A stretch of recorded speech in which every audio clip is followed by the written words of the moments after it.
Hello everyone, welcome back to another stream. Hope you're all doing well as always. Howdy, Dave Levovit. Nice to see all of you again. Actually, Levovit, I saw somebody post your video in a different lore server earlier today, so need to check that out sometime. Alright, so yesterday on our stream we were reviewing another community member's video here. Elden Enthusiast made a video about Elden Ring's secret hidden god. Essentially talking about Elden Ring from a gnostic perspective, and damn, I'm so bad with names. What's his face? And going into depth with Giordano Bruno's cosmology or ontology, I guess you want to call it. And we were about 2/3 of the way through, and I do have some issues with the video because it becomes so abstract. It's kind of hard to see some of its tie-ins to Elden Ring at times, but it seems like we might be finally getting over the hump, so to speak, to having more relevant Elden Ring content again here. And speaking of more relevant Elden Ring content, earlier today I was told by Ziostorm that there was an interview that Miyazaki did, but apparently it was only in Chinese. It might have been Chinese IGN. I would need to double check. And I made an announcement on my Discord server about the interview and used the machine translation to post it there if anybody's super interested in that. It wasn't too crazy. There wasn't a ton of new info. Pretty much the biggest notes were that the NPCs in the base game don't seem to make a reoccurrence in the DLC because it would be awkward if they were going to be integral to the DLC, but the player character had killed such NPCs, I guess. So that was the rationale for that, which I find really disappointing because I definitely wanted there to be more of a conclusion to Tanith's questline at the very least. Yeah, so it's understandable. I get it. Still a little bit disappointing. The other things that Miyazaki mentioned is that the DLC's endings, we don't exactly know how many they are technically. They're not going to be as numerous as the base game, to say the least. So it is still vague if there's only one ending or if there's two or perhaps even three, but I would be highly doubtful that there'd be 4 or more. So what else did the interview say? Let me look at it real quick. Oh, yeah. Part of it was that the difficulty of the DLC should be comparable to the latter half of the game. And I'm assuming what Miyazaki means by that would probably be Mountaintops of the Giants level, because you need to kill Luminary Moog to get to it. Oh, yeah, it has been 1000% confirmed that Mikola's Cocoon is the entrance to the DLC. I thought it was pretty close to being as explicit as possible earlier, but now it's the final nail is in the coffin for sure. All right. A Lavish Peasant, Elden Enthusiast, nice to have you again. Scholar of Kurland, Bella, welcome on in. Teddy HH, and Nectarine, nice to have all of you again. Oh yeah, and thank you Solar for saying that we will find out more about Saint Trina and Mikola, and we will meet both, or he left it vague enough to leave it open to interpretation that they're the same person, but he also didn't dispel the idea that they could be two different people. And I honestly wouldn't be surprised if the characters got shifted around in development, or and maybe not characters, but you know what I mean, just because sometimes that's just how game development goes. All right, Howdy. Thanks for staying in for, the 10 minutes that you will be staying in.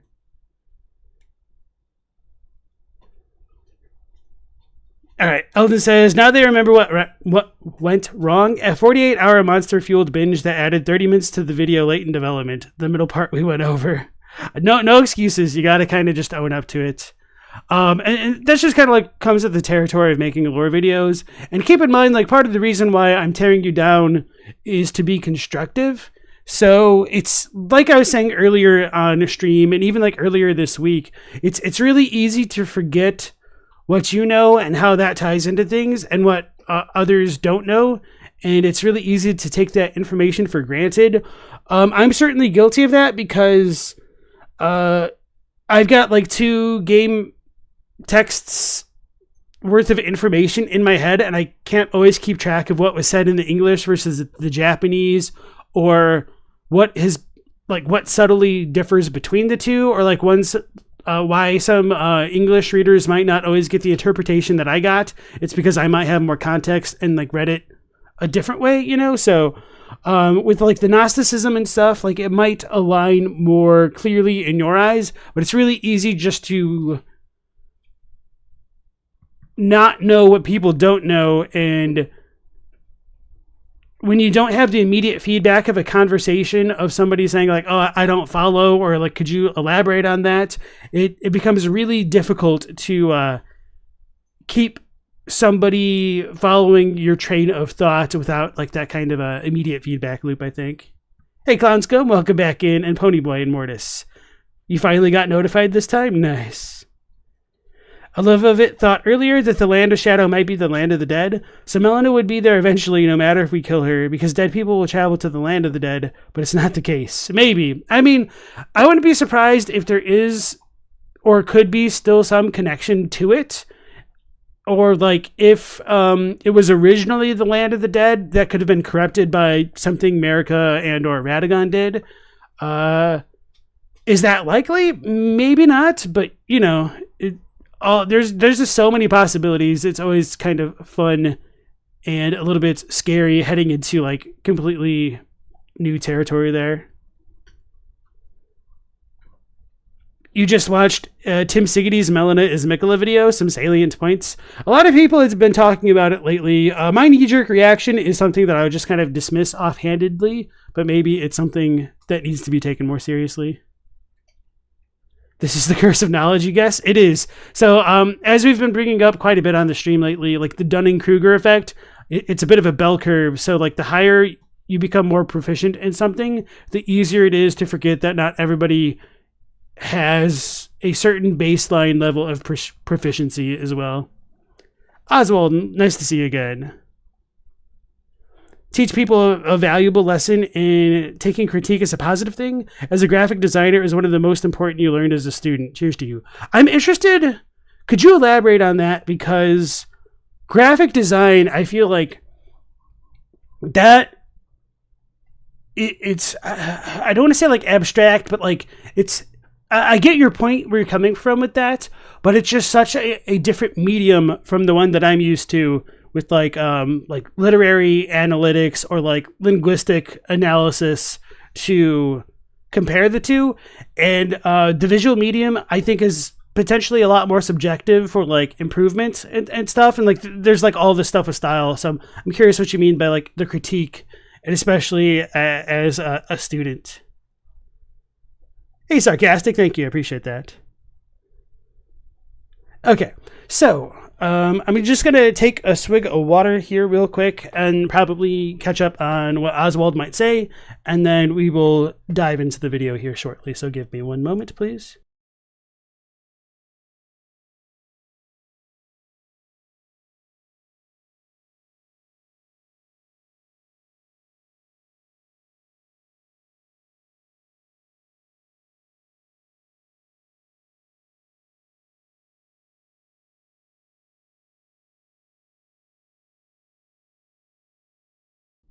All right. Pony says, as someone who was in graphic design, you'd be surprised how calculated everything is. Oh no, I absolutely believe how calculated everything is. Probably more so than you'd expect. And even going into the like linguistics of things, it can get to that hyper analytical calculated level, especially when you get into things like rhetoric, which is like the study of like words and their impact on people. And honestly, like in another life, I would kind of almost love to work for a think tank and see those kind of like direct studies on people about like, oh, how do you feel about the words global warming versus climate change? Like that stuff is kind of endlessly fascinating to me. All right, Howdy. Thanks for your sharing your 10 minutes with us. Oswald said, graphic design is about the client, not about your sensibilities. If a client, your art director says it's not in the right direction, you can't take it personally. Okay, that's kind of what I thought you were going to get at, but I was just kind of curious if there was like a more nuanced dimension that came along with that. So thank you for sharing. V-Limit says semantics podcast when? If you want to treat the stream like a podcast, you could literally say every episode with how pedantic I am, can't you? All right.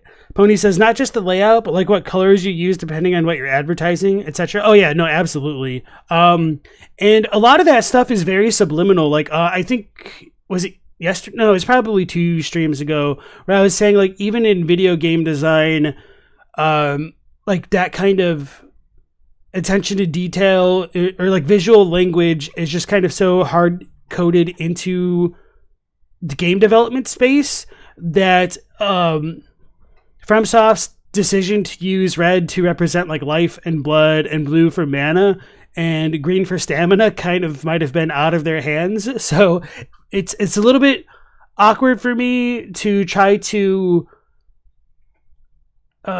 distinguish whether like these specific color choices are meant to have like lore significance or if they're just concessions to gameplay mechanics as always. Hey, more lore, what are we talking about? So I just recapped a little bit of what we did on stream yesterday. We talked, some linguistics and semantics as always. And there was an interview that Miyazaki did, and I discussed that briefly as well. All right. Okay. So yesterday, as I was saying, we watched the 2/3 of this video.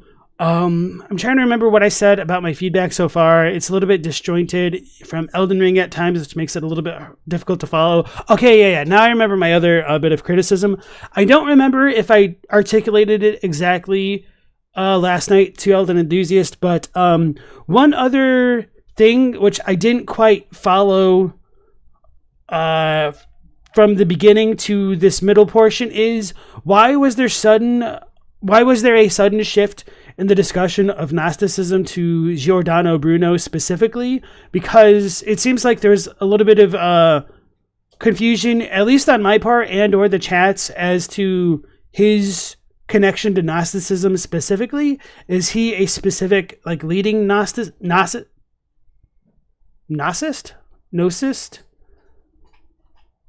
There was the word in the chat last night. It was in my mind, but I lost it. Either way, because his cosmology does seem to differ slightly. So why specifically look at this model is kind of like one of my lingering questions, which it might have been brought up, but it might have just been like lost in the density of information there. And so you might have had it in the script and I could just be like off basis, but that's just kind of like one thing that I was kind of wondering watching this third of the video yesterday.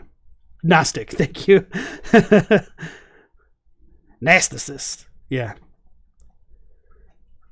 Okay, so that's where we were yesterday. We finished up with the Light and Dark R1, which I thought was kind of similar to the stuff with the world of Giordano Bruno, and I related it to Taoism. And so this part seemed really redundant and really abstract, which was not the best way to like leave the stream, unfortunately. But I mean, that's just kind of the nature of watching an hour and 30-minute video and trying to give it a proper critique, I suppose. So after this video, I do have another content creator friend queued up with What Are the Shadowlands by JarHed, and that was produced like apparently right before or pretty much at the exact same time the trailer was releasing. So we should have enough time to finish up this video as well as get into JarHed's. So that's kind of what's on the docket for tonight. So I've backed up a couple seconds and we will be getting into like the new section of this video here. So all right, let's dive back into Elden Ring's Secret Hidden God by Elden Enthusiast. Conjoined. The Nox are in opposition to their ideological counterpart, the greater will, or the world soul, Lux. Yet both exist co-eternally on the cosmological scale, Lux and Nox, light and darkness, constituting the universe.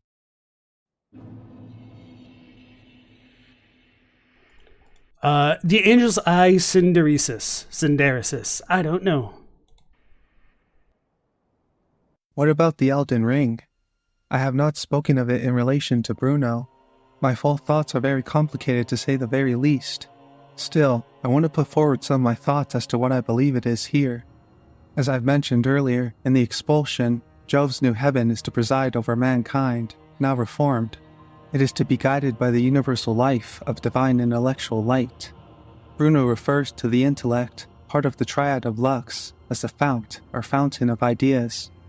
As I've said before, the universal intellect comprises the ideas, forms, or essences of things. I believe the Elden Ring is the intellectual light, a fount or wellspring, like Enya describes. Great Elden Ring. Sorry, I'm going to back up the video because I might just not have all of the information in my head right now because of, coming at it a second time around. So I just kind of want to better wrap my head around the intellectual light thing in relation to the Elden Ring specifically, as you just brought it up. Okay. I believe it is here. As I've mentioned earlier, in the expulsion, Jove's new heaven is to preside over mankind, now reformed. It is to be guided by the universal life of divine intellectual light. Bruno. All right. Divine intellectual light equals universal life. Okay. Governed by the Elden Ring. I'm tracking. Refers to the intellect, part of the triad of lux, as the fount or fountain of ideas. As I've said before, the universal intellect comprises the ideas, forms, or essences of things. I believe the Elden Ring is the intellectual light, a fount or wellspring, like Enya describes. Great Elden Ring. Root of the golden. Oh no, my pet peeve when the sound is only in one ear at a time.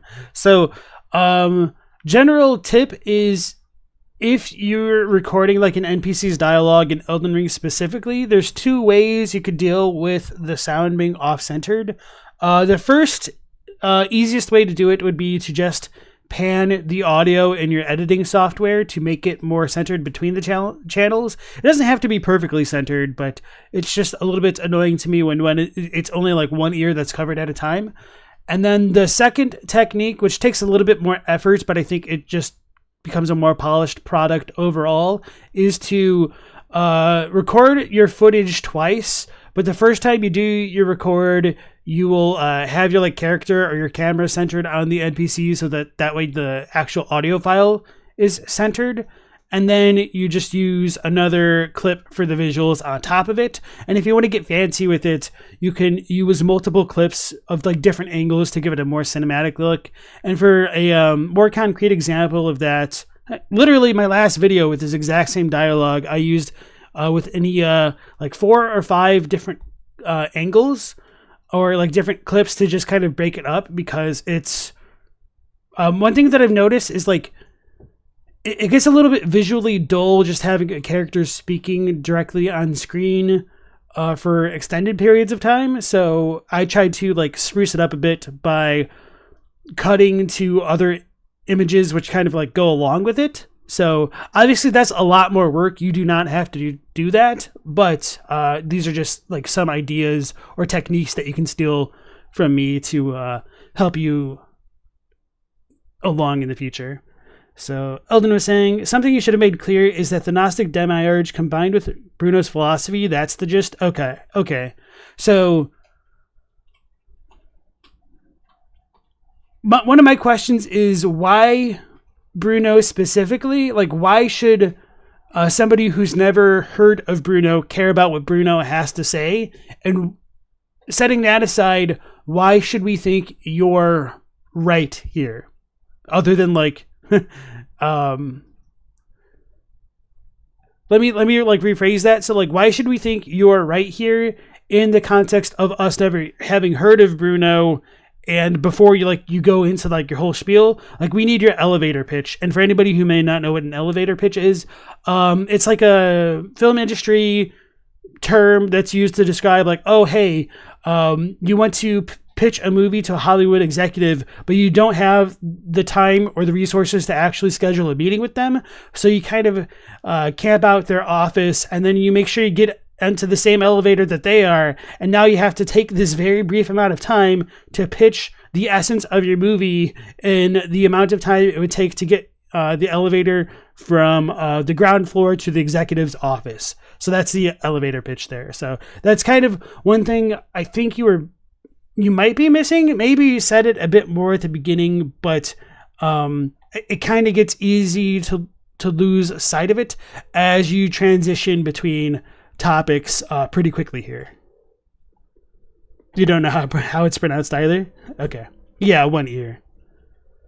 You only use one earphone at work. You know how to change that stuff. It must have been a slight oversight. Yeah, and it's a real pain to do, but it's also really important to try to listen or view your own work like in multiple scenarios. I don't do that entirely. I just rewatch a lot of the stuff that I've worked on as I like work on it. So like if I'm eating or something and I can't like actively edit, then I might just like rewatch what I was working on while like I can't really do anything else. So yeah.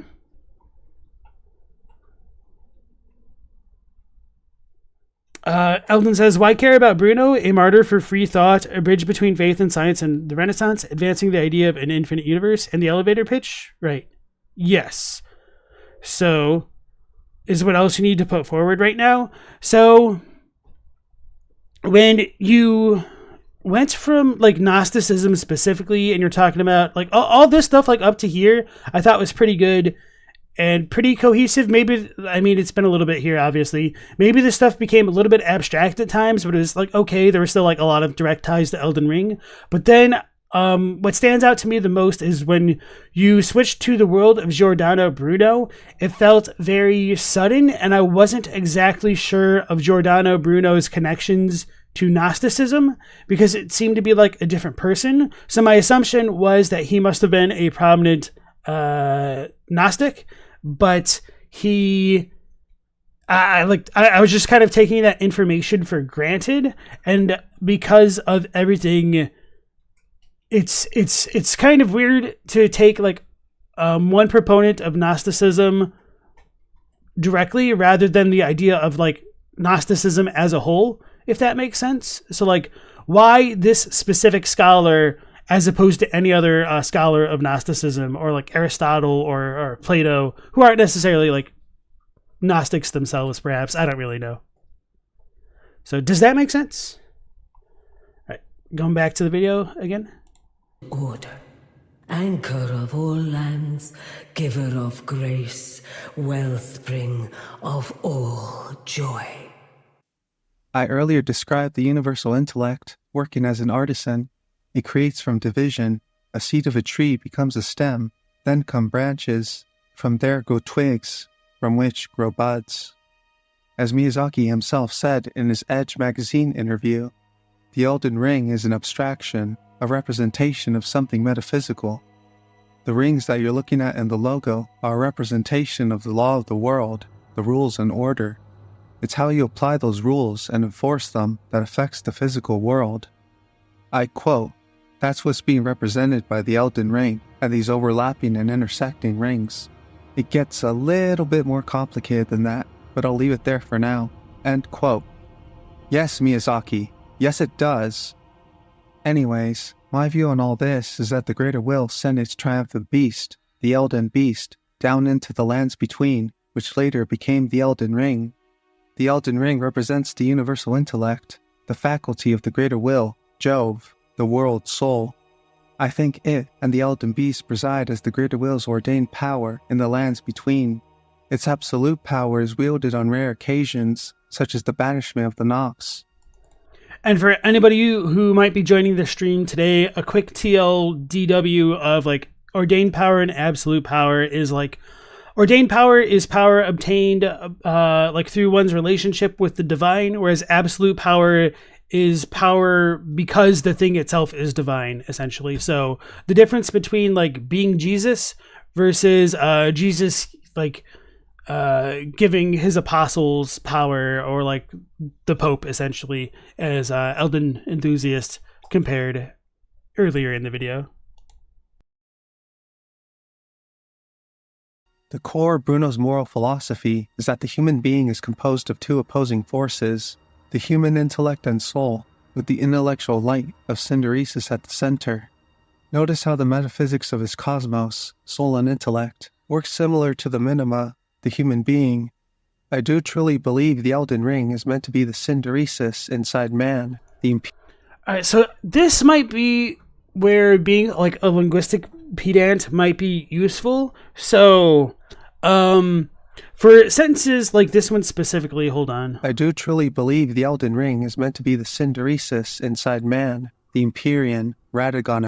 Wait, did I back up further enough? Far enough? Okay, yeah. So notice how the metaphysics of his cosmos, soul, and intellect work similarly to the minima. So because we haven't had minima like defined for us before, it might have been better to work similar to say something like it works similarly to intellect. Works similar to the minima, the human being. The human being, the minima, because when you say the minima, I'm like, wait a second, did he talk about this before? Did I forget about it? I mean, I know that, like, this is my first time hearing it, so like I wasn't trying to say like, oh, did he say this yesterday and I just forgotten that time gap? No, like wondering what the minima was in relation to the rest of the video made me kind of hyper focus on it for a moment, and that just kind of like took me out of what you were trying, like the point that you were trying to make, because you were just kind of introducing new information without the context to support it.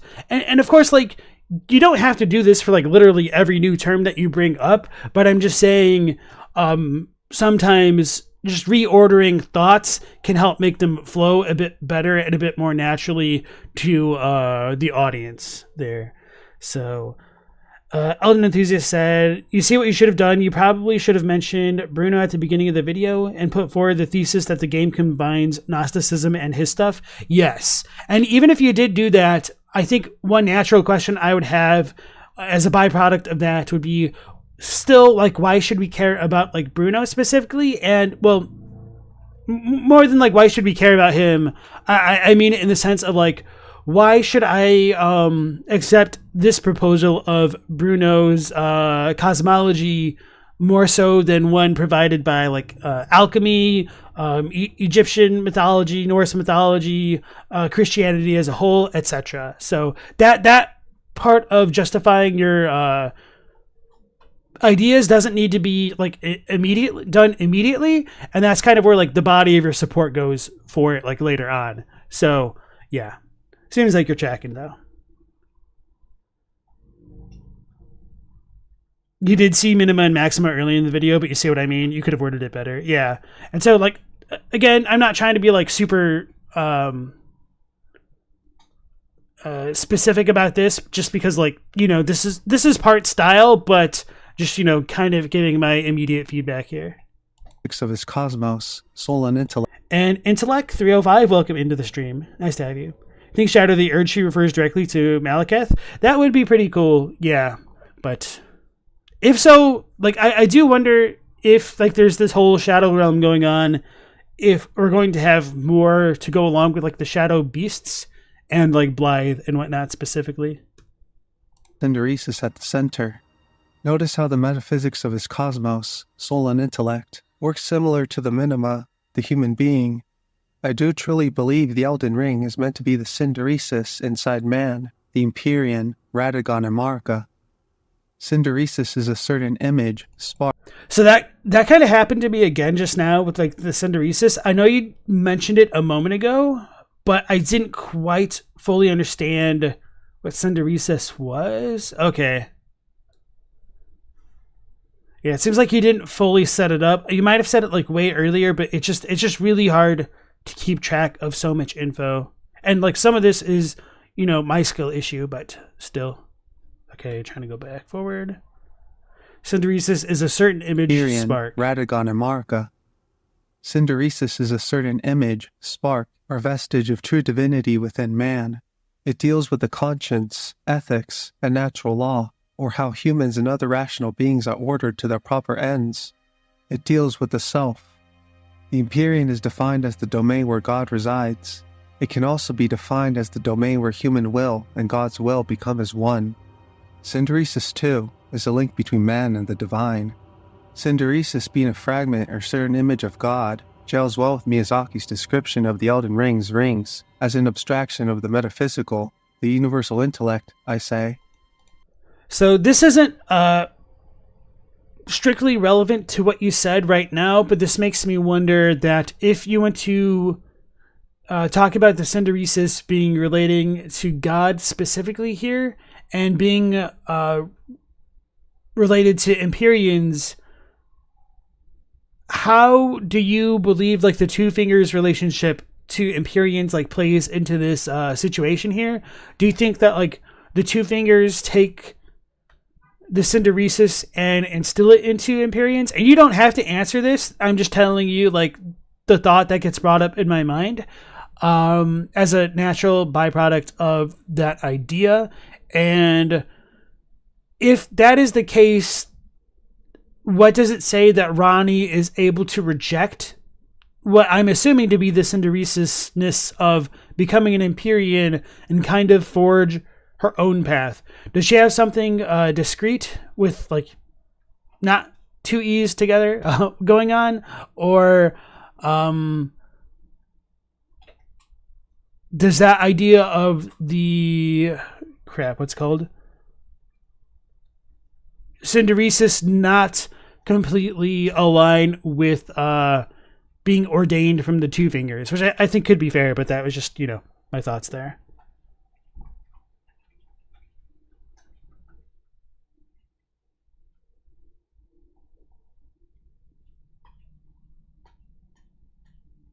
Okay. As an abstraction of the metaphysical, the universal intellect, I say. In scholastic or Aristotelian philosophy that Christian theology owes so much to, the essence of man's humanity is that he is endowed with consciousness, with a reasonable soul. Man has the liberty and ability to control the end which he pursues. This end can only be as good, or what is perfective and best for us given the natures that we have. It was thought that during the time before positive moral codes of law existed, men were governed by the law of nature. It was interior instinct alone that prompted them to worship God. Natural instinct worked in mankind as a stimulus, source, or ground of the natural law. In God's ordering of his created universe, two steps must be observed: the reason of order and the execution of order. The type of things ordered toward an end in the mind of God may be called providence. The execution of the providential design is government. To the design of government, God governs all things immediately. I just want to get that one sentence again. In the mind of order and the execution of order. The type of things ordered toward an end in the mind of God may be called providence. The execution of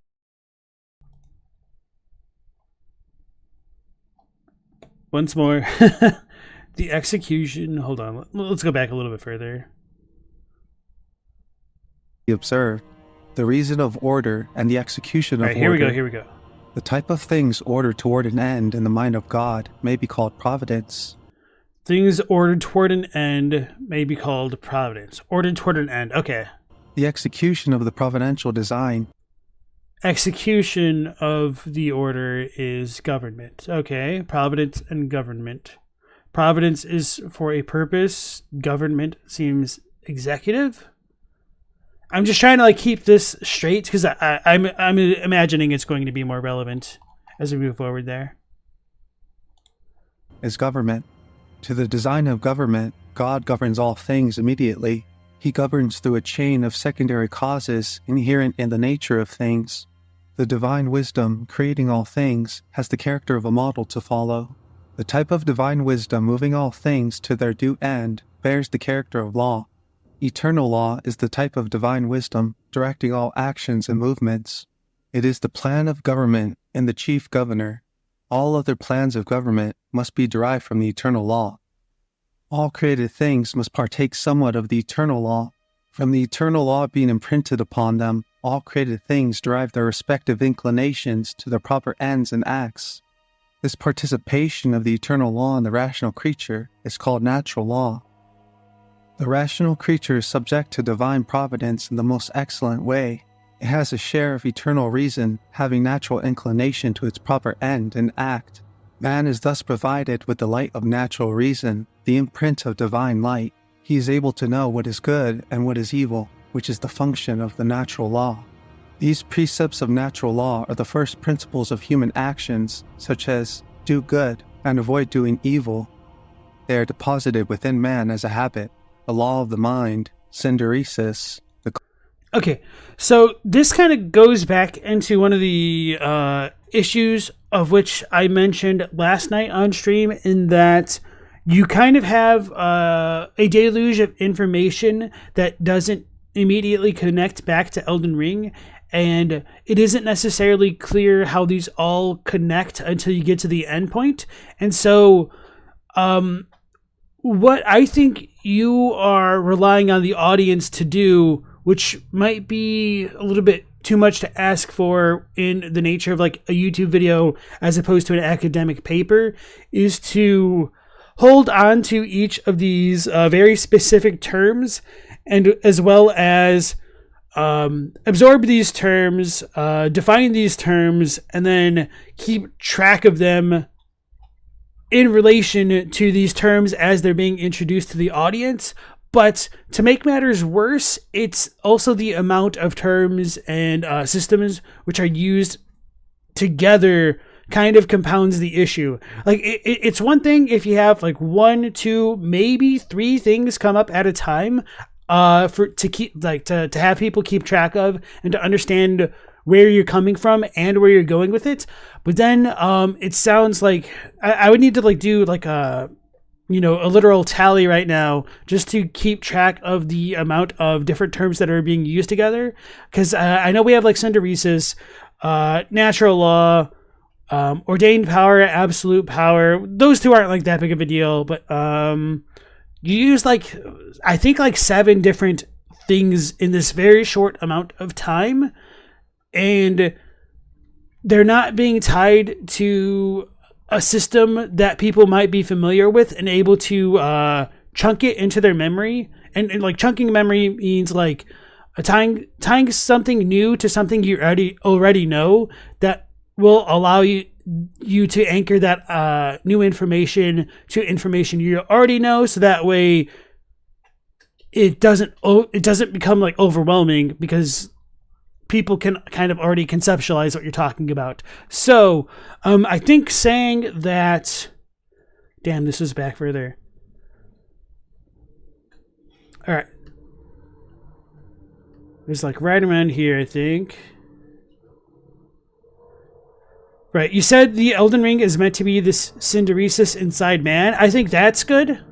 But then you start redefining like synderesis through its like component parts, and that gets a little bit problematic to keep juggling as you move forward. So just to give like the concrete examples here, we have synderesis, which is kind of fine, but we're still not entirely familiar with it.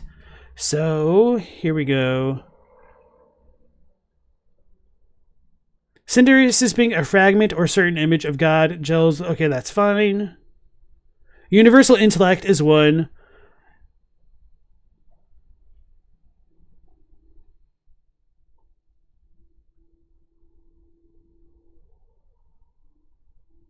Law of nature in this context is something that kind of needs to be given its own due like thought or codification there. So we might want to count that, maybe not. Natural instinct, did we just say that one? I don't know.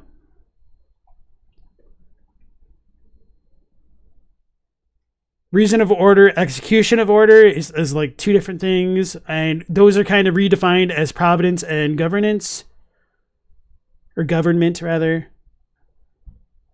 Divine wisdom is another like thing to try to keep track of. And then eternal law, divine wisdom again.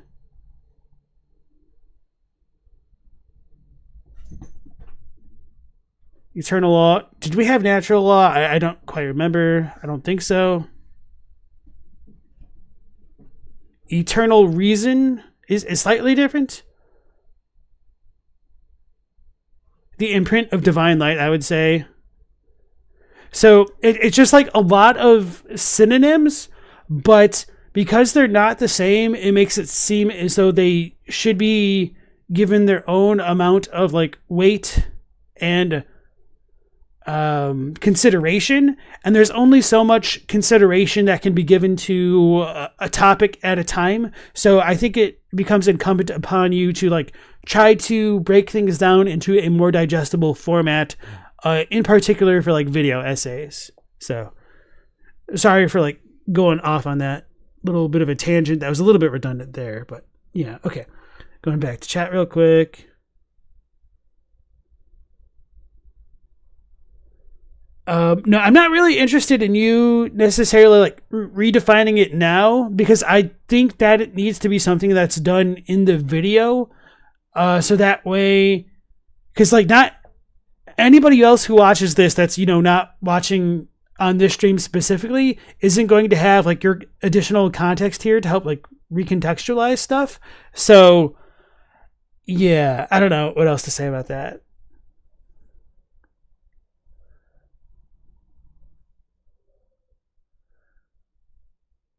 Oh, okay. No. I take back what I said just now. Okay. Now I see. Sorry, because, there's such a big time delay between when I mentioned like the Ronnie and the two fingers thing that I didn't exactly know what you were responding to there.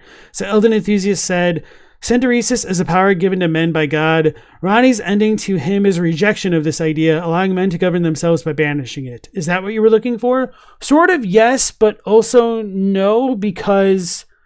yeah,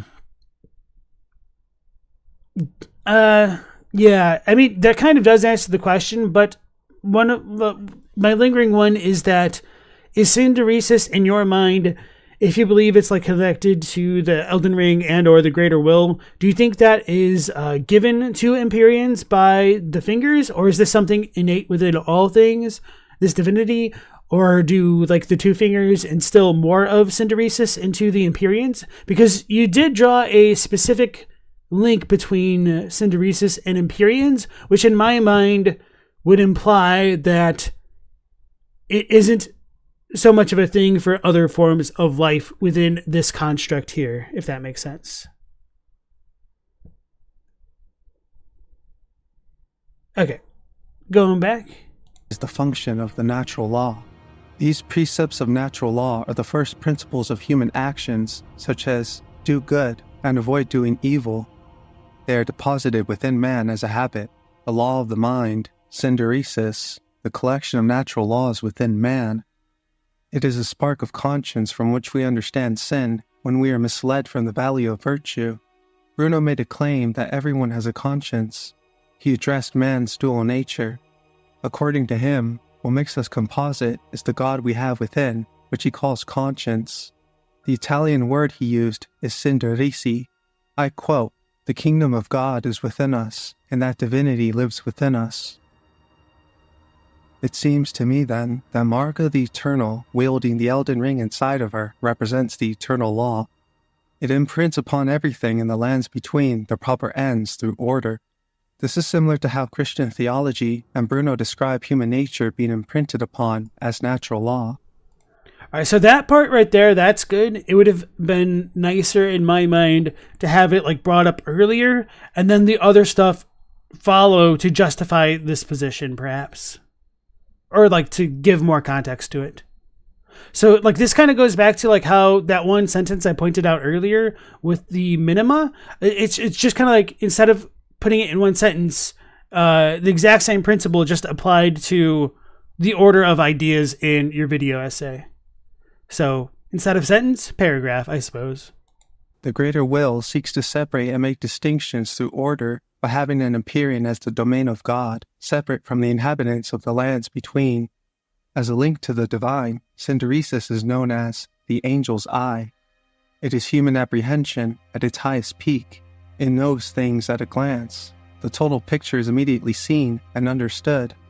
This pinnacle of human understanding involves freedom as well. With it, we share angelic freedom and perception. Synderesis renders our actions voluntary through knowledge of basic moral principles that direct us towards the good. As long as we have the angel's eye, we can be properly said to move ourselves. By the immediate grasp of the divine, we can shape our world according to that divinity. Synderesis is a power that can never be fully extinguished. However, when the self comes into conflict, government over these powers breaks, causing the person to fall into sin. A worm of conscience was thought to reside within Synderesis, punishing transgressors for their sins. Queen Marika is the vessel of the Elden Ring, carrier of its vision. A god in truth. But after the Elden Ring's shattering, she was imprisoned in the Erdtree, a grim punishment for shattering the Order, despite her godhood. The fingers speak. Marika's trespass demanded a heavy sentence. But even in shackles, she remains a god and the vision's vessel. I feel little needs to be said here. The Elden Beast is Bruno's triumphant beast and a worm of conscience. Oh, I like that, like a little visual imagery comparison there.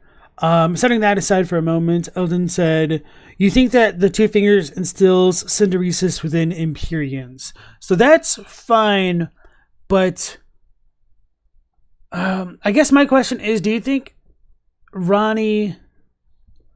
Well, this is weird because, like, for Ranni's path to work, she sheds her so-called Empyrean flesh, ironically enough, to walk the dark path of the Empyrean. So it seems like we have a little bit of contradicting information, and I'm not, like, blaming you here. I'm just saying, like, this is kind of a not so clear on the part of the writing of Elden Ring in that if Ranni killed her Empyrean body, but is still continuing to act like an Empyrean, is she still following the kind of pseudo-will of the Two Fingers?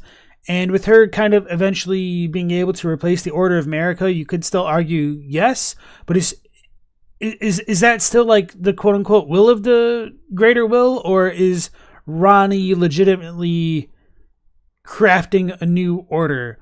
And you don't necessarily have to have the answer for this. I don't think it's so clear myself, but if you do take the former stance of Synderesis being granted by the Two Fingers and Ranni rejecting them, does that mean she's also rejecting Synderesis and to some extent like divinity? And if so, how does one reconcile that idea with her walking her own path? And you said earlier, Ranni's ending to you is rejection of this idea, allowing men to govern themselves by banishing it. So do you think Ranni banishes her Synderesis with her body, I guess, is kind of what I'm wondering here. Ponyboy took the dark path of the Empyrean to mean that it is the path an Empyrean should not take, as in Ranni is using an Empyrean in the sense of a title rather than a quality of her flesh in this instance. No, I get that. I just don't know what to say about that. Intellect asks, how come we never really hear Ranni talk about her father? To be fair, her father did kind of abandon the family to go pick up a pack of cigarettes and a gallon of milk, and he just kind of never returned. I don't know, like, the whole situation with the Carian children is very strange to me because, like, Radahn doesn't really seem to care that the family got abandoned. He liked Godfrey. There was still, like, the alliance of the Carian children and, like, the potential Omen children, I guess. And at the very least, like, Miquella and Melania. So, long story short, family dynamics be weird, yo. It is a Ponyboy says, it's admittedly an obtuse poetic way to say it about the dark path of the Empyrean. Elden said, you never thought about banishing her body, but admittedly, didn't you say in her ending it would still be an influence? It would still influence the lands between, but from space? It's been a while. So, like, yes, but my question is, do you think Ranni's actions when she becomes the new vessel of the Elden Ring are still the actions of an Empyrean? And if so, how does that get relayed back to Synderesis as being granted by the two fingers when she turns her back on the two fingers? Is it just something she can never fully turn her back on? I think you could possibly like make that kind of argument, but I'm just trying to like poke the holes in this theory that I see right now, because it just doesn't quite match up onto Elden Ring as well as I would like to be able to like support this idea further for me personally. Teddy says, the Elden Ring seems to be a representation of Jormungandr of Norse mythos rather than a purely Gnostic concept. Jar Jar Martin likes replaying Ragnarok or the Norse apocalypse before a new age. And then you're trying to say the Elden Beast seems like a representation of Jormungandr. Okay, yeah, I see what you're saying there. So Levo says, maybe she isn't an Empyrean anymore. And if she's not Empyrean, I guess that calls into question, then can non-Empyreans become the vessel of the Elden Ring? Is she still an Empyrean despite everything? Is she an Empyrean but like essentially cutting off her puppet strings? Is that something that can happen, that like once you're an Empyrean, you're always an Empyrean, and it just kind of comes down to like the hand which like controls the strings, I guess? I don't know. So Elden says, one more time my question. Okay, so if Synderesis comes from the Greater Will and or the Elden Ring and / or is given to Empyreans via the two fingers, since the two fingers seem to raise people to the status of an Empyrean, then what does that mean for Ranni to cast off her Empyrean flesh to walk the so-called dark path of the Empyrean, where she's renounced the two fingers and allegedly broken their control like from her, I guess? So just like, what do you make of that whole relationship between everything, I guess? And you don't necessarily have to have an answer just yet. I'm not like trying to put you on the spot, but I think these are the kind of questions which need to be answered to kind of take this theory seriously and to see if it like can stand on its own 2 feet. It resides within the Elden Ring, which punished Marika for her transgression of breaking her angel's eye, her vision, the Elden Ring. I fully believe Marika and Radagon represent Bruno's human, being comprised of two opposing halves, the human intellect and soul. As to who represents who, and why Marika willingly chose to break government over her own powers by shattering the Elden Ring, that is best left for another day.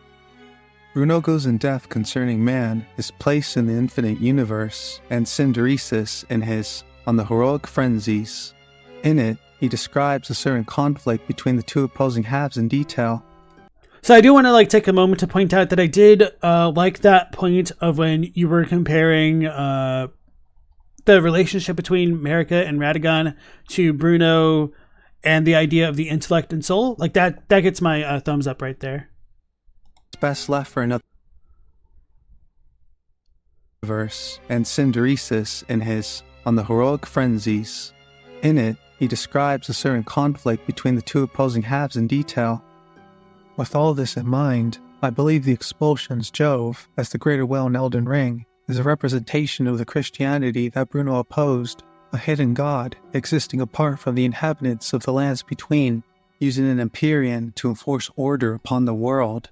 Okay, I want to double check that one time because I got distracted by the word expulsion. The expulsion's Jove as the greater will. Okay, greater will equals Jove. I believe the expulsion's Jove, as the greater will in Elden Ring, is a representation of the Christian. Greater will equals Christianity. Okay, representation of it. Got it. And Bruno is against that. Okay.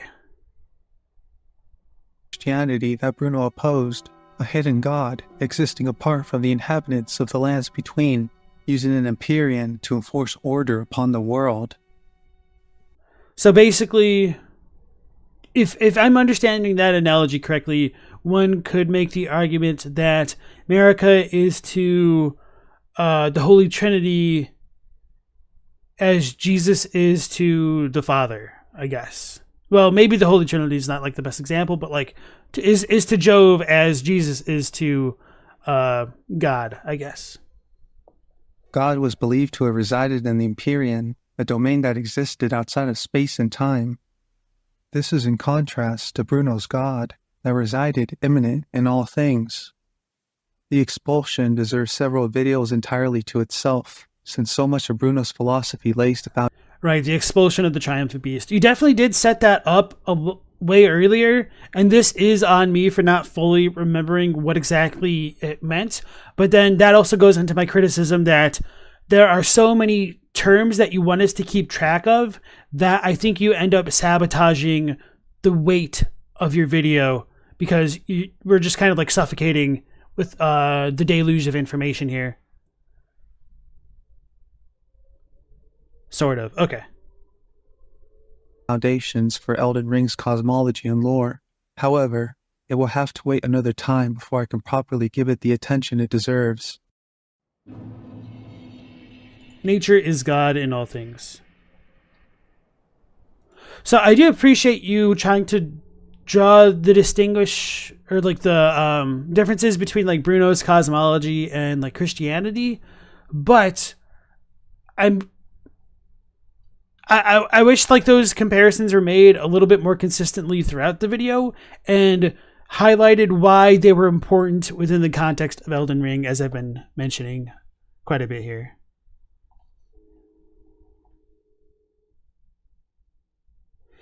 Scholar says you can't get rid of synderesis by abandoning body. That strongly contradict the core principle of synderesis. Right. So I get that, but my point is Ronnie severing her connection with the divine? And I should probably back it up a bit further in that the reason why I brought it up this way is because Elden Enthusiast went out of the way to connect synderesis to Empyreans specifically, rather than synderesis being a natural property of all things to some extent. So if synderesis is still in all things, that's fine. But the way that the argument was framed for now, in my mind, seemed like it was more connected to Empyreans specifically within the context of Elden Ring, which is kind of what I'm just trying to work with for now.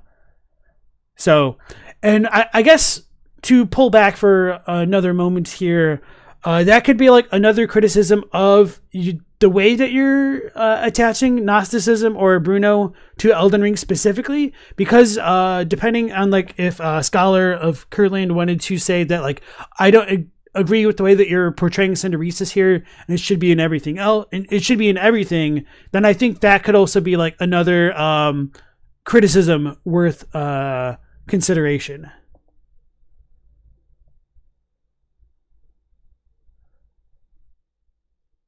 Right. And so like I said, Scholar, the reason why I brought it up in relation to the Empyreans is because that was what I believe the video is doing. And this could be me misinterpreting things here for a second.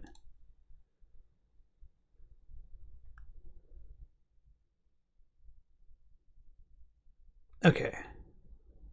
And sorry, like reading everyone's comments out loud. I'm just trying to get through it so that way we have enough time to get through the next video as well. Nature is God in all things. Bruno was an excommunicated Catholic with profound disagreements with Christianity. However, he remained attracted to the clergy. This was due to a strong emotional bond to the church from his earlier years. His interpretation of the Old Testament clashed with Christian and Jewish teachings. He insisted that the source of myths shared by the Greeks with Hebrews was not Semitic, but Egyptian.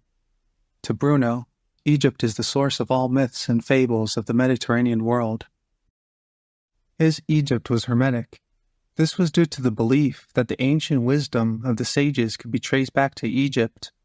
In reality, the far later Hellenistic era was the source of texts, such as the Asclepius and others. So I think this little bit of information is really good, and it would have been nice if this was part of like the preamble to Giordano Bruno, because that would have made it a bit clearer his connection to Hellenism as well as like Gnosticism slightly. So, okay. Spiritual alchemy that I mentioned earlier in the video is rooted in Egypt and Hermeticism, a philosophical tradition that Bruno was certainly adjacent to, even if he wasn't an alchemist himself. He did associate an Did I say Hellenism? I meant Hermeticism. Either way. alchemical social circles due to a shared interest in the Egyptian tradition, even if he was too independent and anti-Christian to receive their ideas. Thus, it seems that the visual symbolism of alchemy and its themes of opposites, unity, and hidden bonds are appropriate to convey the same ideas that are central in his philosophy and game. It is in his Expulsion that he directly cites the Lament of Asclepius as a representation of the changes of religious institutions over time. In the Lament, the passing of that natural religion of the Egyptians is mourned, yet its eventual return is foretold in that very same prophecy. Here is Bruno's theory of vicissitude, or change of opposites I mentioned earlier, in action. In the Expulsion, Bruno praises the Egyptians for their natural religion. He did so not for worshipping the animals themselves, but for worshipping God in them. He advocated for a more natural, pagan form of worship, as it was more tolerant and closer to nature itself, with the Egyptian cult to him closest to representing his concept of natural religion. This is his Natura est Deus in rebus, or God is nature in all things. Thus to Bruno, the universe is an emanation of the deity within it, within all things. In the Bible, the horn is a symbol of authority and great power, and Bruno argues that crowns are mere imitations of horns in their likeness, quoting scripture.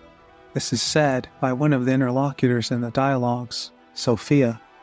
I quote, "And to return to more serious matters, those who are, or who consider themselves greater princes, in order to make evident their power and divine preeminence over the others by express signs, fix a crown upon their heads, which is only the figure of many horns that wreath them in a surcelet, id est, that is to say, horn their heads.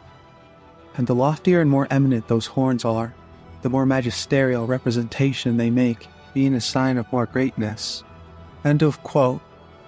After all, a crown is warranted with strength, said by Godfrey, of the previous era of the Crucible, when such things were not maligned. The description for the ancestral infant head states, "Skull of a very young ancestral spirit. Just think of how many sproutings it might bear." Shortly after, Sophia speaks more on the divinity of horns. I quote, "Let us leave this and return to our discussion. According to the law and decree of that chosen people, no one becomes king unless oil is placed upon his head with a horn. And from that sacred horn it is ordained that royal liquid issue in order that there should come forth whatever dignity is possessed by the horns that preserve, spread, and give birth to regal majesty. Now if a piece, a relic, of a dead beast is in so much repute, what must you think of a live and whole beast that has horns planted upon it only because of the eternal kindness of nature?" End of quote. Sophia's words here are more than strong parallels, very much a direct inspiration for what we encounter in game, I'd say. Royal liquid issuing from the sacred horn seems much like the ancestral infant head, and the veneration of dead beasts with horns seems much like the ancestor spirit corpses in Nokron. The birth of regal majesty needs little explanation for its in-game counterpart. So that section there, I think, even though it was still like tied to the more abstract stuff, with you making the more tangible connections to Elden Ring throughout this little section here, it becomes a lot easier to follow along and keep it connected to the game in my mind's eye. So, Scholar said, according to Thomas Aquinas, conscience is synderesis. Conscience conducts future acts, and regarding past acts can accuse or excuse. But conscience has limits and can be wrong and need correction. Yes, I appreciate reframing there. Part of my issue with like the whole synderesis stuff isn't necessarily the idea of synderesis. It was that the way that Elden Enthusiast connected it to Empyreans specifically, because from the definitions that he provided here, to me it seemed like it should extend well beyond Empyreans and to potentially all manner of life, as the hidden god within all things, so to speak. So that's kind of why I gave like a lot of pushback on the synderesis portion of the video. the way that I did.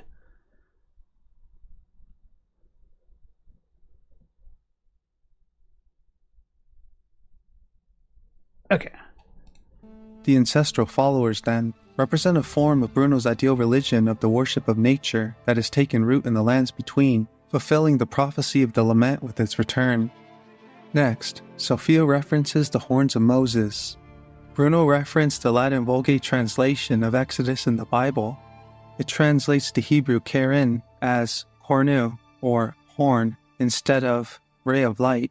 These horns symbolize honor and glory. This is the reason there are various depictions of Moses with horns, such as a famous statue by Michelangelo. I quote Sophia from the Expulsion. I pursue the argument according to Mosaic authority, which in law and scripture never uses any other threat than this, or other similar to this. Hear, my people, is what our Jehovah says.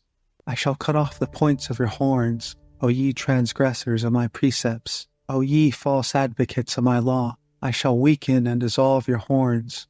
Ribalds and criminals, I shall duly dehorn you. Likewise, he does not ordinarily use any other promises than this, or similar to this. I shall surely give you horns. I swear by my faith, by myself, I shall place horns upon you, my chosen people. My faithful people, be certain that your horns will not receive injury, and that none of the horns will drop off. Holy generation, my blessed children, I shall elevate, magnify, and make your horns sublime, because the horns of the righteous must be exalted, whence it clearly appears that in horns there exists splendor, excellence, and power, because these are the possessions for heroes, beasts, and gods.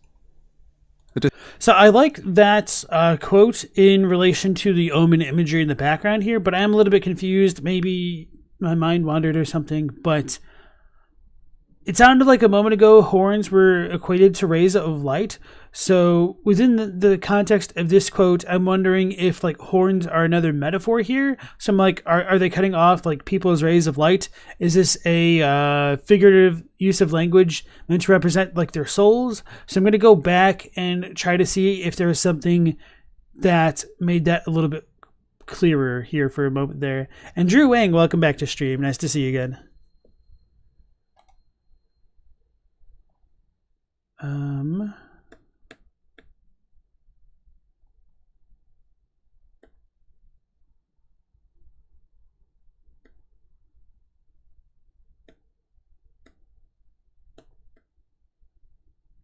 Karen. Sophia references the horns of Moses. Bruno referenced the Latin Vulgate translation of Exodus in the Bible. It translates to the Hebrew Karen as hornu or horn instead of ray of light. These horns symbolize honor and glory. Okay, so honor and glory is what I needed to know. So cut off your honor and your glory. This still seems like kind of strange figurative language, but I mean, I'm believe you me, I believe a lot is lost in translation between the Greek, the Hebrew, the Roman, or well, Latin really, but you know what I mean, and then into English as well. So glory to Moses could still potentially be horns, I suppose.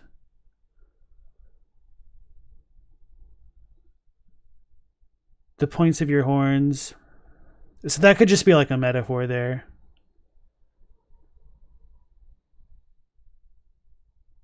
Well, that's kind of weird that ribalds and criminals would have horns if it's meant to represent glory, because typically one might think of them as already being hornless, so to speak. So yeah, I'm not fully following this, I suppose. Got to keep watching for added context. Yeah, basically. Well, see, that's like the problem with the video, that you can't introduce new information. Like, well, hold on. Like, I'm not trying to like speak so generally here, but like, when you're introducing these concepts, but you're using it in a specific way, and if the audience cannot follow what you mean by that, that is a failure on you, the content creator, to like keep them going. So like me needing to constantly stop and go back to try to figure out the context of what you're talking about means you need to introduce that context first to make it make sense. I shall duly dehorn you. Likewise, he does not ordinarily use any other promises than this, or similar to this. I shall surely give you horns. I swear by my faith, by myself, I shall place horns upon you, my chosen people, my faithful people. Be certain that your horns will not receive injury, and that none of the horns will drop off. Holy generation, my blessed children, I shall elevate, magnify, and make your horns sublime, because the horns of the righteous must be exalted, whence it clearly appears that in horns there exists splendor, excellence, and power, because these are the possessions for heroes, beasts, and gods. The description for the Omen Baron states, Doll of a curse-born Baron, uses FP to unleash wraiths that chase down foes. Omen babies have all their horns excised, causing most to perish.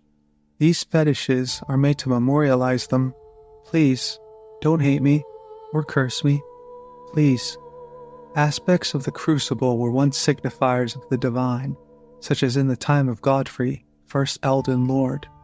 Then they became seen as impurities as civilization advanced. In the case of the royal twins, Morgoth and Mohg, they were locked in the sewers underneath Leyndell. The threat of dehorning transgressors while exalting others is a reference to Psalm 75. It begins with a reflection upon the apparent prosperity of the wicked. Its conclusion is a meditation on their disastrous fate. God assures that divine justice will soon follow in the same way that the acclaimed and celebrated Creator continues to maintain the cosmic order. The metaphor of boasting and arrogance represented as the raising of a horn is used throughout the psalm. The social. So the only reason why I'm like pausing it right now is just to say, like, Elden said to keep watching and the horn stuff will be made apparent. Well, this has already been like an extra couple of minutes and it's still not quite been crystallized yet.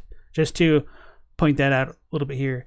And then Rich P. Anya, welcome into the stream. The implication of that quote seems to be that all humans have horns in some way. Image of God? I think that could be a potential interpretation there, but since I don't know what horns are, I can neither confirm or deny that. Pretty much, but Bruno just rolled with it. Okay. Context could have been an outgroup acting arrogantly, assuming power and status that have not been granted to them by God. The cup for the wicked to forcibly drink is the punishment inflicted on the wicked, described as spiced wine with drugs added. It is a metaphor for God's wrath, a response to disorder in the world, which will be countered by a judgment and rectification of the social order. The appearance of omens among the human population indeed posed a threat to the social order, as the emergence of crucible traits and the dangerous wraiths they attracted led to the drastic actions taken, even post-shattering. They are blameless for their condition, of course. And for this part, you might... Oh, man, this kind of sucks. So, like, I totally understand where you're coming from with this, because you and I seem to be of the same position that the Crucible came later in the timeline. However, as you and I both know, with all the discussions we've had on the Discord server with others who feel differently, that does not seem to be the majority position. So it might be worth... I mean, you don't have to do it. You could leave it alone and just let the audience either like waffle and be like, wait, I thought the Crucible was the first thing ever, versus defining it now. So yeah, I don't know what to tell you about that, but I think this could be a point where you might lose some people, and that just kind of comes down to whether or not you're comfortable doing that, or don't really feel it's worth the time to devote to that topic specifically, just to make a point further on down the line. So just bringing some attention to that. Taken, even post-shattering. They are blameless for their condition, of course, with their only transgression being horned at birth. Did the Greater Will eventually denounce them by decree, or was it solely Marika's decision? That is something I do not know, and is beyond the scope of this discussion. Sophia then goes on to state, it happens that those who are, or who are not, honored and magnificent, are called horned ones. In regard to Capricorn, Isis then concluded that because of his having horns, and because of his being a beast, and, besides, because of his having caused the gods to become horned and beasts, he who contains within himself the great doctrine and judgment of natural and magic things, concerning the various reasons through which form and divine substance either immerse, or enfold, or distribute themselves through all, with all, and from all subjects. He is not only a celestial god, but also one worthy of a greater and better place than this." End of quote. Here, Sophia speaks of Pan, or Capricorn, the constellation be more worthy than the gods themselves of having a place in heaven and not being expelled to the world below like Ursa Major and others. His horns and the other gods transforming into animals with his power during their war against the Titans is evidence of her claim. Bruno's use of Pan, or Capricorn here, indicates his strong pantheistic beliefs. To Bruno, man is endowed with rational intelligence derived from his limited will, that he too often heavily relies on it, neglecting his instinctive nature that he shares with animals, refusing to become a beast, submerging his natural instinct, what makes animals incorruptible, therefore becoming corrupt himself. Only by integrating the rational with instinct can he arrive at the highest understanding of himself and the universe.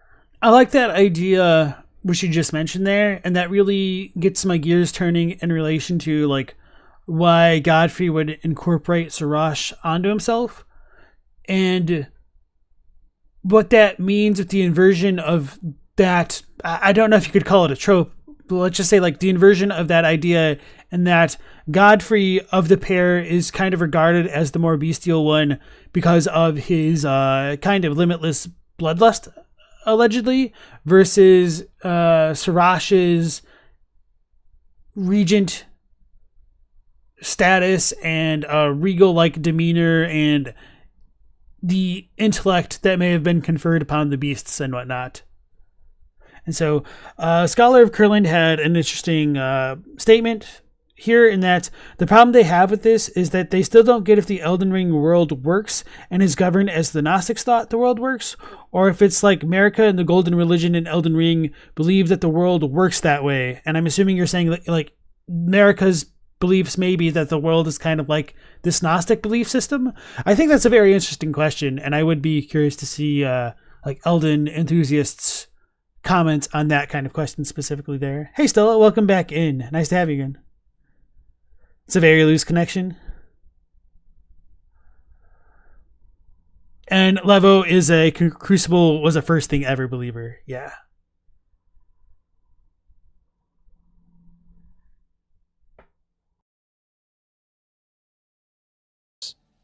Horulu is bestial instinct incarnate, tearing away his kingly conduct quite literally. Selen and others who pursue intellectual knowledge, on the other hand, seem to represent the opposite extreme. Perhaps Radagon managed to successfully integrate his instincts and intellect as a champion of the Golden Order. His understanding of the world through Golden Order fundamentalism and his quest for perfection has touched upon the true essence of reality, in my opinion. I believe Radagon became heroic in this way, as Bruno describes in his final moral dialogue on the heroic frenzies in it. And now that I think about it, maybe it is a little bit strange that the beast incantations don't scale with intelligence if they're granted intelligence by the fingers. But maybe that just goes to show that they're not like granted like super intelligence. I don't know how else to call it. Like the cogitation of the stone level intelligence. I don't know. He describes how one is transformed. It is through the discovery of the greatest form of love there is, of the One.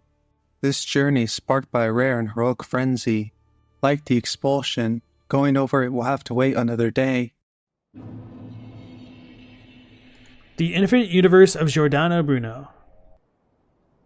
The misbegotten, omens, and albinarics, those maligned and pitiable things that have no place at the foot of the golden Erdtree, are enslaved, slaughtered, and made pilgrims towards the fringes of the world in the hopes of... I'm gonna take a second to double check what Morgoth's Cursed Blade scales off of. Because I wonder if it scales with intelligence at all. Or not intelligence, arcane. It does use arcane. Okay, that's cool.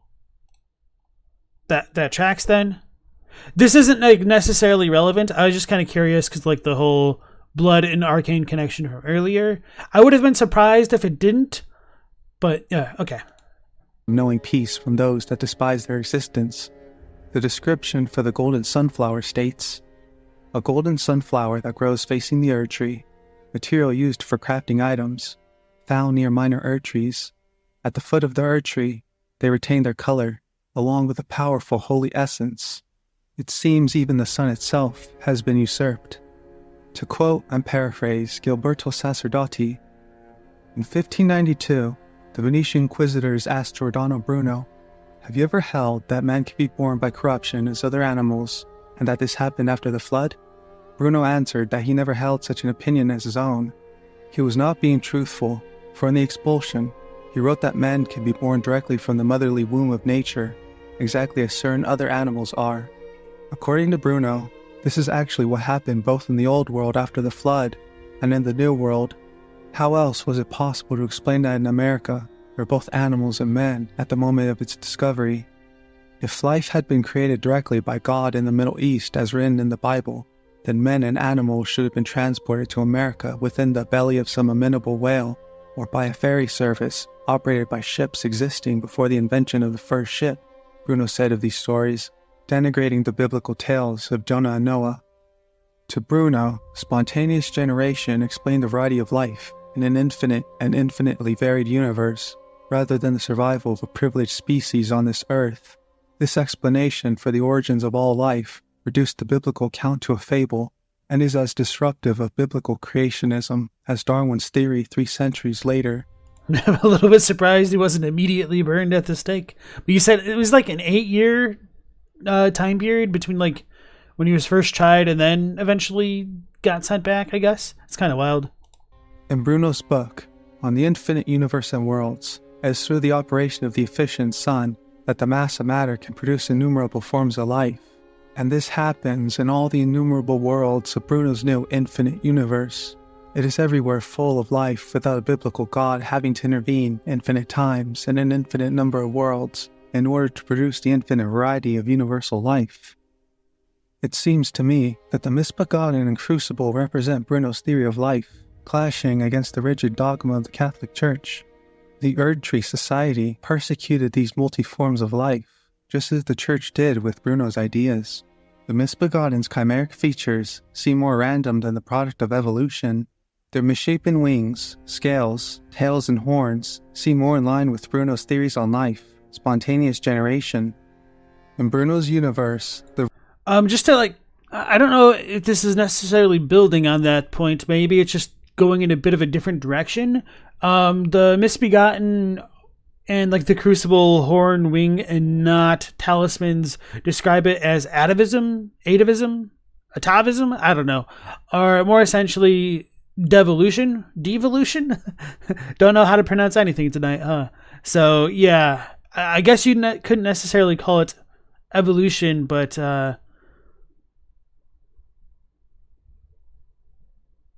think like the way that you phrase that, I don't want to say it was like odd, but hold on. Let me back up again. You don't know why they took so long to get his trial over with? Because I think you said he was in Latin America originally, and then it took 8 years to get the trial gone. So it could have taken a substantial amount of time to actually travel, because that, I mean, was not easy by any means back then. And I wouldn't be surprised if that was a major component of it. And then like political stuff and like, waxing hands and exchanging of funds may have been another part of it, or change in personnel. There could be any number of reasons, but definitely interested to like learn more about that. You should have defined spontaneous generation. Okay, yeah, that was what was throwing me off, the idea of spontaneous generation. Okay, thanks. Society persecuted these multi-forms of life, just as the Church did with Bruno's ideas. The misbegotten's chimeric features seem more random than the product of evolution. Their misshapen wings, scales, tails, and horns seem more in line with Bruno's theories on life, spontaneous generation. Alright, yeah, so that was the part that I kind of like disagreed with, because we're told somewhat directly that these are atavisms, so you might be able to like redefine this in a moment here, but just like based off like the common parlance of the term, that wouldn't be what I would assume from the term like a spontaneous generation there. Oh, he was captured in Italy, then immediately transferred to Rome. The Pope was out for him. Oh, then it took 8 years. That's wild. They might have just imprisoned him for a while, gave him time to recant, coerced him essentially. Yeah, I honestly don't know, obviously, but Okay. In Bruno's universe, the variety of life far surpassed that of sensible things. A comparable diversity was evident among humans. They differed in skin color and stature from region to region. These variations reflected their diverse habitats. Spontaneous generation is an antiquated theory stating that life arises spontaneously from dead matter. It is in Bruno's universe where the generative powers of the sun give rise to countless species in the world. The remembrance of the regal ancestor spirit states, ancestral spirits exist as a phenomenon beyond the purview of the Erdtree. Life sprouts from death, as it does from birth. Such is the way of the living. Life from death, in contrast to Marika's deathless world. Perhaps life from death, spontaneous generation, was the natural life cycle during the age of the Crucible. Maybe the sun played a... So yeah, I like that idea there. Obviously that I think that requires a bit more setup on your part to potentially keep the audience on the same page as you, because you and I both know that not everybody sees the Crucible that way.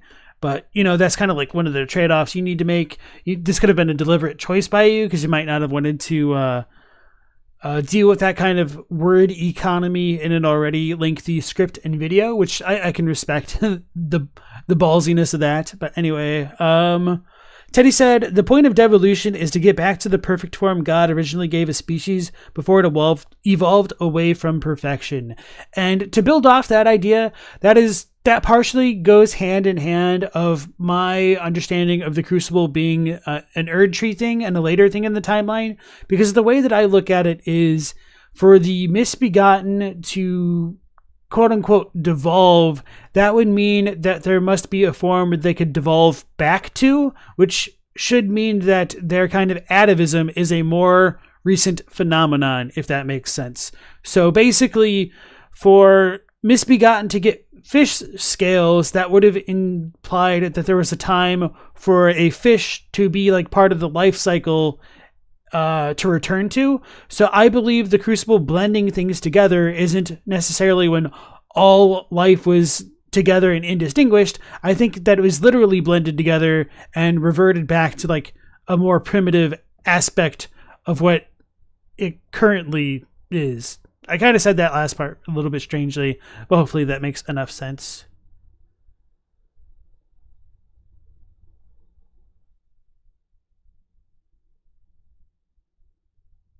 Elden said they didn't find out till they were almost done with the video, so their thoughts weren't fully formed, but Kircher derived his Sun Crucible theories from Bruno, so if you remember your thoughts on that. So I don't remember your thoughts on Kircher, or are you asking about the, or are you saying like the Sun Crucible stuff? So, okay. Gonna go back to the video now. Was the natural life cycle during the age of the Crucible. Maybe the sun played a crucial role in this cycle. Now the Erdtree has replaced it, and death has been sealed. To sum up, the greater will acted to create by fracturing the one great. All things are fragments of the one great, God in all things, the one being. The grand opposites, light and dark, coincide co-eternally to create all things. The phrase, begotten, not made, refers to how I'm just trying to read things. the captions. Damn it. The greater will and the golden order have no moral or metaphysical claim to the divine. Ooh, he cut something spicy there. We see it. You better go back, edit your subtitles now. Greater will and golden order have no moral or metaphysical claim to the divine. Interesting. The phrase, begotten, not made, refers to how Jesus Christ is God.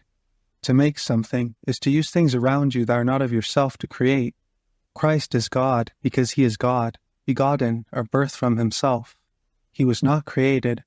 The misbegotten, albinorgs, and other life forms are maligned for being born outside of the Erdtree's grace and unfairly referred to as ill-conceived. Instead, they are begotten. They are God because they and all other things were born of the one deity.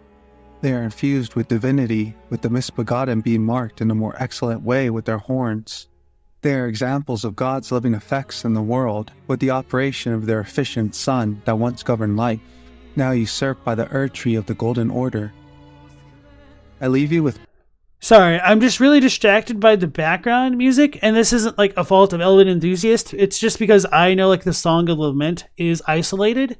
The Song of Lament is like the little not demi-human bat ladies that sing it, and it doesn't have any accompanying instrumentation. So I'm trying to like decipher if you were like putting what was it, like LFIL music in the background. It seemed like you added an echo to it, so I'm just kind of curious like what you did to make that, because the music seemed oddly fitting. So yeah, that was just kind of like my content creator brain being like, what is going on here? So I actually like legitimately need to back up and pay attention to what he was saying there.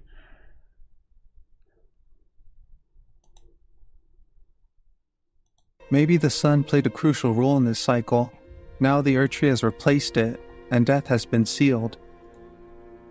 To sum up, the greater will acted to create by fracturing the one great. All things are fragments of the one great, God in all things. All the right, one here we go. being. The grand opposites, light and dark, coincide co-eternally to create all things. The phrase, begotten, not made, refers to how Jesus Christ is God. Oh, you said it was somebody's cover that you used with permission. Okay, I was just about to ask if you used permission, because it can be pretty dicey to do that. And I mean, to be fair, it's kind of already dicey enough to be using like, game footage and like game audio. But I mean, if you're in for a penny, you're in for a pound, So, yeah, my quick rule of like content creation rule of thumb, and as they say, if you're doing anything illegal ever, only do one illegal thing at a time. So what people mean by that is like, if you're transporting drugs across state lines, don't speed, wear your seatbelt, all that stuff.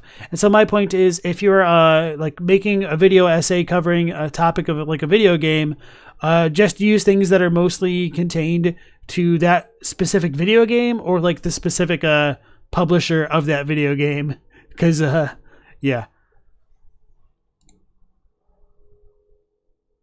Arcane Bard To audio. make Okay, something sweet. is to use things around you that are not of yourself to create.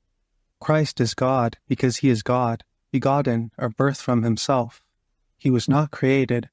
The misbegotten, albinarchs, and other life forms are maligned for being born outside of the Erdtree's grace, and unfairly referred to as ill-conceived. Instead, they are begotten. They are God, because they, and all other things, were born of the one deity. They are infused with divinity, with the misbegotten being marked in a more excellent way with their horns. They are examples of God's living effects in the world, with the operation of their efficient sun that once governed life, now usurped by the Erdtree of the Golden Order. I leave you with Bruno's own words from On the Infinite Universe and Worlds. Infinite other worlds, inhabited like our own, spread throughout space, a structure to the universe of suns and clusters of suns circling in grand orbits, but no. I do kind of wish you used the Elden Beast arena here to go along with the visual imagery on screen. Center, except in the ground beneath 2 human feet, the presence of God, not atop an Empyrean throne, past the threshold of the farthest stars, but inhabiting every atom of matter, an eternal span of matter, which can change its form, but never be exhausted in any proportion.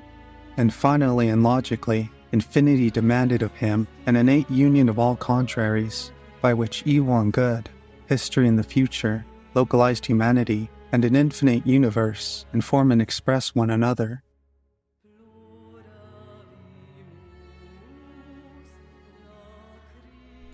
Afterward. I'd like to thank a friend for giving me a mic so I could record proper audio. I'd also like to thank other friends who gave me advice on upgrading my PC so I could record good footage. Shout out to Garrulous Goldmask for providing my very first footage as a start. Last Protagonist has also been very helpful, giving encouragement and advice during this whole process. I'm glad I found him in his community, who pushed me to be rigorous in fact-checking my theories and properly conveying my ideas. I encourage you all to check out Arcane Bard Audio, who I thank for allowing me to use their wonderful rendition of the Song of Lament. It's one of my favorites. There are too many others I'd like to thank as well, but are too many to list. Your support is equally important to me. Finally, I have to thank a dear friend of mine. Without her suggestion, I probably wouldn't have started video making at all. Thank you. This company is being bled like... Wait, why is autoplay on? I specifically had it off. Where is the autoplay button? Oh, it's because it's a playlist. That's right. Okay. Yeah. Elden Enthusiast, thanks so much for making the video and the shout out. I appreciate that. I do have some questions for you in that. How does it feel now having completed your first video and tangentially me having ripped it to shreds a little bit? Hopefully it was a little bit cathartic and not too unbearable. But yeah, no, I definitely enjoyed it, even if I think it could have been improved in a number of ways.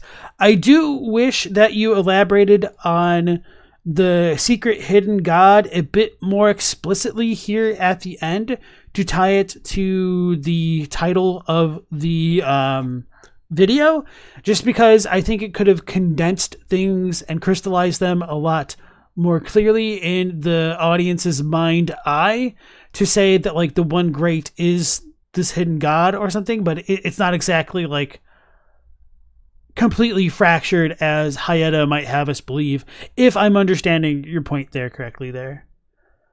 But yeah, beyond that, I think that was a fantastically produced first effort for a video and all that. And I'm glad that myself and the community was able to help you out at times. And to build off that point specifically, on the Discord earlier today in the content creation channel, Elden Enthusiast did link his next video script / video essay into the chat and was looking for feedback. I don't know if I necessarily want to do that here because I haven't received his express permission to do so, and I don't know how he feels about that.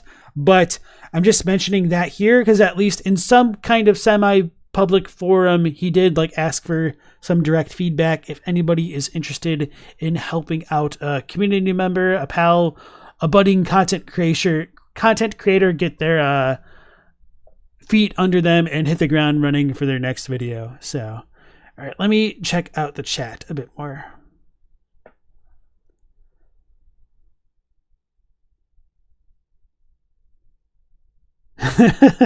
Thanks for the context there, Scholar.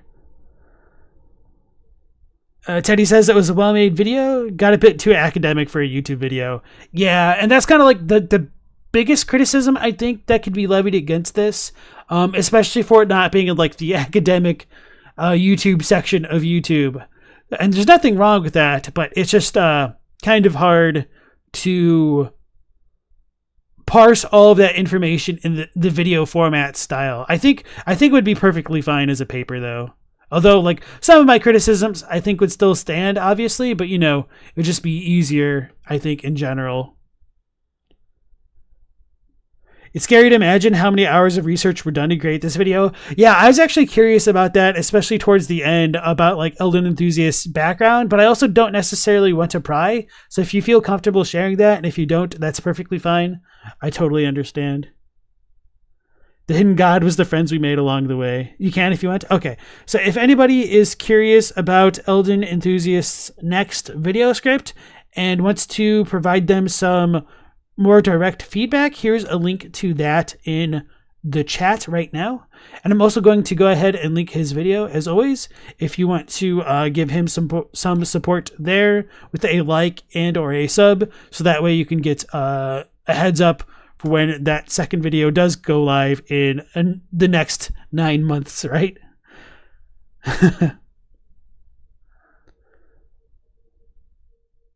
You think the secret god of Elden Ring is the big turtle right there? Yeah, he's got the 4 elephants on top of his shell and everything too. Okay. Raven's Poetry 333, welcome into stream. Okay, so unless Elden Enthusiast is working on some closing statements, we'll be moving into the next video on the docket by another friend of the channel, JarHed 69, with his This company is being bled like a stuck pig. What are the Shadowlands? Shadow of the Erdtree speculation, location, JarHed. So let's check out the date on this. So February 21st was Was that the actual day, or was that one day before the trailer got released? It might be one day before. I don't fully remember, but yeah. So he just kind of got cursed by the timing there, I think, with the Shadow of the Erdtree speculation. But nonetheless, he did want me to check out his video here, so that's what we'll do. Did I watch his usurping theory? Yes, I have watched the usurping theory live on stream. And if you check out the live section of my channel, or like probably do a channel search, you should be able to see my critique there as well. And I was a little bit brutal, I'll be honest, but not too bad. He thanked me for it.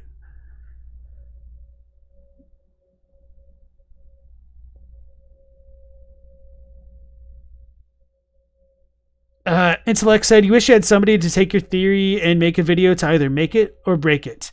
I have considered like reading people's theories out loud in the chat, or like in like a stream format, but I'm not sure about it. I mean, worst case scenario, if you really wanted to go kind of low effort, you might be able to use like a talk to speech program and like do it that way. But that certainly would be like the lowest effort amount, and there's nothing entirely wrong with that, but it's just with everything going on with AI and like talk to speech, I don't know, individual preferences may vary there. Bella says, is it required to have a PhD / doctorate in world / art history to create an Elden Ring lore video? Nope. Okay, let's go ahead and dive on into What Are the Shadowlands by JarHed 69. Spoilers. This company is being bled like a stuck pig, Mac, and I got a paper trail to prove it. Check this out. Take a look at this. Jesus Christ. That right there is the mail. Now let's talk about the mail. Can we talk about the mail, please, Mac? I'm dying to talk about the mail with you all day, okay? After a year with only the poster, some of us have gone a little crazy. And yet, others out there have managed to bring some connections to light that have really built a strong case for where, what, and who the Shadow of the Erdtree will be about. These include the content from Zeostorm, the Tarnish Archaeologist, Agent Jake, Crunchy and Cosmos, specifically their explorations of Miquella and Godwin, and how they connect to the spirit world mentioned by the Helfen Steeple. Following all their amazing insight, and with the DLC coming very soon, I've really wanted to go over my own thoughts, specifically where this mysterious location will be. The level of detail in the poster is particularly incredible. So, to explain how these threads could be connected, I've tried to create a cohesive... That's a lot of effort to make that work for like the editing. I do like the little fake paper tears there and the strings put together. It must have taken a while, man. Particularly incredible. So, to explain how these threads could be connected, hey, V-Limit, nice I've tried to see you again. Create a cohesive narrative of all the evidences and observations, building an argument for where we'll be going in the DLC. Much of this will be speculative, and obviously, I've been drawing on the ideas from these content creators, especially some of their latest content. I'll link any of the videos mentioned throughout the video, and I'd really recommend viewing them if you haven't already. Although the poster may appear simple, there's multiple layers of meaning to be unravelled. The image of Miquella alone raises a lot of questions. Miquella is the one thing that remains a mystery to me. As possibly the most mysterious character we hear. Just a little bit of a content creation note. The audio level for Gideon seemed higher. It might not have been because like bass tends to come across as being louder, but just like touch it down slightly if you want it to be more in line with your voice. Now that wasn't egregious, but it was just slightly noticeable, which is why I remark upon it. Was this made pre-trailer? Yes. It either dropped the day the trailer dropped or the day before. I don't remember the exact date the trailer dropped. February 21st does stick out in my mind, so it might have been the same day. JarHed told me, but I just goldfished memory and I don't remember the exact details.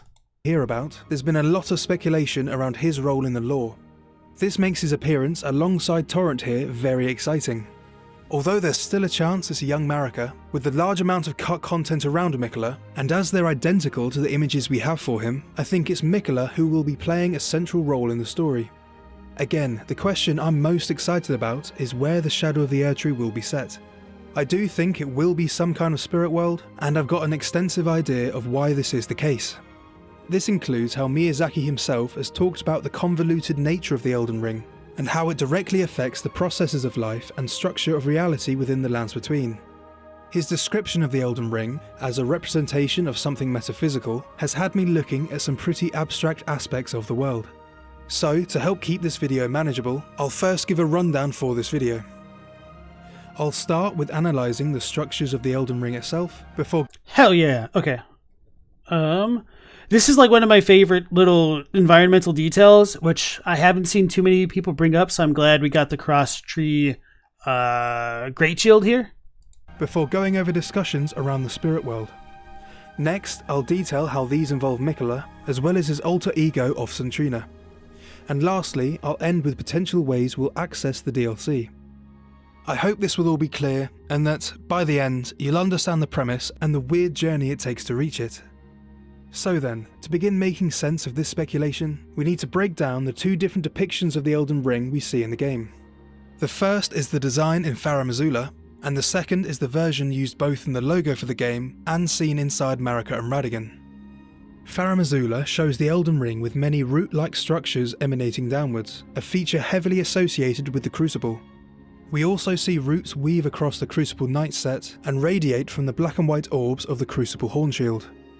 This use of roots and its location within the crumbling Farum Azula tells us the rooted Elden Ring likely came from the age before Marika's. Her Age of the Erdtree began with the war against the Giants, followed by the brief Age of Abundance. Let a new epoch begin, an epoch glistening with life, branded. And this is just like one of those points where it's a little bit arguable depending on people's individual interpretation. I personally don't think it's meant to be different, the Age of Abundance and like the Age of the Erdtree, so to speak. Although I guess you could say like the Age of the Erdtree is it's the rectangle to the idea of the square of the Age of Abundance, in that the Erdtree itself may have like... Anyway, I'm just kind of shooting myself in the foot, so I'll just stop talking there. The Elden Ring for the Age of the Erdtree. We aren't told much about this early period, only that warmth and blessings fell from the Erdtree like rain. The Blessed Dew talisman states, it was once thought the blessed sap of the Erdtree would drip from its boughs forever, but that age of plenty swiftly came to a close, and with time, the Erdtree became more an object of faith. I'm just curious whether or not JarHed like... The same sap is... If JarHed uses a like widescreen camera, or if he crops things deliberately to give it a more cinematic look, or if this is just has like a certain aspect ratio for widescreen. Not that that's a big deal, but I'm just kind of curious from like a content creation perspective, because I think it looks pretty nice, the visual composition here. I know for some reason like the black bars can bother some people, but hashtag deal with it, I guess. And I did appreciate the little transition between like blurring the background to make the text pop out a bit more. I think that's a pretty good technique there, and sorry for bumping the mic there. And with time, the Erdtree became more an object of faith. The same sap is found within the Amber Medallions, making them the most precious jewels in the Age of Godfrey. A primordial life energy is said to still reside inside them, as well as within the red-tinted primordial gold of Godfrey's Crucible Knights. This era of the Erdtree is also associated with the ancient Erdtree incantations, which include the aspects of the Crucible and healing incantations that tell us how the Erdtree once flourished with abundance, yet it was only for a fleeting moment. You know, this is the first time I've noticed this extra bit of a design on the outside of the incantation papers. Is that normal? I need to look at the icons real quick. Give me a moment. I mean, I could have just been blind. I'm just... Oh,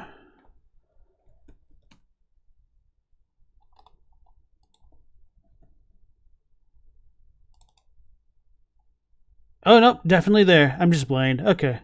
Sometimes that happens. Like, it's so crazy to me, like, how many... Oh, yeah, I'll just bring this over here.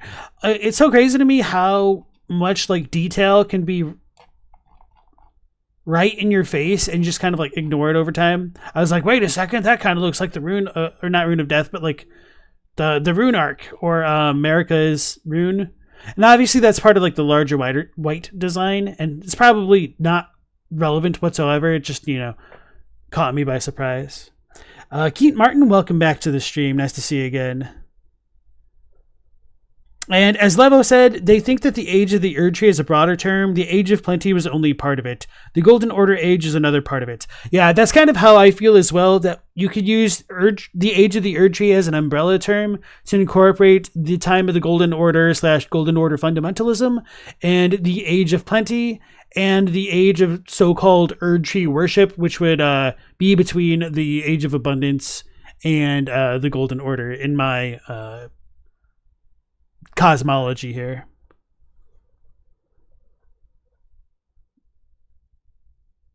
Intellect thinks Mesmer is the reason why the Godskins could have serpentine features. Yeah, I don't know if he is a Godskin or not. I wouldn't be surprised if he's not. But I would hopefully welcome definitely more information about the Godskins with the DLC for sure. And then Teddy says, do you think Marika harvested the sap through a tap? In that case, she may have inadvertently tapped it for life and caused its current stagnation. Now, honestly, I can't exactly call this headcanon. So my current speculation is looking at the trailer for the Shadowlands, which is a little bit unfair within the context of this video since it came out like right before the trailer released. The kind of let me just pull up the trailer real quick because it'll probably be easier to talk about it rather than describe it. Footage.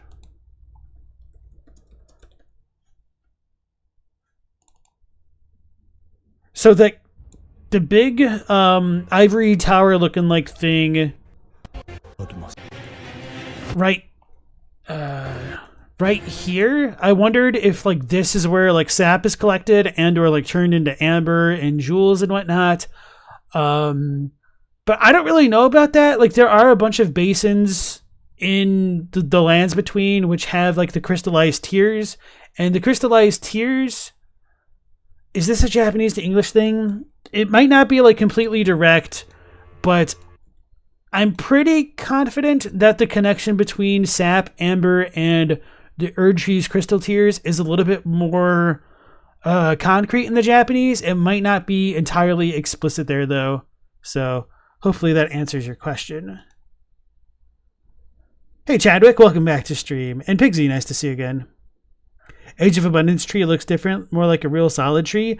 Allegedly. We don't really know, and I have differing feelings about that, because like the icon Great Shield could potentially show that tree, but yeah, there's a lot of like oddities with the timeline and the tree and gold and stuff like that.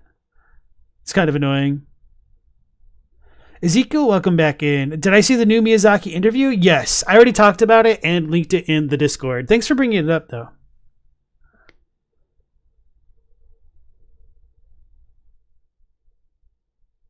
Intellect thinks the Age of Abundance was the beginning of the Age of the Erdtree. Then it was burned by Gek Mesmer, who swayed Marika from the Dynast King. She was punished. Then the Golden Order starts. And that is perfectly fine. But, and you know, I'm not like disagreeing with you here. When you do have those feelings of the Erdtree beginning and then death being sealed, that might not be compatible with like everybody's idea of the timeline of when the Rune of Death was removed from the Elden Ring. And depending on your own feelings, that might like contradict what you feel of like when the Rune of Death could have been removed. Because many people believe the Rune of Death may have been removed when Marika first came to power, but that could like vary depending on like the relation to like burning the Erdtree. Because if the Erdtree itself was burned, but Marika's order was started with the Erdtree, then that would imply that the Rune of Death that the Glowmide Queen had to have been active after the Erdtree already existed, which would mean that the Rune of Death should still like potentially be within the Elden Ring until her defeat. So just kind of like bringing that up as like one way the timeline gets complicated really quickly depending on everybody's individual beliefs there. Chadwick's deadass serious about gold becoming a mushroom with his statement of gold knows it's becoming a mushroom. It's all over the sigilry. Okay. Sorry, I don't really mean to laugh, but it is kind of funny. Helical, welcome back in. You like the path of linking it all to Sumerian gods. Okay. you think the Crucible tree was burned by the Glowmade Queen / Marika, then she had her power sealed, and that starts the Golden Order. Okay. Alright, gonna go back to the video. Such is the course of all life. While the primordial energy of the Crucible was still present within the Erdtree, we aren't told when this Age of Abundance ended. However, we can explore this area further by looking into the different sigils used for Erdtree incantations. I caught him. He's using the free cam. Look at this non-loaded texture here. We're looking into the sewers from the sky. Got him. Further by looking into the different sigils used for Erdtree incantations. It's been argued they depict the progression of Marika's Erdtree society. Ooh. This is whose timeline is this? Is this his? Because this might be different from what he was saying before. It's fun. Ew. Elden Ring is shattered, then fundamentalism. But at least Death and Death is removed here. So, yeah, this is kind of problematic to me because I guess you could make the argument that the fundamentalism is not necessarily just all of encompassing of the Golden Order, and this might be the Golden Order times, but with Death and Death removed, that would mean the Golden Order starts here. And so, yeah, there's not entirely contradicted, but it still has implications which need to be explored and justified, I think. Isn't this TA's thing? This one looks different from TA's, but you might be right. I don't know. It's been a long time since I looked at it. Pigsy said, you thought the Golden Order started later on, then was argued out of it, and now you can't remember what the argument was? I mean, sometimes it'd be like that. And Intellect says, the GO started when the Rune of Death was removed. That happened when the Glowmade Queen Marika had her power sealed. Sort of. I mean, you can make justifications to kind of split things up a bit, but I don't want to get into that right now at the very least.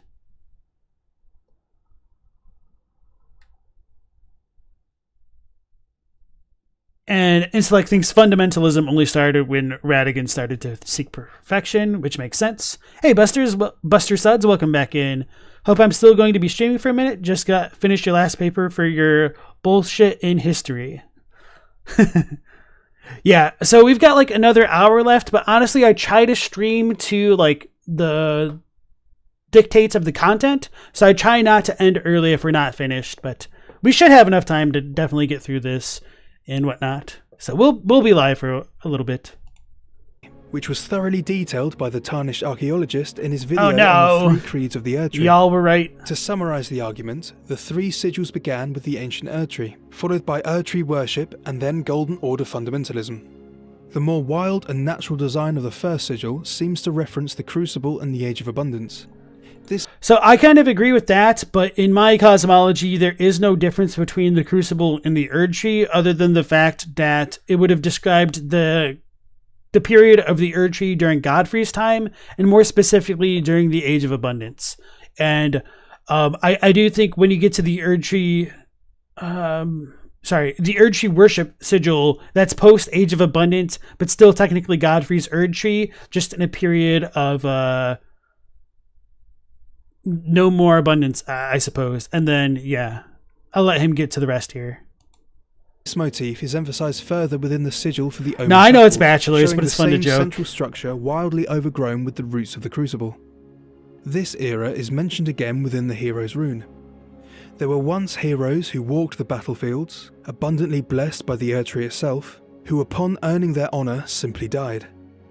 Notably, the heroes simply dying would fall way outside of rebirth through the Erdtree. We know this system began...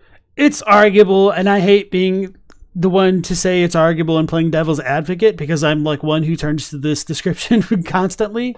So yeah, you could still have people die and then give them Erdtree burial. The question becomes, is this death specifically related to destined death? Or is it not? I don't know. Began with the removal of destined death, and we know this event was the beginning of Marika's Golden Order. The Black Blade incantation, learned from the remembrance of Hold on. How did he phrase that? I might have just... Hold on. The heroes simply dying would fall way outside of rebirth through the Erdtree. We know this system began with the removal of destined death, and we know this event was the beginning of I would disagree with that premise of Erdtree burial beginning with destined death, because you could make the argument that Erdtree burial was a way to circumvent destined death, but it still could have existed in the lands between. So to give a bit more context to that, ignoring like the whole like Malekith stuff here for a second, let's say Age of Abundance begins with Godfrey, but destined death is still part of the world because like the Golem-eyed Queen is still active. Like Godfrey's stuff, his focus is war, and if you kill someone directly that may or may not be related to destined death, we don't really know, but he could still take the bodies of the dead and bury them and like send their gold juice into the roots of the Erdtree to make a stronger golden tree potentially, and then the Erdtree could take that life, blend it together, and then eventually create things like the sap of the Erdtree, ulcerated tree spirits, Erdtree avatars, and potentially things like Misbegotten. It is very questionable like how the Misbegotten and stuff are supposedly in contact with the Crucible, but that's kind of neither here nor there. It's just like we don't know enough about destined death to say what it is versus what it isn't, and that is very frustrating about the lore, which is why we have to play like devil's advocate so often and really challenge our assumptions on like what we think might fit, which is always an ongoing challenge when going through these videos and trying to produce content of one's own. It definitely was some BS. Thank you. Yeah. Congrats on getting your last paper done, though. Hopefully it all goes well. Chadwick says, the knights upon achieving their glory simply died? Yes. So the Japanese is slightly different where it doesn't have the word like simply there, but that honestly doesn't really bother me from a localization perspective.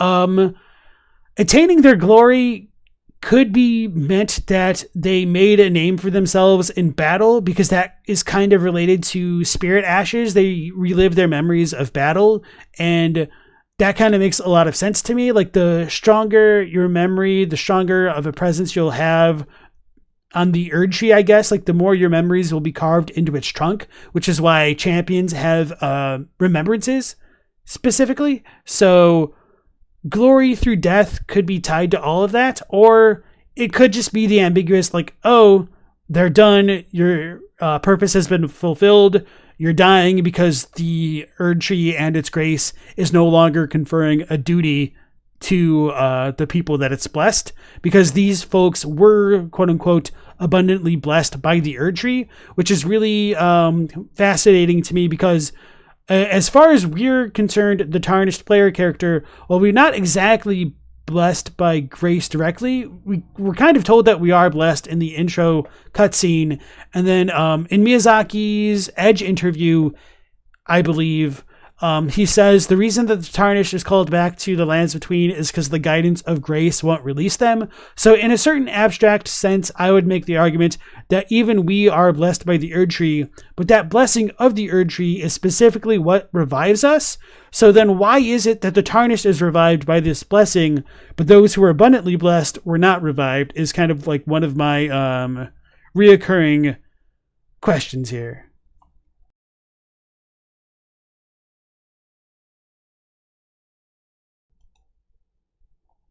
You don't know how to literally interpret that passage. Time is so obfuscated, we don't know how much time is ever happening. Yep. All right, here we go. Going back in. Marika's Golden Order. The Black Blade incantation, learned from the remembrance of Malekith, again uses the ancient Erdtree sigil. To me, it seems the Black Blade was the last ancient Erdtree incantation, suggesting the removal of destined death is what changed society towards Erdtree worship. And to play devil's advocate even further, and I talk about this in my last video, but I don't like expand upon it too much more than this, is that when you do cast the Blackblade incantation yourself, the sigil doesn't appear when it's cast, so you could take that for whatever you will. And there is some oddities with like the sigils in general, because the claymen use the symbol of the Nox on their sorceries when they use their like bubble incantations. Or are they sorceries? Whatever. They're bubble spells, we'll say. And it's very questionable what, if any, relation the Claymen of the ancient dynasties may have had with the Nox. So the sigils might not be the most reliable source of information, but then you kind of open yourself to attacks of like, well, if you can question this sigil, like why can't we question like the Malekith one or any of the others? So this just kind of comes down to individual discretion there, I suppose. Ju Wang says the Erdtree gives you a duty, you fulfill it, then it slurps you up. Something like that, yeah.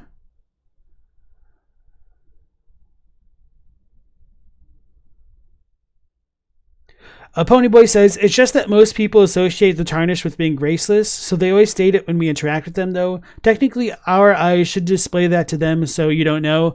Part of the, like, one of the other really annoying lines to me in the game is that Godfrey, when you meet him, he says, Tarnished warrior, spurned by the grace of gold.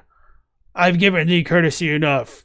Warrior, you know, like, so he says we're spurned by the grace of gold. And no, those quotes were not actually in order. I was just memeing around. So is Godfrey correct, or does the Tarnished actually still have grace? It's up in the air. I tend to be more on the side that the Tarnished does have grace, but that might not be true. We could just be following its guidance, but not have it. Somehow, I don't know, man. It's really annoying. Ponyboy says we're technically no longer tarnished by virtue of giving our grace back, right? Probably not, because if you want to take a mechanical argument, the fact that our tarnished player character is susceptible to the Flame of Frenzy as well, or sorry, not the Flame of Frenzy. Well, technically yes, but the Frenzy mechanic, Madness mechanic, and the Deathblight mechanic, which are canonically said to only affect the Tarnished, then that should imply that we ourselves are tarnished. But to be fair, like, that isn't the most reliable metric of things, because certain enemy types aren't susceptible to these ailments for arbitrary gameplay reasons. Like the invader form of Vike can't be frenzied or deathblighted. I don't even think he can be frostbitten, if I'm remembering correctly. You can't Deathblight Gideon, but I believe you can frenzy him, so it's a little bit inconsistent. I would need to double check the frenzy thing, but yeah, it's all a bit of a mess there. We're just leasing grace. Yeah, maybe. This would mean the Age of Abundance is actually synonymous with the use of this sigil, and that both ended when recycling souls through the Erdtree was initiated. Personally, I've always thought the Crucible's primordial energy within the Erdtree was... I'm trying to remember. So going back to the whole idea of tying it to the sigils, I do think, yeah, I'm pretty confident it's Erdtree worship sigils which appear within the catacombs. So JarHed might be able to try to substantiate the argument that Erdtree burial is more in line with this epoch of the Erdtree, which I could, kind of respect. If that is their play. I'm trying to pull up a picture. Yeah, okay, so it is the Erdtree worship one. And like the catacombs are just very annoying to me for a variety of reasons I don't want to get into. And then... yeah, so I guess like to counterpoint that, it's kind of really fortuitous that I opened up this screenshot specifically, because this is the giant conquering hero's grave. And that might be relevant in the whole context of Erdtree burial, because if these things in this hero's grave are given Erdtree burial, but they fought in the war against the giants, then we could ask ourselves, well, just how fleeting exactly was the period of the ancient Erdtree? Were all the people who fought in the Giants' War given Erdtree burial after Destined Death was removed, and like in this period of time specifically? That just doesn't seem super... like that just doesn't pass the vibe check for me, so I would almost assume it shouldn't work that way, but I don't know how you guys feel about that in the chat. VLimit says Frenzy and Gideon is actually a hilarious tree strat. You forget which one, but you have a clip of it in your vids. Okay, nice. Do you just like throw down the Frenzy Flamestones and you just kind of like stands at them entirely? And then Intellect says, don't we find Two Fingers banners and stuff near where the Tarnish used to gather? Tarnish were loyal to the Two Fingers. Ronnie even makes fun of us for it. Yes and no. We, depending on what you define as a Two Fingers banner, I would kind of say no, because the only explicit one to me would be these ones of the giant conquering heroes' graves.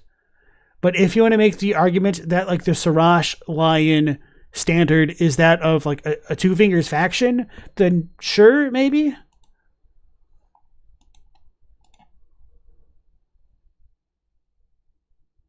And then Helical said that aspect specifically interested you because it felt like the Erdtree co-opted the old burial methods. And that's like another thing that you might be able to argue, that if JarHed wanted to say that these catacombs were co-opted by Erdtree worship after like Death and Death was removed, I think that's a perfectly plausible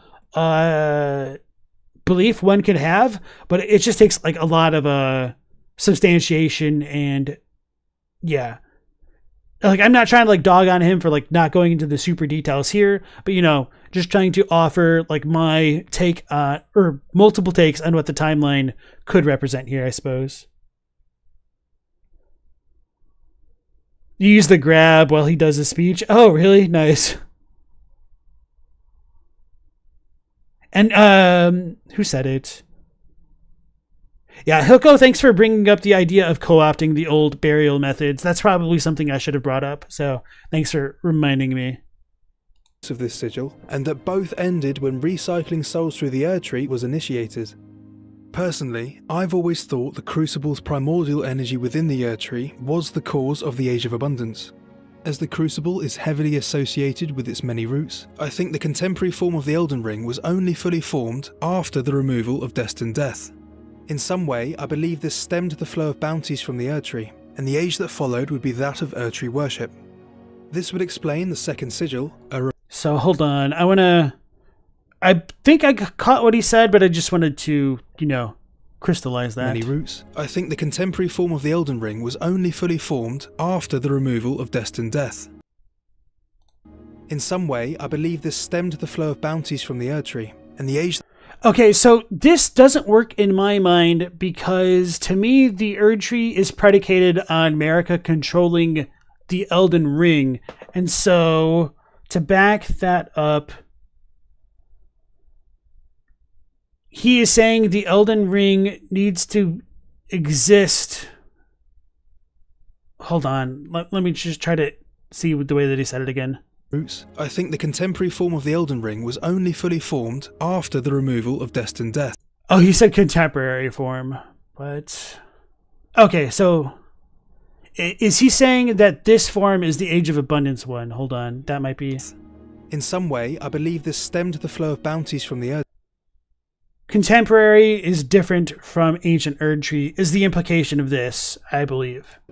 And the age that followed would be that of Erdtree worship. And so, yeah, Erdtree worship equals contemporary. Ancient Erdtree sigil is not contemporary based off of this argument here. So, okay, and he's saying, going back to the timeline here, I'm supposing. That's pretty far back, huh?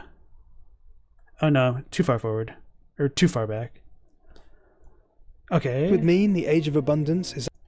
So this is contemporary, this is not this. So Erdtree should exist. He's putting this there. Okay. I'm going to need to like listen to his point again. Tree worship. This would explain the second sigil, a refined Celtic design without any leaves, reflecting the decline of the Erdtree's bounties as it became more an object of faith. This is just a brief rundown, but I think... So yeah, is he trying to say that this represents the ancient Erdtree? I think that's a possibility. I don't know how I personally feel about that myself. Just because I think it could represent like Godfrey's Erdtree unironically, and I also think it's possible it could represent some kind of unknown order which predates that of Marika and Godfrey. I think it's important to view this design as the Elden Ring before Destined Death was sealed. So, before Destined Death was sealed could potentially mean before Godfrey and Marika, and or it could just mean Godfrey and Marika's Elden Ring sigil. And so, I think he'll probably talk about this in a moment here, so I apologize if I do end up talking and stepping over his toes here slightly, in that the design of this Elden Ring could kind of be like the equivalent of the modern Elden Ring of what I would say would be Radagon, or the logo of the game.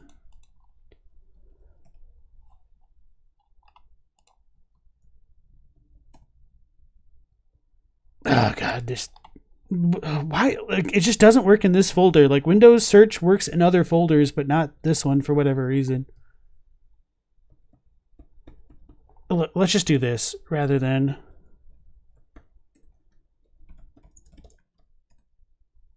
So this, man, that's tiny. It's the exact same thing, isn't it? All right, so I think you might be able to make the argument that this is to Godfrey as this is to Radagon. And I don't know how I feel about it. I think it's possible for either interpretation, but I also think this could be pre-Godfrey here, if that makes sense to you guys in chat.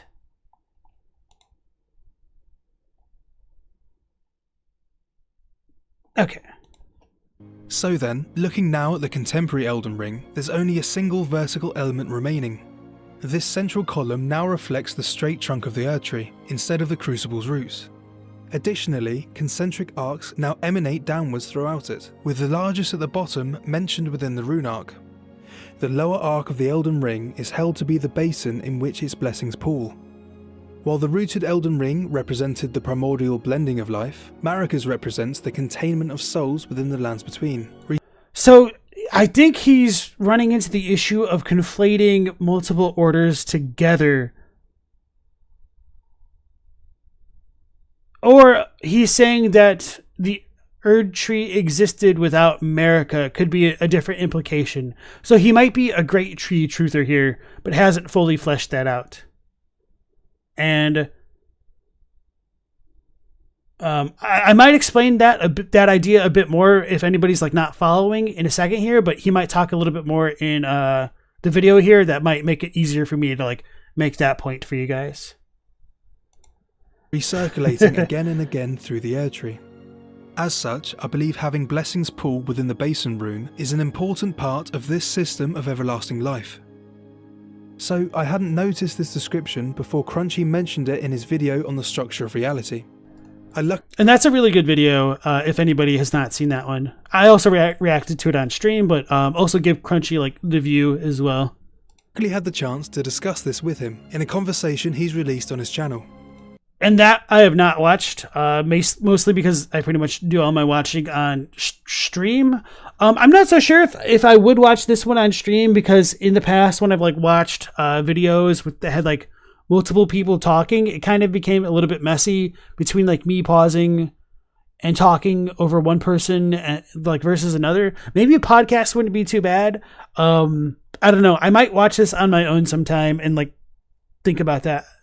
So yeah.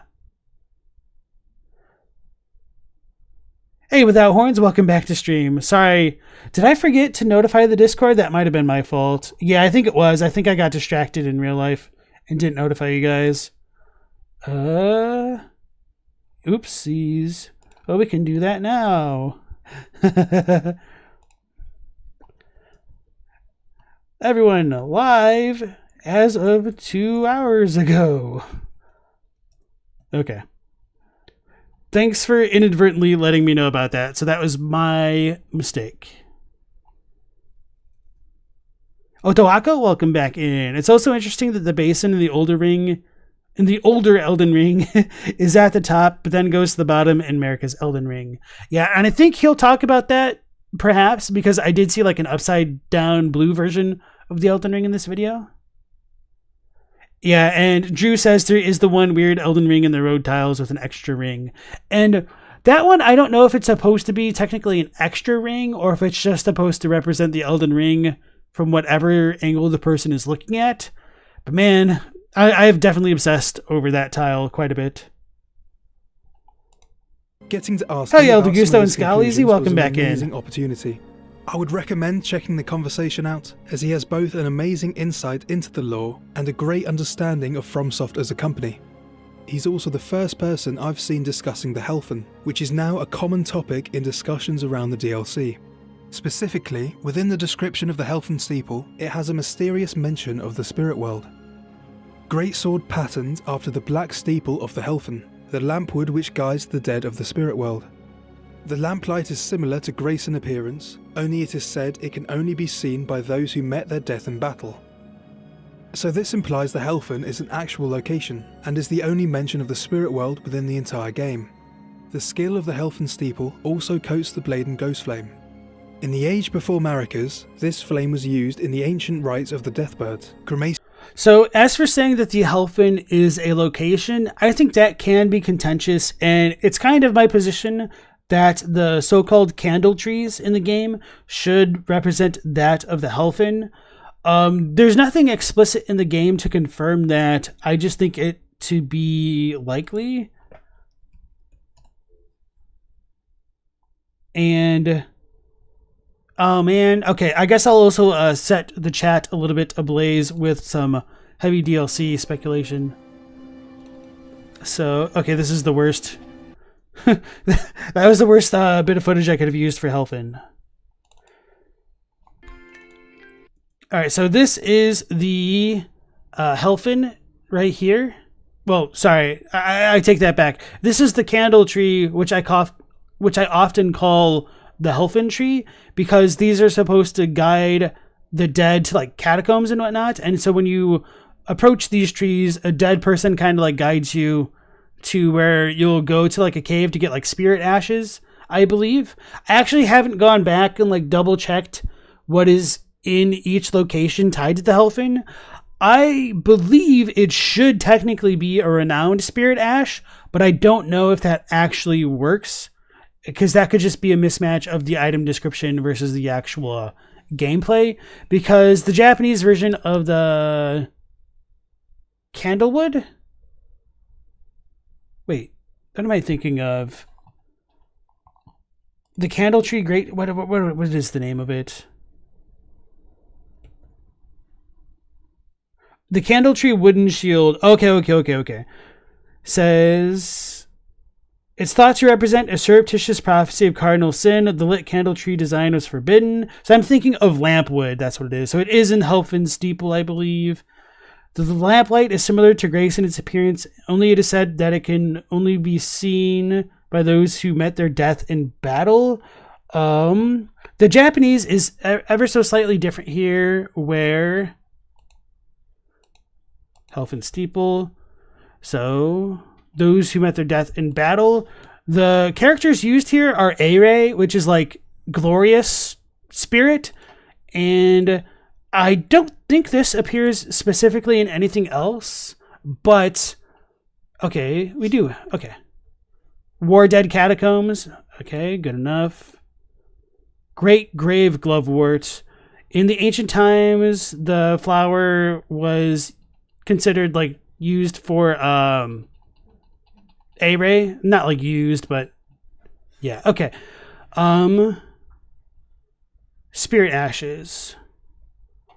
Is it this or is it the bell?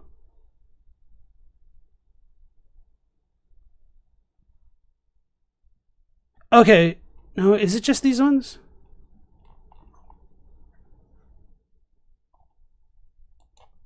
Spirit Calling? Is there a hyphen or not? Nope, okay. Spirit Calling Bell.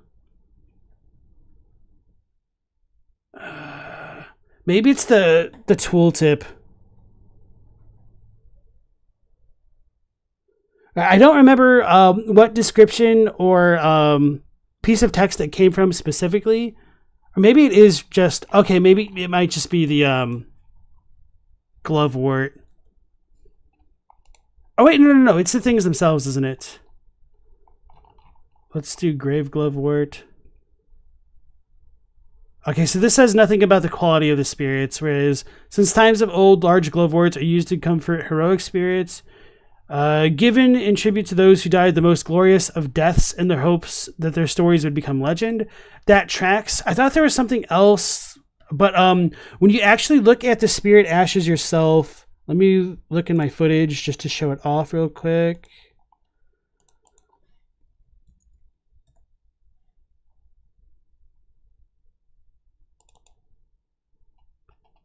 When you look at spirit ashes, this line up here separates like normal spirit ashes to so-called renowned ones. Oh, maybe that would be the word, renowned, I think.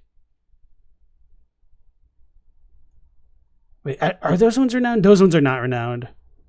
These ones are the renowned ones. I don't understand the difference between these spirit ashes and these ones. Are these more humanoid? Is that it? No, because we got skeleton boys up there. See, I don't know what this like section is, but these ones are specifically renowned ones, and those use the Grave Glovewort, and that's the difference. And then we have puppets, which are their own different thing. So let me look up renowned real quick, and then I'll like look at chat again. Oh, renowned ashes. Okay. So this is like Mei. So that's Mei. Is that Mei? How do I even read this? Namai. Oh, I'm just blind as hell. Okay, yeah. Namai. So like they've been given names and like they made names for themselves. That's why they're renowned. And is that all? Me.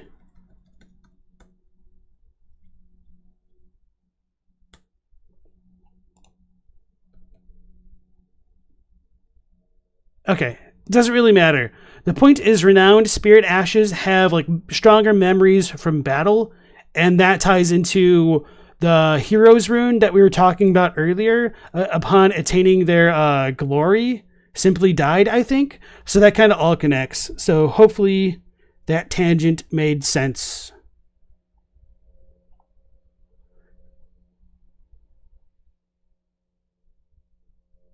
Am I saying that nice little ghost that leads you to the bear's cave actually wants your death? That's outrageous.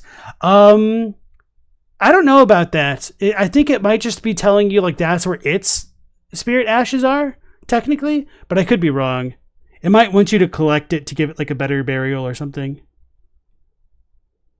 Intellect says, they say it resembles grace. You think they're actually talking about the red light at the top of the Helfen Steeple? You mean the Forbidden Lands. Or you actually mean the crystal, don't you? That resembles the red grace-like energy in the consecrated snowfields. Yes. So I think that's a pretty common idea. I don't know entirely how I feel about that. I think I said on yesterday's stream or the stream before that I think it's also possible that like that reddish grace-like thing could be related to the Flame of Ruin, but I don't entirely know. I think it can be arguable. Chadwick says, to die in battle makes a soul sing. That seems important. I don't think there's anything which says like makes a soul sing specifically, but yeah, generally the idea there is true. Oh, I think you're talking about the branch swords. So that might be a good thing to bring up in relation to this. So thanks for bringing that up. The heart sings when one draws close to death, and a glorious end awaits those who cling so tenaciously to life. And then the other branch sword says pretty much the same thing, except one clings so tenaciously to life to render up a death worth offering. So like the more you struggle to not die, the more like memories you create. And so that just kind of like ties into everything. So going back to the whole like heroes rune things, like the Erdtree allowing them to simply die, the reason why the Erdtree might allow them to die is because they finally made a name for themselves, and in so doing, they create stronger memories, which the Erdtree might be able to carve into its trunk, according to like the remembrance lore and whatnot. So, and that could like have some potential ties to like the Yggdrasil of like Norse mythology, because like the fates in some like versions of the story, the way that they weave fate together is like carving the names of heroes onto like the trunk or the bark of the tree itself. So it could be like a similar thing going on there. Going back there. In chats, where are we? You think the higher ones cost less FP than the middle ones? Oh, you mean the ones at the top? Okay, yeah, that can make sense. But if so, I wondered like why, like what's the distinction between them? Okay, it's all good, Chadwick. Thanks for bringing that up. Okay, so going back to the video. Now I forgot like why I got on this tangent. I think I was talking about the different types of Erdtrees and whatnot. Or the rings, everything. Eating the dead instead of burying them. This practice would be abandoned though, and souls began recirculating through the Erdtree by Marika's design. As I've speculated, I believe this system originated from the removal of destined death, so the ghost flame used by the Helfensteeple identifies it as a relic from this previous age. And so this is the red like little crystal thing that our friend was talking about a moment ago, and I do appreciate here that JarHed has reaffirmed that this is speculation rather than like hard fact and whatnot, and yeah, I'm fine with that. Priests of the Deathbirds wielded the Death Ritual Spear, featuring many offset branches along its design, also present in the red and blue feathered branch sword talismans. A talisman adorned with red or blue feathers, once used in ancient death rituals. The heart sings when one draws close to death, and a glorious end awaits those who cling so tenaciously to life. This suggests an important relationship between life and death, particularly the delicate line in between. The fear and acknowledgement of death itself might actually be what gives life a more complete meaning. Or in other words, fighting to your fullest extent is what it means to be truly alive. Exactly, and that's been a very core theme for a lot of the FromSoft games for quite a while. It was pretty much made like super explicit for like the promotional material for Bloodborne. I don't remember the exact quotes off the top of my head, and it would be on the now defunct Sony webpage for like Bloodborne, where they had like a lot more direct information. But the good news is, even though it's defunct, now it's all been preserved on Meph's wiki, which is Bloodborne-wiki. So I highly recommend that wiki over any other for Bloodborne. It's miles ahead of like Fextra and whatnot, and has pretty much everything you could ever want to know about Bloodborne. I mean, it's not a completely perfect resource, but it is still continually updated to this day when Meph receives reliable information for things. So to tie that back more tangibly to like Bloodborne lore and stuff, that kind of like is part of the whole idea behind the way that like blood echoes work, and which I like often bring up in my videos, would be how HP is described as the power or will to survive. So it's literally in the help stat or help menu for the HP stat in that game. Let's see if I have window search HP. Okay. The power or will to survive. If this falls to 0, your strength will fade away. And then Dark Souls 3 has something like that as well. I always forget which item description it is, but it is explicit in that game too.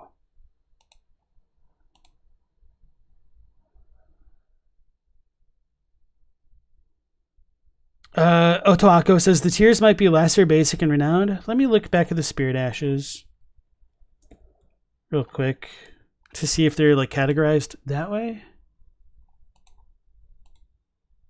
Wait, what?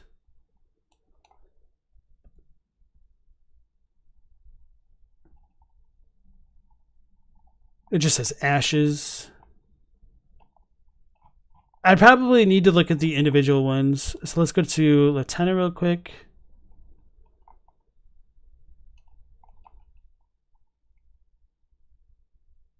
Yeah, it's okay. We'll just have to figure it out another time, I suppose. But thanks for the ideas.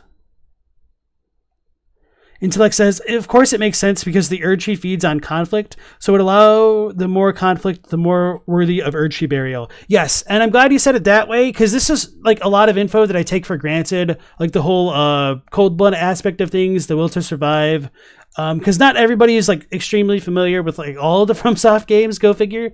So there is another item description which makes that crystal clear, and I always forget which one this is because I looked it up the other day, and it's not Blessing of the Erdtree, it's Blessing's Boon? Damn it.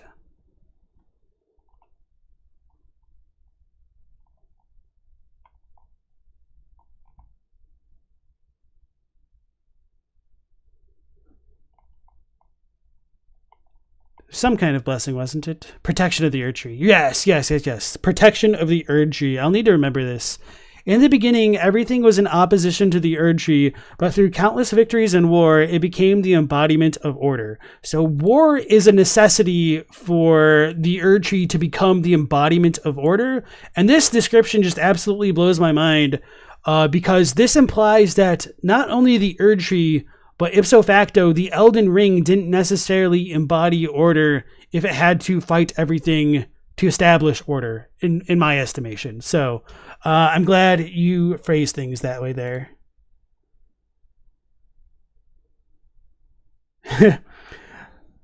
Everyone hates Vextra. Who are the Death Priests, the Black Flame Monks, or the Godslayers, or door number 3? Door number 3, it's a goat.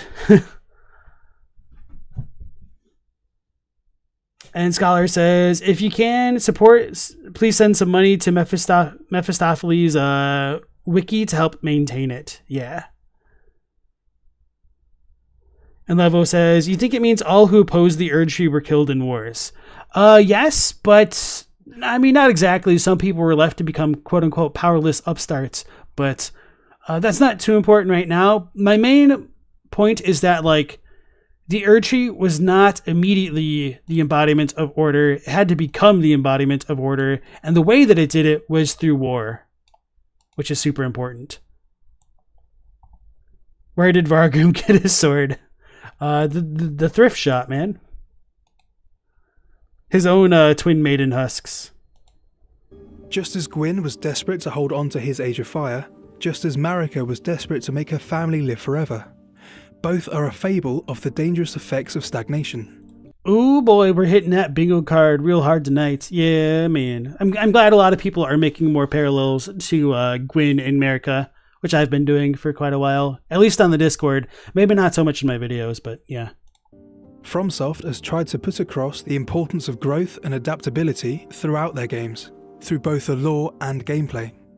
If love leads to fear, or pride, or desperation, or if you cling to something too tightly, it will either suffocate or it will break. That's a really big component of like the darkness of Dark Souls, in that love and fear are kind of like treated as two sides of the same coin, because of things like the children of the dark.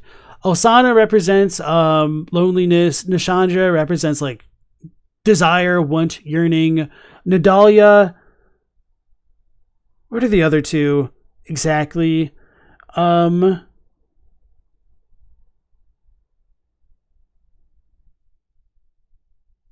Anyway, Carla has a really good set of lines which talk about it. Oh, damn it, that's a Japanese thing. Anyway, I'm going to move on from that point because I don't have like the mental acuity to give you guys the exact quotes that I need. And I don't want to like spend the time to like look through my own videos and try to like put my stuff before JarHed's, just because, I don't know, it's just, yeah. Anyway, moving on.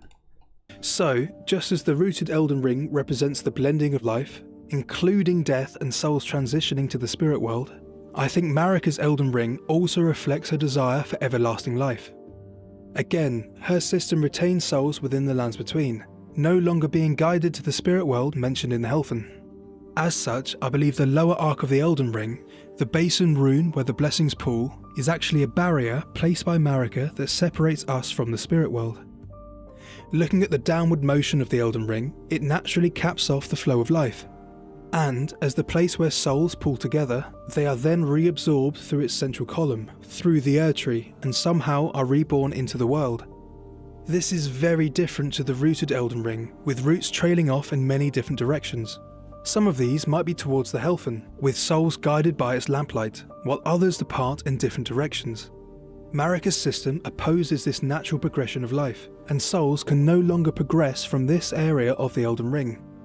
And the Basin Rune appears within Marika's own sigil, indicating it is a key component for her order. So, if the Basin Rune was added to prevent souls from leaving the Lands Between, then sealing the Rune of Death would also ensure that no souls could truly die and move onwards. The name Malekith means death of the demigods, and it is said that there was not one demigod who did not fear him. Champions knew what was at stake. Indeed. I kind of hate that quote because it's not translated super well. Rather than saying champions knew what was at stake, the point is that it's because they knew fear that they were champions. But anyway. That's what made them champions. Wielding destined death, he alone could kill souls in the Lands Between. This, I think, meant he was able to send them to the spirit world, therefore outside of Marika's order of Erdtree burial. The Rune of Death also has an arc, but in the opposite direction to the Basin Rune. Crunchier suggested, if the Basin Rune stops life from flowing out of the Lands Between, then maybe this opposite arc of destined death could represent stopping life flowing backwards from the spirit world. To make sense of this, and to clearly show the spirit world being separated by Marika, I've been using this graphic with a simple inverted Elden Ring to represent a continuation beyond the Basin Rune. And I was kind of waiting for him to get to it, because I remembered seeing the blue looking Elden Ring, so I didn't want to step over his toes on this topic. So I'm curious to see what he'll say first, and then I'll give my inputs on that, because he seems to be going in a bit of a different direction than I would have expected. Thank you, Helical. Also clearly shows how souls have been sealed within one plane of existence, with destined death being the only possible gateway, the only method for souls to move to the spirit world. Using this imagery can help demonstrate how the half-death of Godwin would cause a catastrophic flaw in this system. We know the fragment of destined death that Ranni stole was used on her and Godwin. She secretly had it used on both of them simultaneously, which split the full curse mark in two. So, while Ranni had only her body die, freeing her soul from her Empyrean flesh, Godwin died in soul alone. Oh, Lord Godwin. Oh, my... Sorry, I'm going to move ahead real quick just because I need to see where he's going.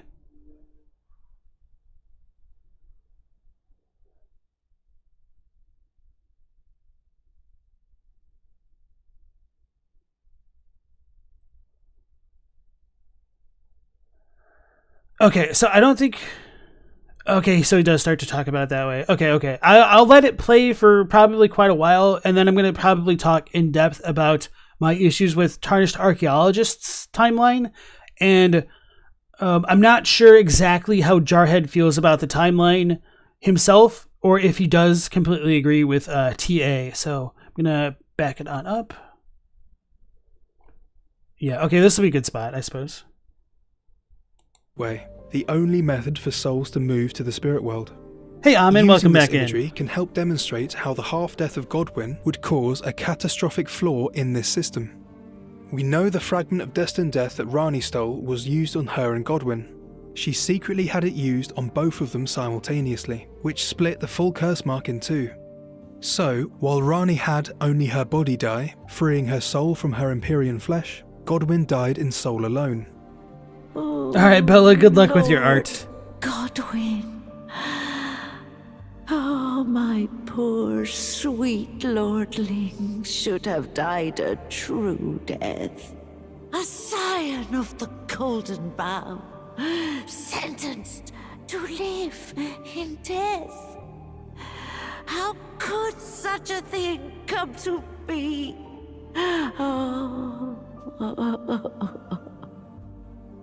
Godwin now lingers as a soulless husk, and his body was buried in the deep-root depths, from which deathroot began to spread throughout the Lands Between. On the night of the dire plot, the stolen Rune of Death enabled the first death of a demigod.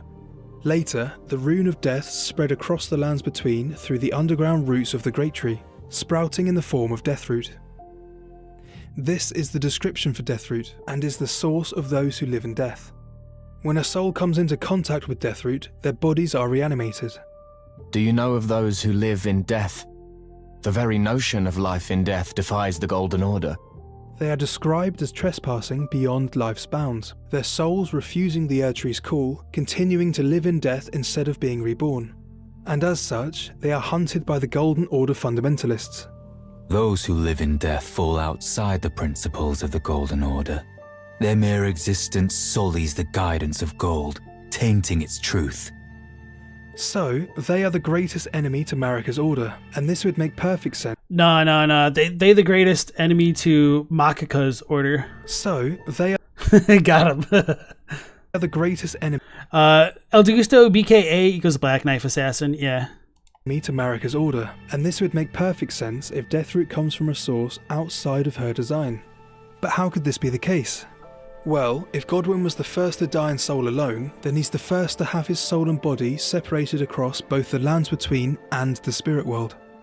Because of this, I believe this means his body is now acting as a bridge, as a hole punched through reality and into the spirit world. Such a wound, such a flaw in Marika's barrier, could have allowed Deathroot to erupt in the lands between from the spirit world itself. Burying Godwin's body in the deep-root depths would likely have made things much worse, spreading the Deathroot further and faster. Now, So yeah, I've wondered about this myself. I've come to a different interpretation than JarHed here, and part of my thoughts are contingent on the way that Goldmask comes to confront everything with the Golden Order. So let's go ahead. Not Holdmask, Goldmask. So Order Healing says, the noble Goldmask lamented what had become of the hunters.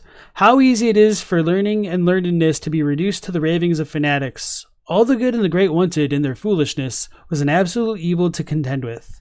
Does such a notion exist within the fundamentals of order? So, Goldmask says the current imperfection of the Golden Order or the instability of ideology can be blamed upon the fickleness of the gods who are no better than men. That is the fly in the ointment. So Goldmask doesn't necessarily see those who live in death as a flaw in the order because they're, in a certain sense, a byproduct of the order, in my opinion, based on the implications of this description and everything else relating to the dialogue relayed to us through Corin. So, the way that I look at it is that spirits kind of always existed in the limbo of not being able to like fully die because of the Golden Order, and that was the problem of removing the rune of death, that things don't fully die anymore. But I don't think that flaw in the order was made... I don't think Marika was made aware of that flaw in the order up until Godwin died and Deathroot appeared and allowed the dead that it came into contact with to kind of like reappear, rematerialize in spirit form, maybe because they lacked the will or the memory or whatnot, the gold to come back. So that's kind of the way that I look at Deathroot, because like these spirits should theoretically be there, but it's only like when they come into contact with Deathroot that they become animated again. So even that idea does have its problems, because like it's really weird that we would have the bones of corpses which presumably predate Marika and Godfrey's order allegedly get reanimated by by Deathroot. But to be fair, it might also be the case that the bones that get reanimated might not be the spirits, or sorry, this, how do I phrase this? When bones get reanimated by when those who live in death become reanimated by like spirits, those spirits might not have been the spirits from the corpses of the bones that they came from. So to give like a different example, let's say like somebody got killed and their body got cremated, but they kind of still exist in ghost form. Maybe their ghost would move away from like their ashes and they would just possess bones, because ghosts can possess bones in Elden Ring. That might be one way to kind of reconcile these issues, but I still think like any kind of paradigm is kind of going to have to do some mental gymnastics to like make itself work. But moving beyond that, what was my point? Gold mask, those who live in death. Yeah, spirits exist isn't necessarily because of Deathroot. Yeah, so I think the spirits predate Deathroot, but Deathroot just highlights the problem of the spirit's existence. Might be the best way I could summarize that real quick right there. Did I have a stroke? Maybe. Oh, I had some dropped frames. Was that it?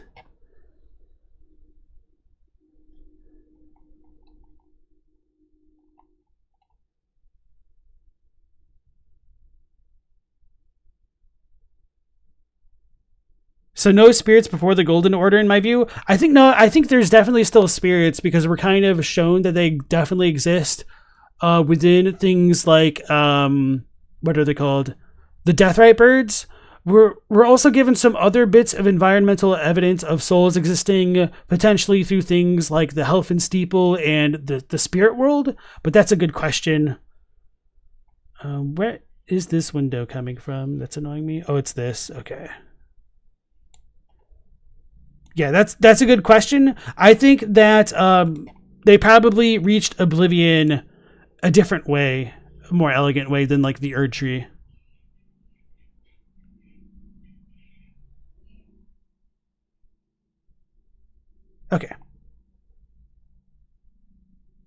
Okay, going back to the video now, and I'll probably get into the timeline extensively in just a moment. I'm assuming. This may sound like a stretch, but there's another very interesting detail with Fia's Mending Rune of the Death Prince. When added to the Elden Ring, it's actually placed directly over the Basin Rune, right across Marika's boundary between worlds. Its description reiterates, the Golden Order was created by confining destined death. Thus, this new order will be one of death restored. We don't know what an order of death restored would look like, but as Fia's rune places half of the curse mark on either side of the Basin Rune, I believe the plan is to expand the rupture between worlds even further. So this comes... why do I always have to go back to localization? This comes back to another issue with localization, in that the Japanese is a bit more muted in its implications here. I guess I should probably pull it up for you guys. Where are we at?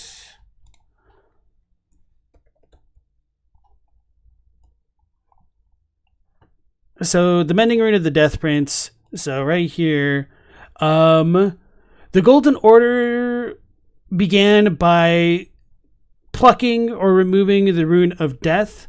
Thus, this new order shall become Death's return, perhaps. Like, so, obviously, I'm just like trying to translate that very literally off the cuff, so it sounds like stilted as hell. But the Dearo here is probably like me, like it represents like a hypothetical within certain contexts. So it isn't a certainty that the new order will be one of death restored. It's just kind of like the supposition of the limited omniscient narrator here. And this is kind of why I stress that it's really important to pay attention to the type of language used in the games, in the context of the whole idea of hearsay and speculation, because this is a very valid rhetorical, literal device that is used to give a bit of distance and leaves the developers wiggle room to deviate from this formula that they've kind of locked themselves into, and say like, well, we didn't say it was this way for certain. There is like more room for interpretation here. So anyway, I don't know like what the better solution would have been in English, because like even if we say like this might be a new order of death restored, maybe that would work. It's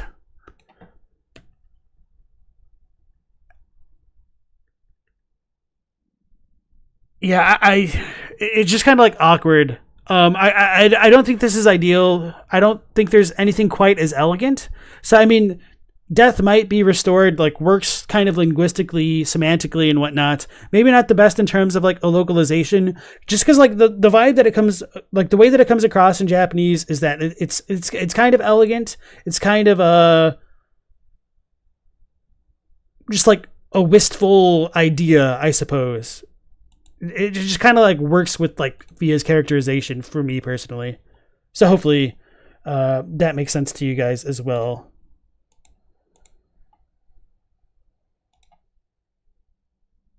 Before Deathroot, they're more like the invisible ones on the mountaintops. Yeah, untouchable ones, maybe.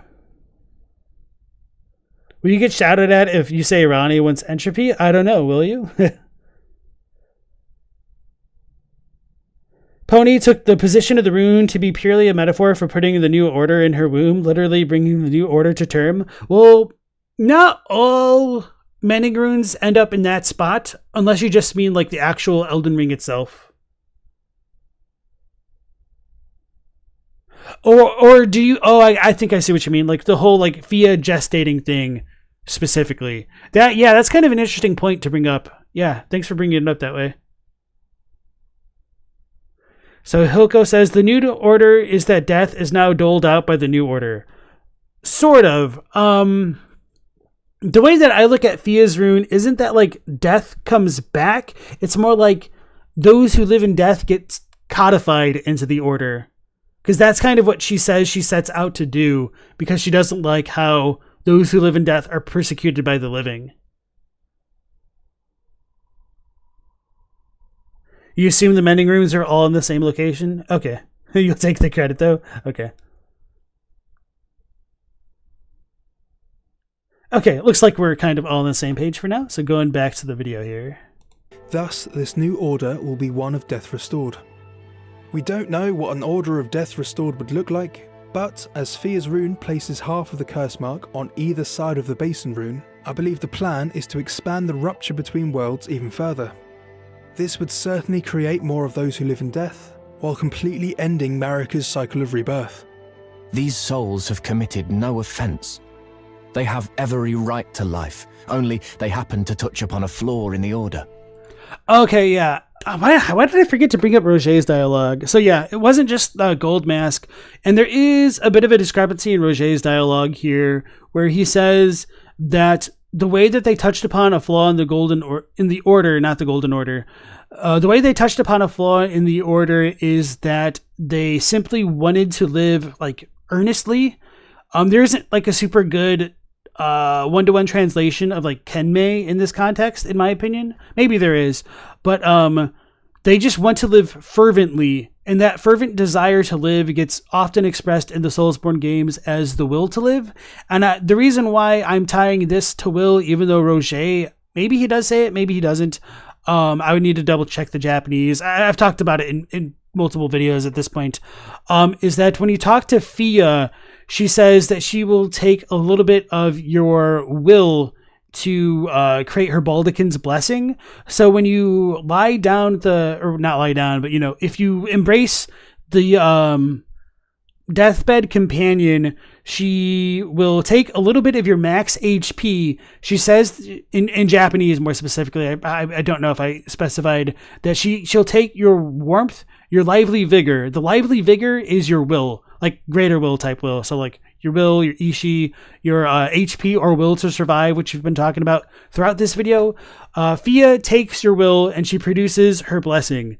So that exact same principle is what happens when she says she wants to lie with Godwin. In my estimation, she lies with Godwin. She might take his inert gold, by my estimation, to gestate it into, or maybe not inert gold, his inert willpower, because his soul is gone, but his will might still be there, depending on how like that all connects into like the universe, the cosmology of Elden Ring, which is like one of the more difficult aspects to broach here. So Fia lies with Godwin, takes his willpower, and then creates a Mending Rune, I believe. So, and if Fia takes our will to create a blessing, and if she takes Godwin's will to create a rune, then that shows that willpower is within Godwin's corpse, which is kind of being spread throughout the lands between in the form of Deathroot, which is kind of made explicit through like the Prince of Death pustules, that Godwin's body is kind of like reappearing everywhere because his face is reappearing. So this is what I meant earlier when I kind of said offhandedly that the ghosts, the spirits of the dead, still exist, but they're just kind of inert up until they get touched by Deathroot, and then they get instilled with that desire to live earnestly again, per Roger's dialogue right here, and so they become those who live in death, and they like inhabit skeletons and whatnot. Oswald asks, have I ever played Nier Automata? You'd love to hear my take on it. No, I have not. That's actually been a game on my like to play list for a long time. That just kind of keeps on growing by the day, you know? So yeah, I do want to play it. Maybe that'd be a good game for stream sometime. Who knows? Ascalisi said she removed death from her order, then these living dead show up. So yes, but no. I think when she removed the rune of death from the order, the living dead didn't have that living part in front of them, so they were just dead. They were just kind of inner soul energy, so just kind of like spirits that were not awake. And then once the rune of death came back in the form of Deathroot to the lands between, it disseminated Godwin's like lively vigor, as Fia says in her English dialogue, to these spirits, so they get a taste of that lively vigor, and they're like, oh snaps, I remember what it's like to live. I want to live. And so they do live, because like their will keeps them alive, according to Roger. That's not what you meant? Okay, my fault. Next time shout, I'm gonna willpower, and just see what happens. I mean, that kind of works. Just make sure you get your rallied HP back, because that's kind of how it's supposed to work in Bloodborne at the very least. When you get hit by an enemy, you certainly lose blood, but the thing which actually really damages the hunter is that like they kind of get discouraged. And so if you hit an enemy back for like hitting you, you're like, hell yeah, I'm not just gonna sit here and take it. Like I've got like the willpower. And part of the reason why I bring up willpower in the context of Bloodborne is that blood echoes are called chi no ishi, and ishi here is the term used for will in Japanese. So chi no ishi comes from shikatsu, which is dead blood or death blood. So you get the will to live from the blood of the dead, and within the blood of the dead, I kind of just said it. You get the will to live, and so like when you drink the blood of the dead, you're reabsorbing their desires to live. So sorry for being kind of redundant there, but like yeah, it's just kind of been like a very recurrent theme throughout Bloodborne, Dark Souls 3 especially, and Elden Ring on a more subtextual scale.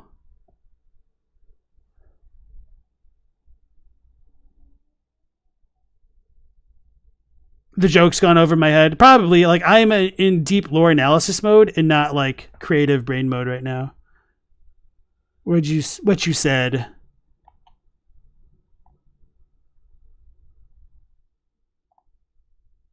Or was it... Who said it? Anyway, okay. Health is what you make of it, the will to live. So it's not what I make of it. It's legitimately what the games call it. So I'll pull that back up. Where are we at? I need my Bloodborne folder. Oops. All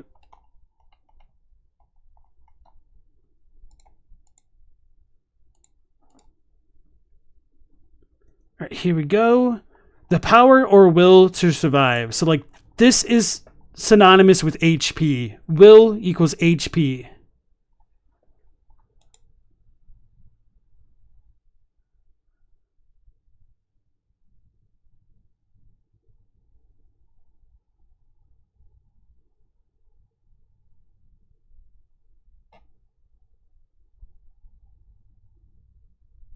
Oh, okay. I see what you're saying with like the VIA stuff. Okay. Hilko saying, I need my Bloodborne folder is something that a shocking number of people you know might say.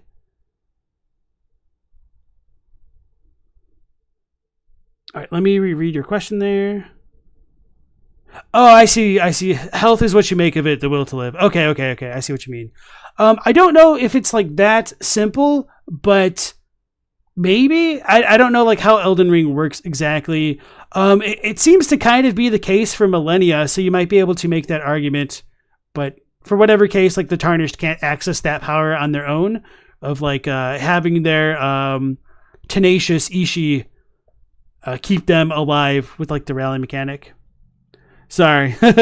Yeah, okay. Now I can kind of chill out for a second until I get riled up again about the timeline. They have every right to life, only they happen to touch upon a flaw in the order. Those who live in death simply happened across this hole between realities, making them abhorrent in the eyes of fundamentalists. They all come from a flaw, a mistake within Marika's golden order, created by the half-death of Godwin. Alongside the spirit world, Crunchy's gone to great lengths exploring how themes of water are heavily associated with those who live in death.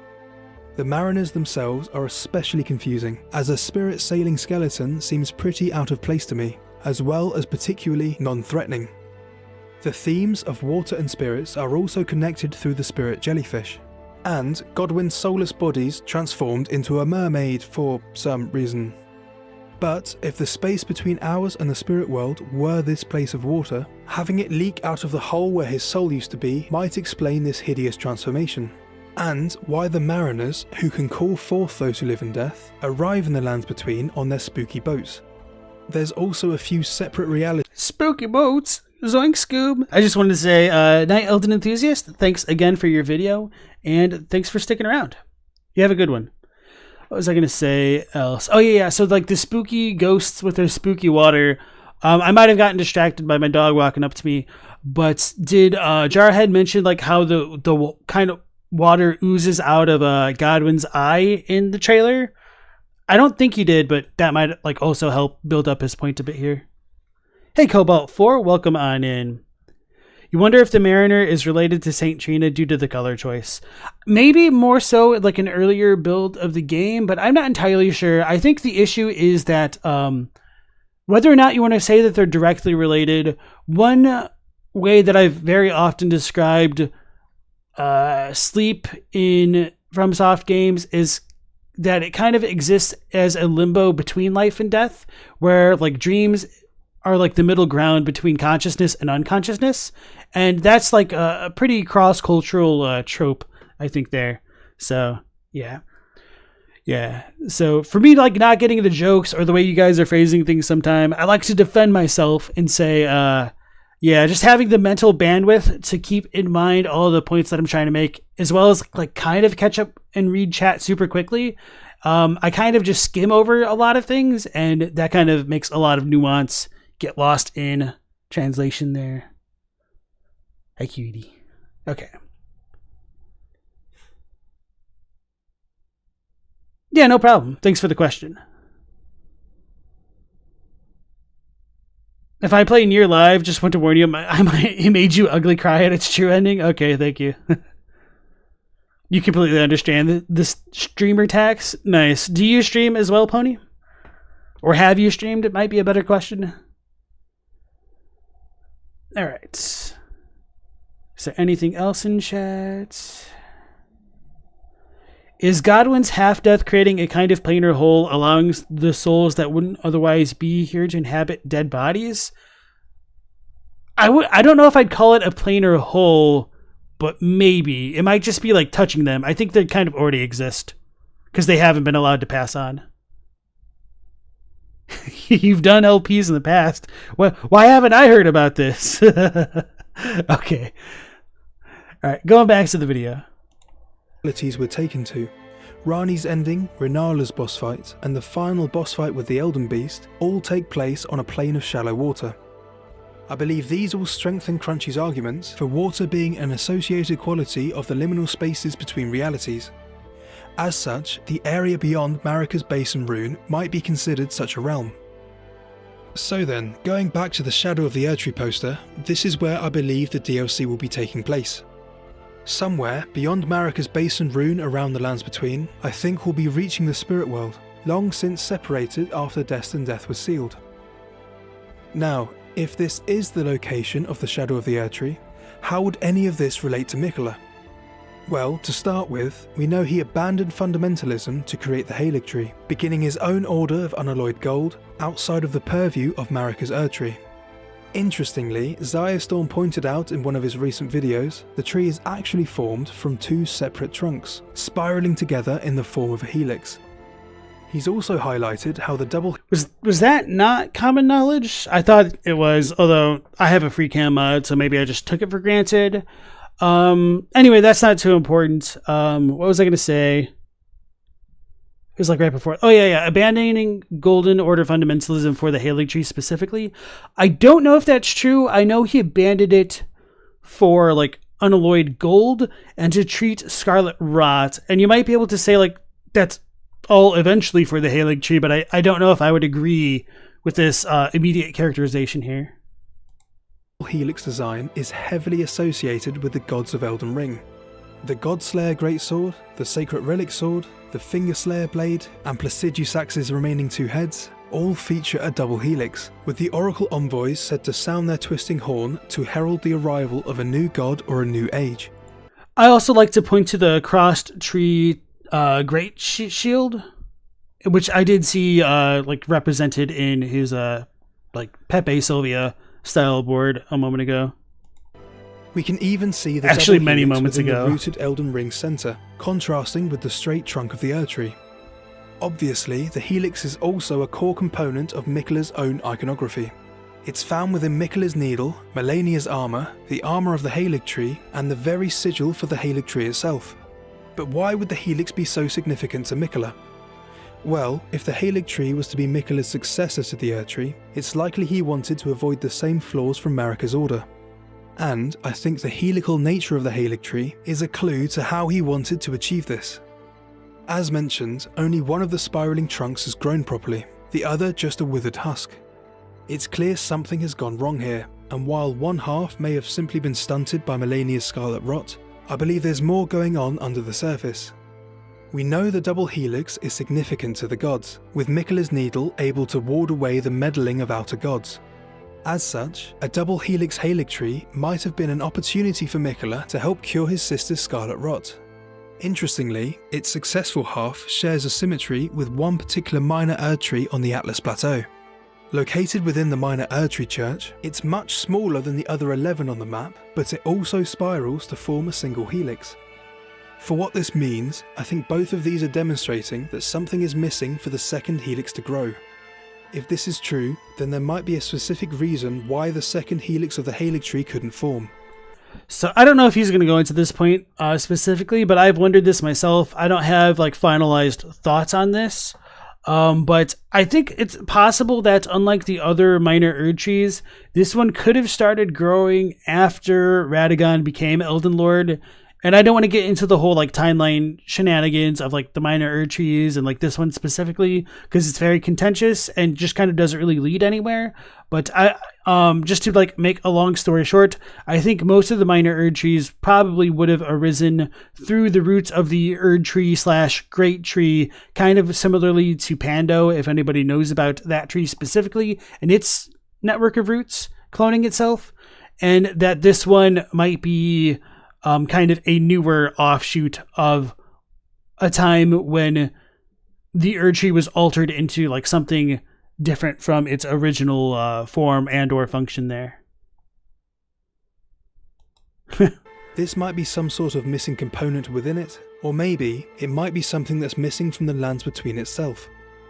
For this particular minor Erdtree, and this section is just some wild speculation here, I think there's a possibility it was planted by Miquella himself, maybe as an early attempt to grow his Halictree.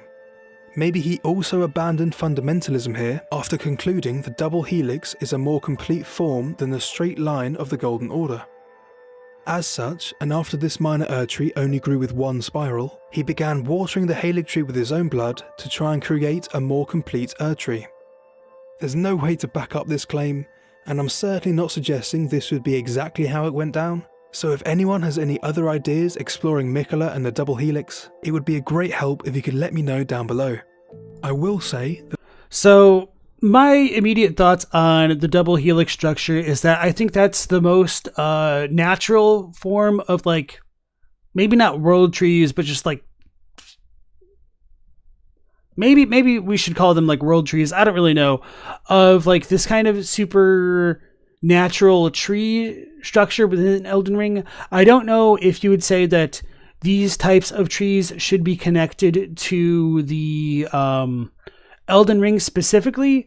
We also have, I mean, obviously this came out like right before the Shadow of the Erdtree trailer came out. Maybe I should also pull up that footage for anybody who might not be familiar with it. We have a random goofy looking tree appearing within some random place we don't know much about, where like the Marika style navy hood wearing tarnished player character appears. And it kind of looks like the Two Fingers almost, but not really. Okay, here we go. So yeah, this is kind of like a crossed tree as well. And even like the Shadow of the Erdtree might have a similar motif going on, which was also kind of fairly noticeable in the key art as well there. So that might just be like the natural form of like special trees in the lands between. But the way that the bark is kind of like looking like the Two Fingers dead flesh is really evocative to me. I don't know how you guys feel about that yourselves. And then Doggo, welcome back to stream. You said characters tend to mirror each other. What do we think about Marika's origins around here? So yeah, there could be the fact that you might need the god and the Elden Lord to represent two aspects of life. I think just in general, like the double helix structure is very evocative of something like DNA, which is obviously a great symbol for life, at least for us, maybe not so much for viruses. But anyway, setting like that goofy stuff aside, that's kind of like the way that I look at it. And Marika and Radagon being one person could represent only one half of that so-called double helix, because there is no like proper partner. It's like self-cessed. And that's kind of like the way that I reconcile this idea. So could the minor Erdtree in the Altus Plateau region in Lane-Dell and the minor Erdtree church have been planted by Mikola? Maybe. That doesn't vibe check. That doesn't pass the vibe check for me. I'm trying to remember what quote Melina gives us there specifically. Let me look in my footage.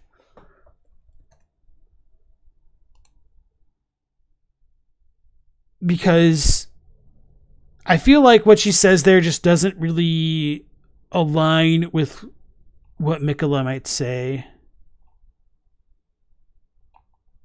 And not only that, we get the Golden Order seal right next to that Erdtree, or minor Erdtree, I should say. So it seems to be like more distant to me than Mikola.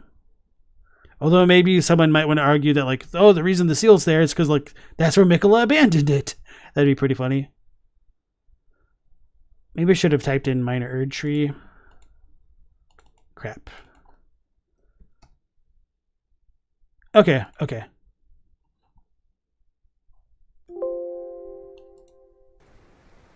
Spoken echoes well. Shall I share them with you? His own words. I declare mine intent to... Okay, yeah. So, I declare mine intent to search the depths of the Golden Order. So, there's no guarantee that this tree was planted here when Marika delivered this line, but just in general, this place seems way more connected to the Golden Order than anything relating to Mikola. And I think there's a good chance that this tree... And never mind. I'll just leave it there because it's just all speculation and doesn't really matter. So, okay, going back to chat. Hey, Titan, welcome back. You think we should start with what trees represent in this context? Family trees? The double helix could represent DNA, and in this context, this is a new lineage which was cut short. Interesting perspective. Are you talking about like the Helical tree specifically there, or the minor Erdtree? I realized I was kind of locked in on the chat. And Night Scout, nice to see you again.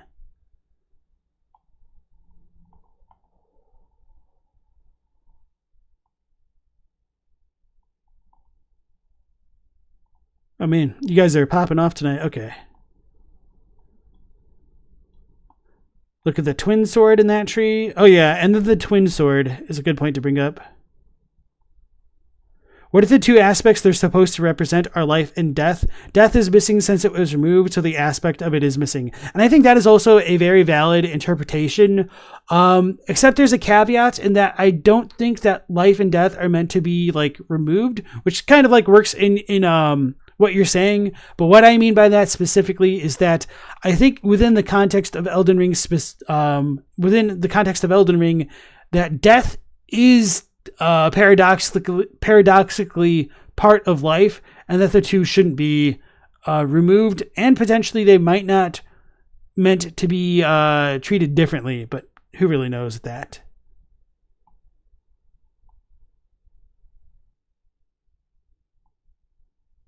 So Mikola wasn't born yet. It's arguable because while I understand what you're saying with the Minor Erdtree Church is about Mikola founding fundamentalism, not necessarily, because one could make the argument that the Golden Order must exist to some degree for Marika to study it, or it could be the lines of Marika saying she's about to establish Golden Order fundamentalism. There is always that kind of ambiguity in these games, which is super annoying. I'm assuming I should pronounce this as Wes. Welcome into the stream. The idea here is Marika tried unalloyed gold here, and that's why this tree shines the most gold. That does not work because we're told that unalloyed gold began with Mikola. And we don't know whether or not that was done after the shattering or beforehand. I could see it going either way. The tree is the centerpiece of the entire church, taking the place Marika or Radagon's statue normally would. This church was likely built around the tree. I could also see arguments about it not being built around the tree because, like, unless it's a greenhouse, trying to grow a tree in a building is pretty difficult to do, although it might be made easier with a magical tree for sure. Cobalt points out that the tree is covered in the golden centipedes, like we find them all around it. That's a good point too. Okay, Titan was talking about the Helical tree, because if it does represent a lineage cut short, divesting himself of his flesh, his strength, his lineage of all things golden. So you think Mikola may have abandoned it. Oh yeah, and that was the one thing that I wanted to mention with like the Helical tree situation in general. It does really bother me that we don't know exactly why the Helical tree has wound up in the state that it's in, because as Titan might be insinuating here, he might not be. Mikola could have like abandoned the Helical tree idea with like the shadow of the Erdtree. I don't really know. We'll have to wait and see about that one. But there's also the possibility that the reason it got cut short, metaphorically and maybe a little bit figuratively or literally here, is that Moog could have interrupted the process by absconding with Mikola and his cocoon, or it could have been cut short due to Millennia's scarlet rot. There's a bunch of annoying possibilities with which we don't know what is the primary factor, or if they're all working together to create this confluence of events that just rendered it inert, I suppose.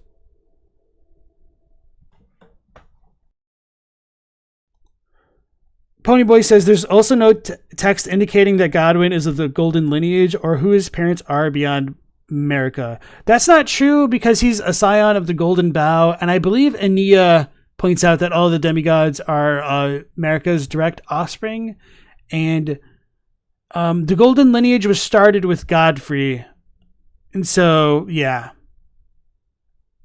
maybe it isn't like super direct, but I mean it's pretty much all but said in my opinion.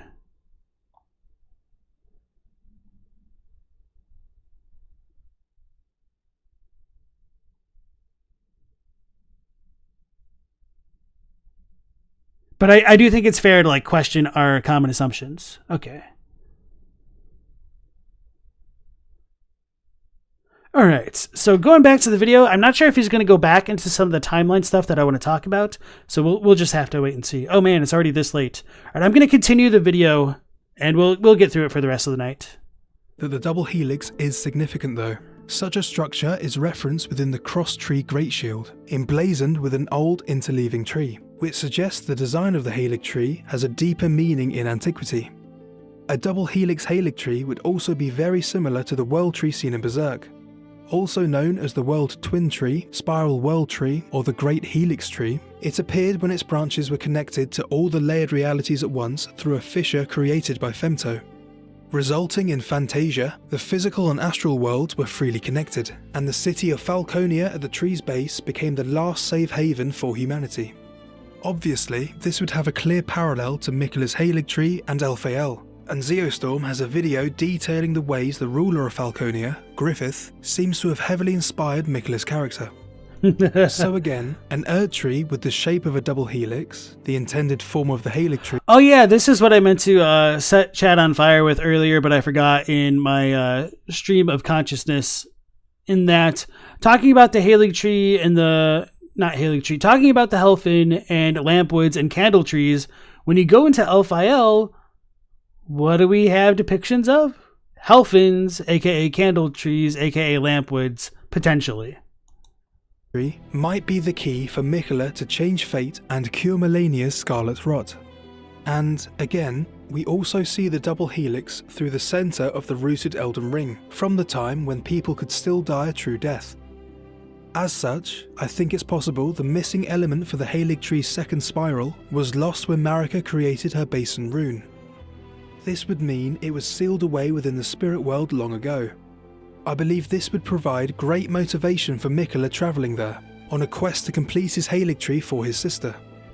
Whatever form this missing something might take, whether it's something actually physical or even tangible, I believe he embedded himself with... It is kind of weird that the promotional art doesn't have any other buildings that are seen in the actual trailer surrounding this depiction of the Shadow Tree. Whether it's something actually physical or even tangible, I believe he embedded himself within the Helig tree in order to enter the spirit world. Oh, we got Bilbo Baggins himself in the chat. Welcome in, Bilbo. We didn't see you before. Everyone calls it a double helix. No one ever calls it a caduceus when it makes more sense. Potentially, yeah. Part of the thing with like the caduceus is that it kind of implies the snakes specifically. And so if there are no snakes, I could see why people would just prefer to call it like the double helix instead. I was making a one ring joke. I figured you just showed up. As for how Miquella could traverse through Marika's barrier, here is where St. Trina comes into the picture, the mysterious goddess of dreams. Some say she is a comely young girl, others are sure he is a boy. The only certainty is that their appearance was as sudden as their disappearance.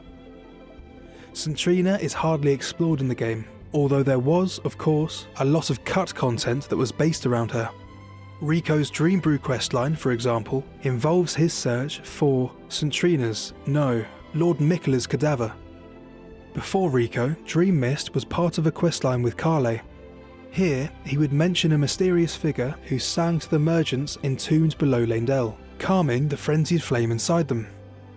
Our song derives from an old lullaby, sung for us, long ago, deep inside our tomb. But whoever it was sings no longer. Its melody allowed us to sleep, despite the cursed flame. Yeah, I really liked all of the cut stuff with the nomads. I'm pretty sad it didn't get completely realized in the final build of the game. And oh yeah, I don't remember if I said it about the like new Miyazaki interview. No, I did. That the NPCs aren't necessarily returning. So man, I guess that means we're not going to get at least more closure about like these nomadic merchants. Maybe there might be something else, but man, now that like my hopes are being dashed a little bit. It's unfortunate, but maybe I'll be proven wrong. That'd be awesome, but maybe not, which would not be awesome. So anyway. What else is I going to say about that? I forget.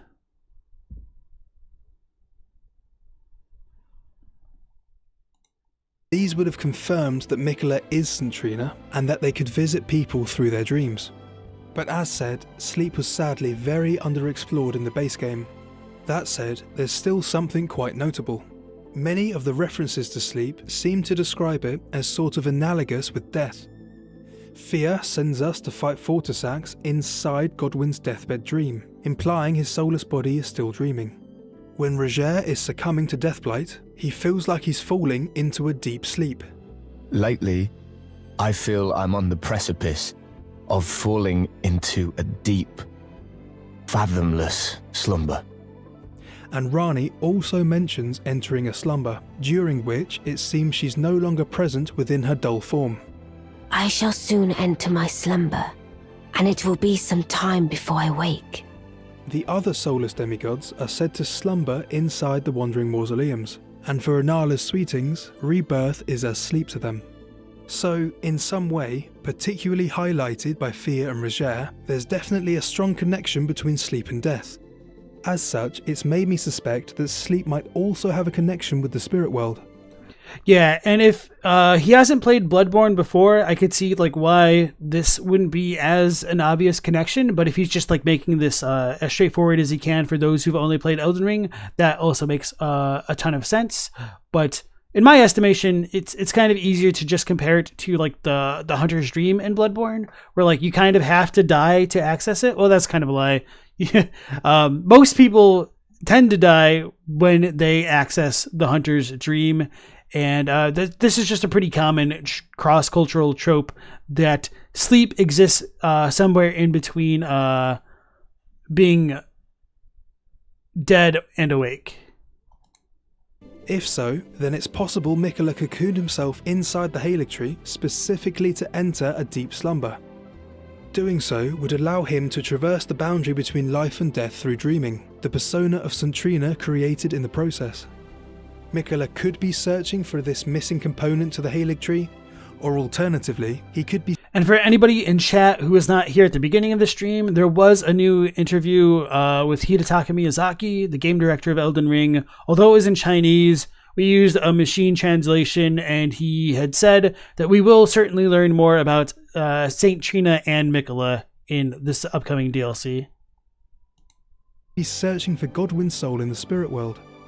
His soulless corpse is the source of Deathroot, so bringing his soul back might mend the hole between realities. In either case, a deep slumber would be his method of entering the spirit world. However, we know that St. Trina vanished soon after they first appeared, which I believe was due to Mohg stealing Mikola from his cocoon. We can find it inside Mohgwyn Palace, where he's grown remarkably from his infant stature. From his change in appearance and his unresponsiveness, it's clear something is wrong though. But what could this actually mean for Mikola? Well, the furthest cookbooks were left by a man who was utterly captivated by St. Trina. He continued to search for her in his slumber. So, St. Trina might still be found in the world of dreams. Using this perspective, if sleep and dreaming is like a sort of death that links it to the spirit world, that could be where Mikola's soul is. If he purposefully entered a death-like slumber to traverse through the spirit world, his connection to his body would have been broken, leaving him stranded there.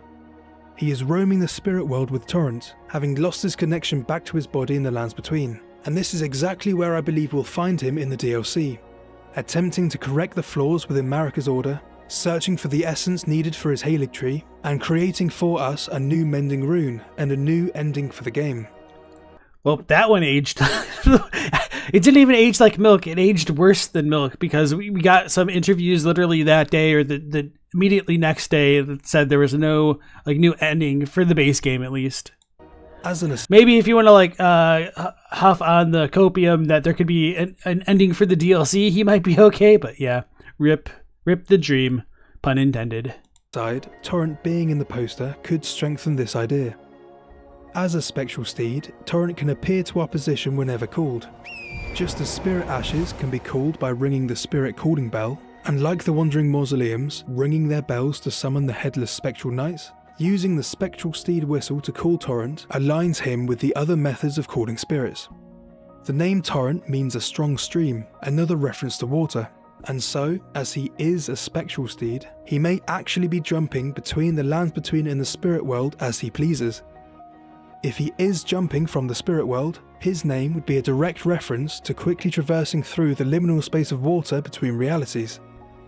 Torrent exploring the world with Miquella would certainly make him his former master.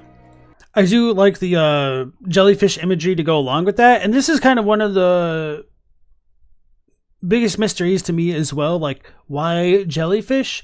I don't know if this is like some Japanese mythos or like East Asian mythos that goes along with this. I do know that like Kurage is essentially just like sea moon, and so that could be related to the moon and whatnot, but is it sea moon? Anyway, like I do know the character for moon shows up in jellyfish. Torrent exploring the world with Miquella would certainly make him his former master. This has long been speculated, as the spectral steed whistle itself is made of delicate goldwork, similar to his other creations. Okay, yeah, I was right. Sea fish. Or not sea fish, sea moon. So this is the character for like ocean. Wait. Why does it... Okay, we can do this. Sea, ocean, month, moon. Steed whistle itself is made of delicate goldwork, similar to his other creations. We're given this whistle by Melina, who is also bodiless. As she materializes in a similar manner, she might be freely traversing between worlds as well.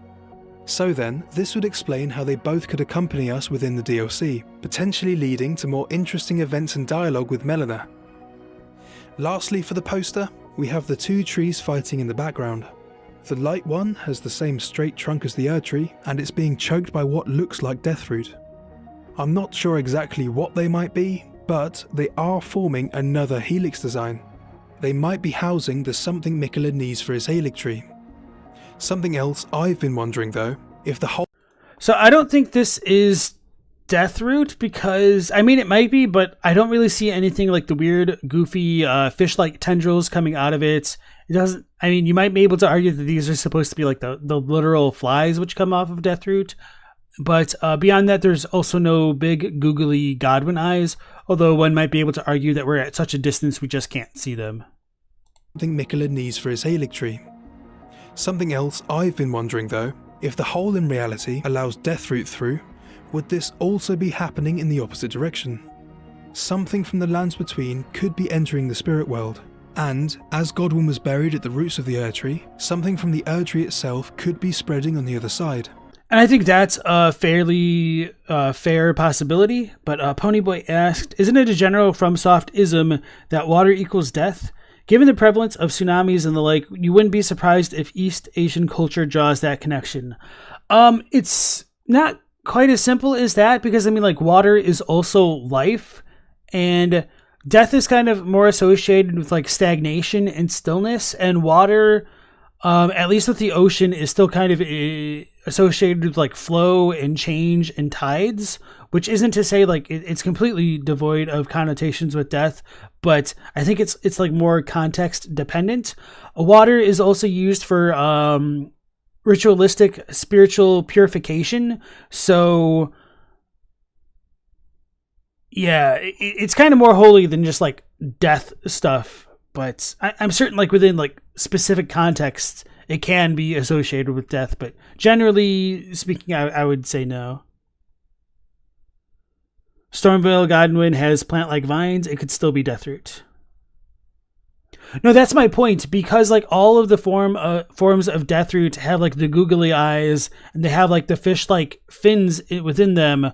The fact that the Shadow Tree doesn't quite have these distinctive features leads me to believe that it's not deathroot specifically.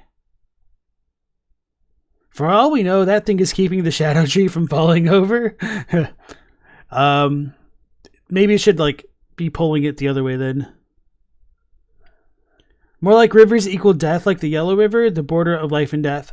Okay, so I see what you're saying. So no, I was going to say that water can kind of represent like a separation into like a liminal space, and like crossing the three rivers means like kind of like going to like the afterlife and whatnot. And if you want to say like water can represent the barrier between like life and death, or be used to represent that, I would agree, but I wouldn't necessarily say like water in and of itself necessarily means death directly. And if anybody's like more curious about that, even though I don't think this is like the most accessible answer or depiction of it, you might want to look at a movie like Spirited Away, which relies a lot on that kind of symbolism to get that imagery across. Because like when Chihiro, aka Sen, goes into like the Spirited Away realm, like there's like the train and whatnot, and the land gets flooded, and you can kind of see that it's like all like a river, which is supposed to represent like the difference between like life and death. And when her parents don't like cross back over the river, they get like transformed into like something other than themselves, which could be a metaphor for like death, because they've like stayed in like the nether realm too long and whatnot. But I don't want to get into like that, because that's kind of like beyond me, at least like off the cuff like this. So yeah, hopefully that works for you guys. It's just a plant stake holding it up. Foreboding barrier that gets crossed during death. But I mean, it also works the other way, in that water also keeps death from spilling into life. And so I think Nobara talks about this in like Jujutsu Kaisen at one point, where like one of the cursed spirits doesn't like go much further than like where it is, because like the river it's like kind of like damming its flow, so to speak. But anyway, yeah, as Elden Gusta says, generally water is purity, and stagnant water is often corruption. Yes, you meant the ocean in general. So like, yeah, it depends. Like the ocean can be representative of death, because in more oceanside villages, the ocean represents like the great beyond, and so it's thought that many souls will like cross the ocean. But to be fair, like the ocean is also like the mother of all life, so it's not quite that simple. Some of it is regional, some of it is just like context dependent. So sorry, there's no like easy direct answer. And El Gusto says the ocean represents the abyss. And that's probably a good way to talk about it, because depending on the context of abyss, it could be like the mother of all things, and it could also be the receiver of all things, a la death, which is kind of like the whole ending of the Bloodborne DLC with like a sweet cost, return to the ocean. I'm forgetting the quote, but accepting of all there is and can be, essentially. If so, could the light tree here be part of the Erdtree? I'm not entirely convinced myself about this, so as an alternative suggestion, there's a chance the light tree could be, in some way, Godwin himself. His soul could still be fighting to protect the lands between, defending the whole and realities from something within the spirit world. So, we might actually meet Godwin in the DLC, or at least learn a lot more about his story here. This could also mean there's a sinister entity that's the source of all the Deathroot. The last big question I want to speculate on is how exactly we'll be accessing the DLC. Following the perspective of this video, Miquella and Godwin would be the strongest link between realms. If we're following Miquella through some sort of deep sleep, then his cocoon in Mogwin Palace would be an obvious entrance point. If he continues his slumber within the cocoon, all would be well. There's also Riku's cut Dream Brew questline, with the dialogue suggesting he would have progressed all the way to Miquella's cadaver. So maybe, if Dream Brew is restored for the DLC, he might prepare for us another draft, strong enough to enter the spirit world through deep slumber. Alternatively, as Godwin's soulless corpse would be the hole beyond Marika's barrier, then we might directly traverse this bridge between realities. Maybe it's a little bit unfair to say it now, especially since it's been like more or less confirmed, but just like thinking off the cuff here, I almost feel like Godwin would be less likely to be used for traversing the realms, because we kind of already enter him through like the dream of the deathbed companion and whatnot, so that would seem kind of less likely to me. And of course, like hindsight is 2020, so yeah, anyway, moving on beyond that. In this case, we would enter through Godwin's corpse here, although there's a fair chunk of content taking place in this area already, so more might be overkill. That said, this would make it hard to miss, especially if we're already here for other questlines. Fia does sit next to Godwin, and even sends us into his deathbed dream here, so she might also send us into the spirit world in a similar way. Instead of these, there may be a physical location where we can travel between realities. The mountaintops of the Giants is an obvious choice, as it already has spectral trees and fauna, and the deathbirds can appear here at any time of day. There's also the red grace of the Forbidden Lands, which has been speculated to potentially be the Helfen's lamplight. The gem within the Helfen steeple is a similar hue, and there's another red gem within the rolled medallion, further suggesting this link. As tarnished, we might be able to see this lamplight, having previously died before entering the Lands Between, so the Helfen might be physically or spiritually closest to the mountaintops. As an interesting aside, there's also the Stargazer ruins, where we reunite the two spirit jellyfish. Sister, where did you go? You promised me when we turn 14, we go to see the stars. I've been waiting. That's an interesting idea there. Actually, this kind of like jogged some thoughts here that if jellyfish are related to stargazers, the Japanese for stargazer is essentially like the astrologer word. So maybe the jellyfish are ancient astrologers? Maybe not like in a literal sense, but like as of a people. I don't know how I feel about that, but I think that's kind of cool, yet somewhat acceptable headcanon. I don't know. Blythe's eyes are purple too. Yes, indeed. Drew Wang says, you hear that the lore tuber who correctly guesses everything right about the DLC will get a golden ticket to tour the FromSoft factory. Well, I'll just have my daddy buy 10,000 boxes of lore, and I'll be sure to get in. Never so long, forever and ever it seems. Dear sister, you're finally here. No time to waste. Let's see the stars. The two graves here suggest they were both originally humans, and their dialogue about seeing the stars has made me wonder, could the spirit world itself be above the Lands Between, maybe amongst the stars? Why did they never see the stars? Was it because like the Erdtree was burning and there was smoke in the sky? I mean, that would be like a cooler idea if like this place is covered in smoke after we burn it ourselves. I never really thought about this. It's gonna kind of bother me actually, because they dead. You ain't wrong. What I mean was the stars dead when they was 13 rather than 14? Maybe they didn't even get that far. But I mean, anyway. Never saw the stars together, maybe. Flame, that astrologers who preceded the sorcerers established themselves in the mountaintops that nearly touched the sky. And we know from the telescope that... Is it said that way? Why did I never ever remember that when I was harped about the Preceptor set? Night and Flame. Oh, it certainly does. Okay. That the fate once writ in the night skies had been fettered by the Golden Order. So, if the spirit world is within the stars, this could be a reference to Marika separating it off when Destined Death was sealed and the Golden Order was created. In any case, some form of passage may be opened up for us somewhere on the mountaintops, or maybe the consecrated snowfields. These would be very late game, but as progression becomes pretty linear at this point, it would be a good avenue to explore before completing the game.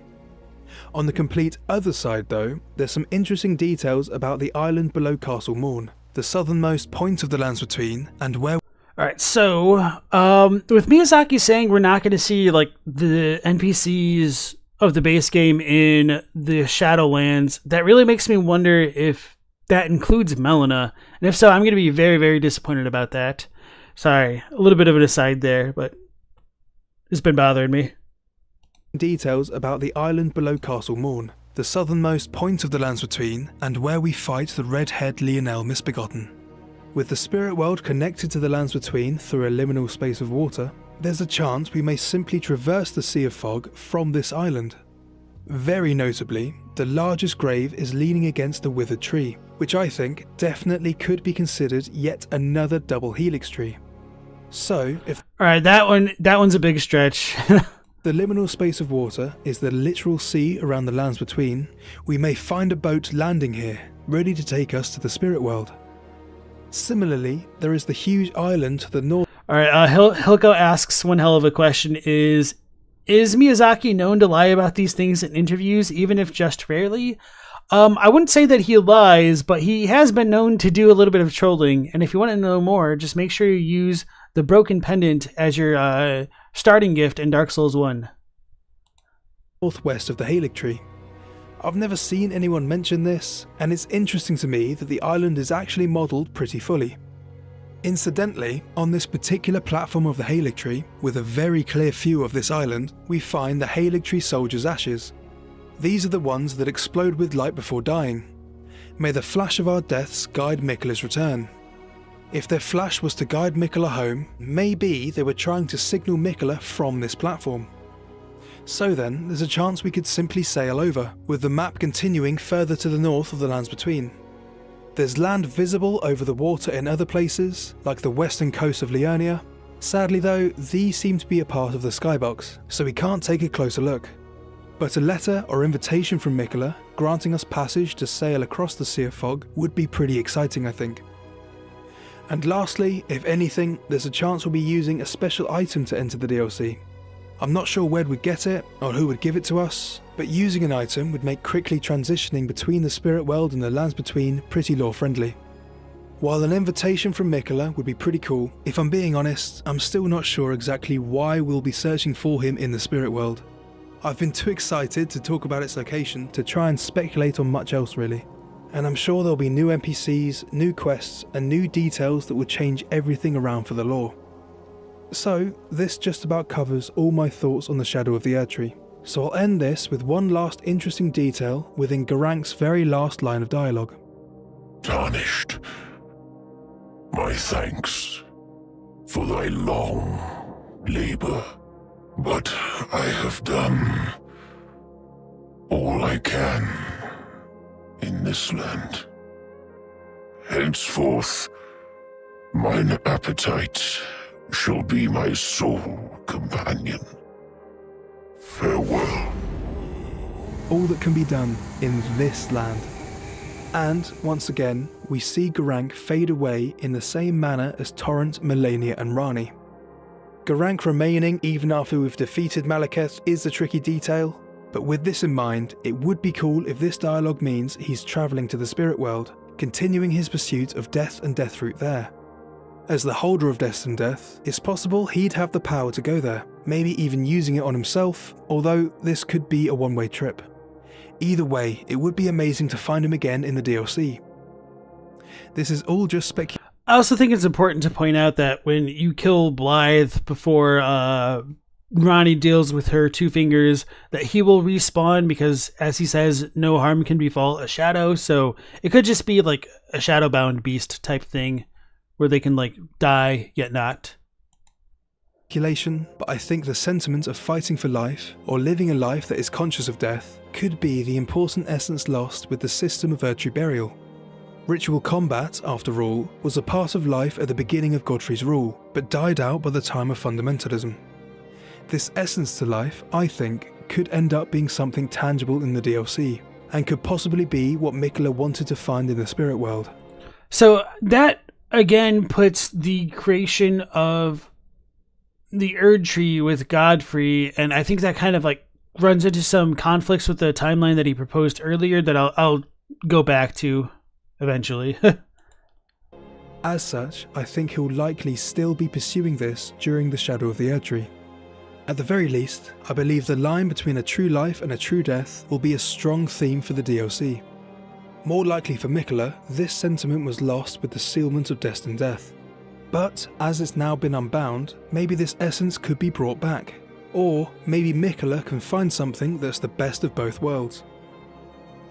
So with that, I want to thank anyone who's made it this far. This topic is where my mind's been at for the Shadow of the Erdtree, and there's a good chance it's become pretty unhinged. So I really hope this has all made sense, and if you have any thoughts on where your mind's been at this year, or any thoughts about anything in this video, I would love it if you could leave it in a comment down below. I've got a little update for my channel, so if you're heading out now, really thanks again for watching. I hope this wasn't a rambling mess for anyone, as I end up writing these without explaining everything to its fullest detail. I kinda have the feeling you guys are always well versed in the lore, especially all the particular items and sources I talk about. There's a tricky balance between these things being too long or too rushed, and they always end up being longer than I'd hope. So, if anyone gets this far, and you're thinking you'd prefer if I took the time to explain all the item descriptions and references I'm pulling from, then I'd love it if you could let me know as well. With all the hype around the potential date for the DLC, I had to shelve my planned video on the Mysteries of Radagon for the time being. I've been wanting to make shorter videos, but the Radagon script has somehow reached 20,000 words, which was longer than my dissertation. So I'd like to ask if you guys would enjoy longer or shorter videos, or maybe even both together. It would be a huge help, as I want to make the content that you all enjoy watching. I'll still be taking the same level of care to make sure they're the best I can, so no promise. That's super ironic that the closed caption said "take car." I'll still be taking the same level of care to make sure they're the best I can, so no promises I'll be uploading more frequently, but any ideas you'd like to see explored would be great too, and would give me ideas for some shorter videos alongside the longer ones. I've said it before, but getting to talk and explore the lore with you guys is really why I want to keep making these. Even if you disagree with all of it, or if there's even just a few ideas that you're interested in, please don't hesitate to share your thoughts. The DLC is just around the corner, and I can't wait to hear all the ideas it will bring to the community, even if we end up with more questions than answers. So then, with that said, I'll end by mentioning all the amazing content creators that have been incredible influences for me. These guys have helped me enjoy the lore so much, so a huge thank you to Zuli the Witch, Crunchy, the Tarnished Archaeologist, Zeo Storm, Smoketown, Sekiro Doobie, Agent Jake, Cosmos, Quailar, Garrulus Goldmask, Vartividya, and Last Protagonist.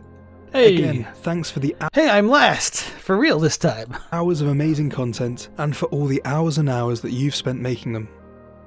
With that, I hope you're all good guys, don't you dare go hollow, and I'll catch you all in the comments. Cheers. Alright, so I think that was a good video. Obviously, I have my disagreements. Obviously, had some issues with competing with the literal trailer of the game coming out like the day or the day after. Yeah. Oh, V-Limit didn't make the cut. My condolences, friend. You do need to make some more Elden Ring content under your own name. Hint, hint. Yeah, no. So, to go into the timeline stuff, but before that, I need to address like what he was saying there at the end, like needing to balance trying to make something as high quality as you can and doing it in timely fashions. Yeah, that can be a real challenge, which is partially why I wanted to do these streams. One, it's sort of easy content if you're like, well versed enough in the lore to like comment on things, but just like for me personally, like doing these streams and looking at what other people have done has helped me identify some like gaps in the the discussion at large, which is kind of fun to try to like plug the holes of. Even with that being said, I haven't produced as many videos as quickly as I would have liked, but hopefully like these streams kind of like work as pretty good stop gaps for when I do make the effort to produce like higher quality videos. So yeah, I definitely understand the struggles there, but overall I think this video was well produced. My only like real complaint as far as like the editing and stuff is concerned is like at times the dialogue of the voice actors for the characters in game was just a little bit higher than JarHed's voice. So that was pretty much it there. So yeah. Go Hollow despite him? Yeah, I'm going to go Hollow Knight tomorrow, or today, 10 p.m. Eastern Standard Time.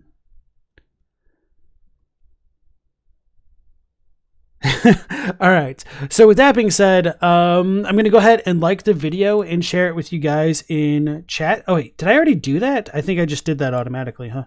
Yeah, I must have. Okay. So yeah, go ahead and give JarHed some support if you feel so inclined. Now, to jump back to the timeline, I don't want to spend too much time on this because it's already like really late for me, but hold on right here. Where are we at?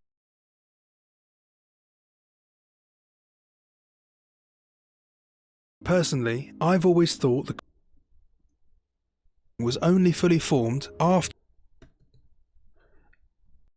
Okay, so if this is his real timeline here, he made some like kind of weird statements about like the Age of Abundance. So it seems like he's simultaneously holding the belief that Marika's age starts here, but this is also the Erdtree. Now, this could be just a problem of me not understanding the way he's framed things, but he wasn't as clear as he could have been, but that also wasn't the focus of this video, so I totally understand that. And one of my issues with TA's timeline here, which this it's either like directly ripped from him or it's based off of it, is that in Tarnished Archaeologist's video where he presents this timeline, he says the shattering of the Elden Ring is also when the rune of destined death was removed, which this contradicts this timeline here. Actually, maybe I should like search for the Tarnished Archaeologist. I don't know if it's been like just shown. Okay, yeah, no, I thought it was a different photo here. Is this going to be big enough? Okay. That's what she said. All right. I freaking hate Reddit now, man. Okay, so this came from Smotown's video, which he's borrowing from Destined Death Imbued. This is not the best thing around. Then Erdtree burns. Oh, so the burning of the Erdtree was like when the shattering happened or something like that.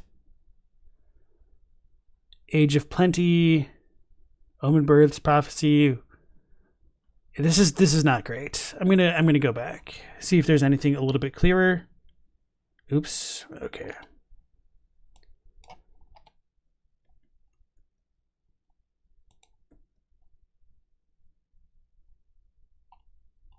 Yeah, I don't think there's anything much clearer than what I just showed a moment ago.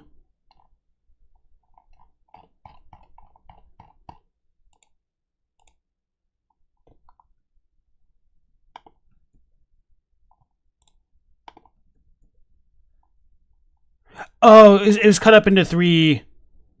Okay. So...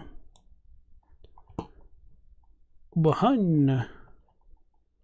Tuhoo. And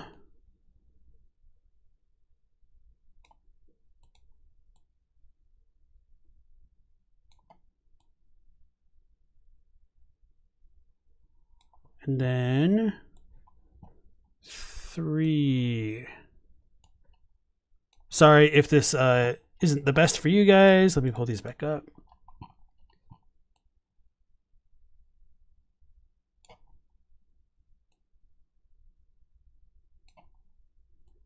All right, so this isn't the best for me either, so I'm gonna like need to lean in. Destined Death Imbued. Death removed from the Elden Ring is after Erdtree worship.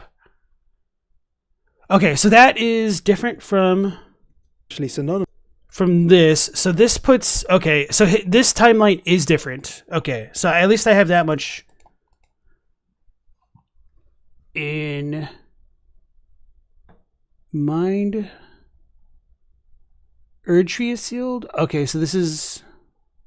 Does he actually list down the shattering? Those who live in death are hunted. Okay, so that has to be post shattering. Well, actually, timeline. Tarnished Archaeologist timeline is messed up, so I can't necessarily trust that he believes those who live in death is post shattering. Perhaps. So he thinks death was removed after Radagon became consort and second Elden Lord. Rune of Death is removed. Okay. Golden Order Principia defines fundamentalism.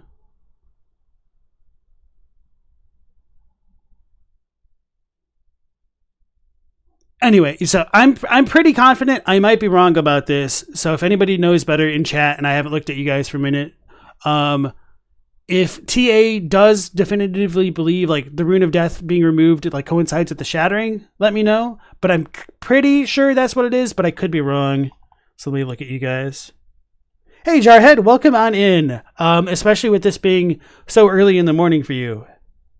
Actually, this is probably not as bad because it's early in the morning for me. All right, let me roll back up. You're just getting ready for work? What's the question? Oh, okay, sweet. This is brilliant. Okay, so with you here specifically, I have some questions about your timeline in that I'm not sure when you think Marika and Godfrey's reign began and how that relates to the removal of destined death from the ring.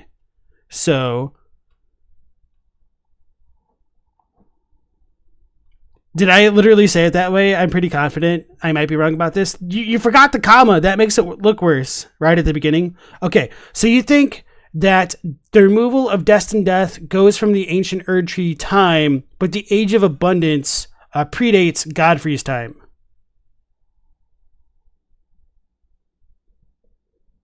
Okay, so you think Godfrey and Marika start up here after the Age of Abundance, right? So both. So you think that can't work because if the Erdtree exists, that implies that it's Marika and Godfrey's, unless your position is that the ancient Erdtree is not Marika's Erdtree. Correct? Am I living in Japan? No. Japan, it would be like, the evening. All right. Jarhead asks, the Erdtree around before they took power, the Great Tree? So no, this is a pretty important detail to get correct because we're told that the Erdtree was born around the war against the giants.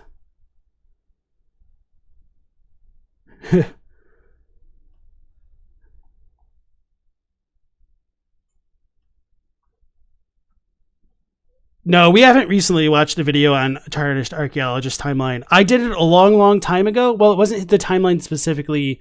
I think it was the 3 crests of the Erdtree is the one that I have on my channel that got a lot of people upset at me. Their Erdtree would have been the Elden Stars. You're typing too fast. Yeah, I'm not following you. Okay, so let me try to make my question as clear as possible. So, okay. If Marika and Godfrey's Erdtree, aka just the Erdtree, was born after the war against the giants, how does that relate to the Age of Abundance? Because that should happen after that time. But you're placing the Age of Abundance before Marika and Godfrey's reign, from my understanding here. Yeah, take your time, man. I know you might be getting ready for work and you might be pressed for time, but I can stay up a bit later.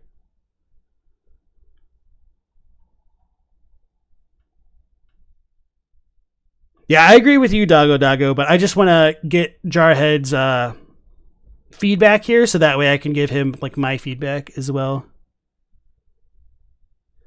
So let me look over here. I'll try to pull up some quotes for you.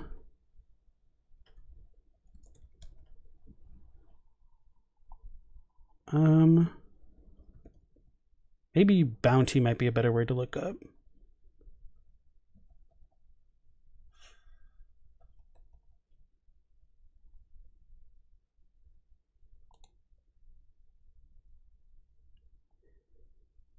Intellect believes that they think the Great Tree burned and the Erdtree went up in its place, which is part of why it's now a real tree and part of the changes in color based on the Mending Rune. Doggo asks, is there another stream tomorrow? Yes. That one will be Hollow Knight, though.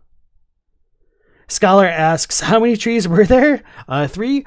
That really kind of depends on individual interpretation. Some people believe in a Great Tree, others don't.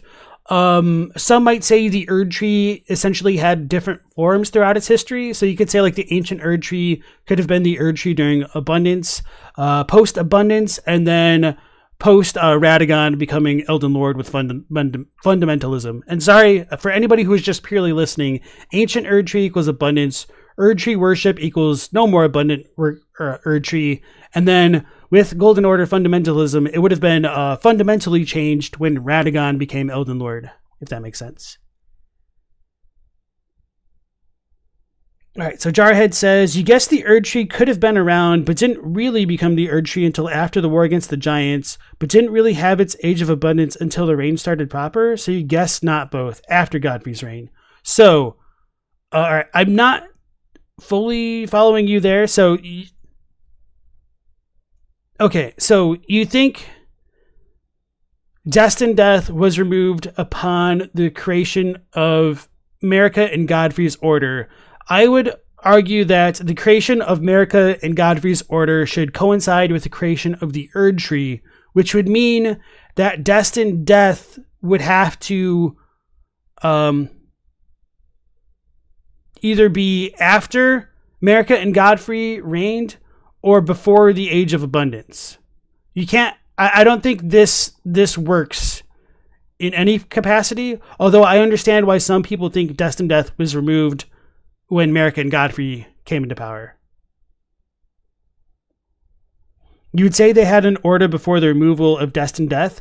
Well, order implies like control of the Elden Ring, essentially, in my mind. So as far as like things go with like their relationship to the Erdtree and the Elden Ring specifically, I think that's kind of a big contentious topic.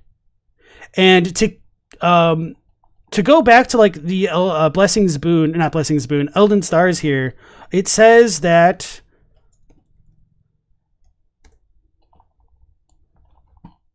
where are we at? This legendary incantation is the most ancient of those that derive from the Erdtree. Now you might be able to make the argument that they just have a shared power source, but Elden Stars is older than the Erdtree, but I would still say that I don't think that works super well with the phrasing of this description because it's derived from the Erdtree rather than like derived from the energy or like the primordial matter that would go on to become the Erdtree, something along those lines. So this to me suggests that all of the ancient Erdtree incantations are still like Godfrey and Marika's Erdtree, because the Erdtree is said to be born after the war against the Giants. And so ancient Erdtree, in my mind, should not predate Marika and Godfrey, if that makes sense.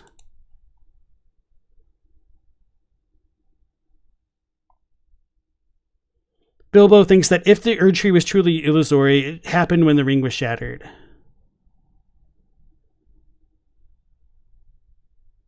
Bilbo thinks in the Age of Abundance, the Erdtree was like a minor Erdtree, just larger, maybe.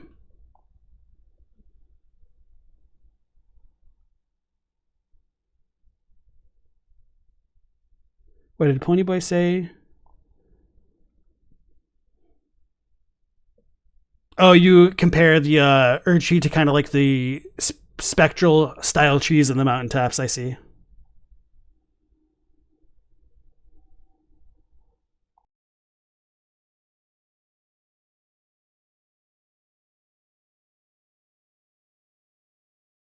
Ponyboy is not seeing the Erdtree as like wooden branches beyond out-of-bounds screenshots. Your biggest issue is that the tree is transparent from afar and it's not a rendering issue.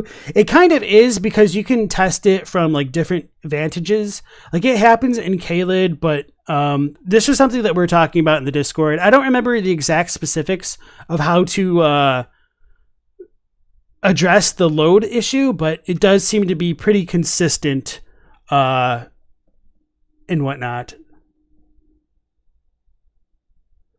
JarHed said, you guessed the ancient Erdtree was also made by Marika and Godfrey. It's one of your assumptions you never explained, you guess. Okay, so you do think that the ancient Erdtree is both Marika and Godfrey's, which is perfectly fine.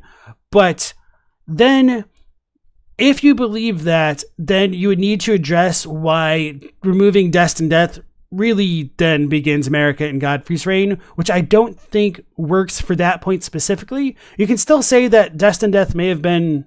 Wait, can you say Destined Death may have been removed here? What is my issue with this?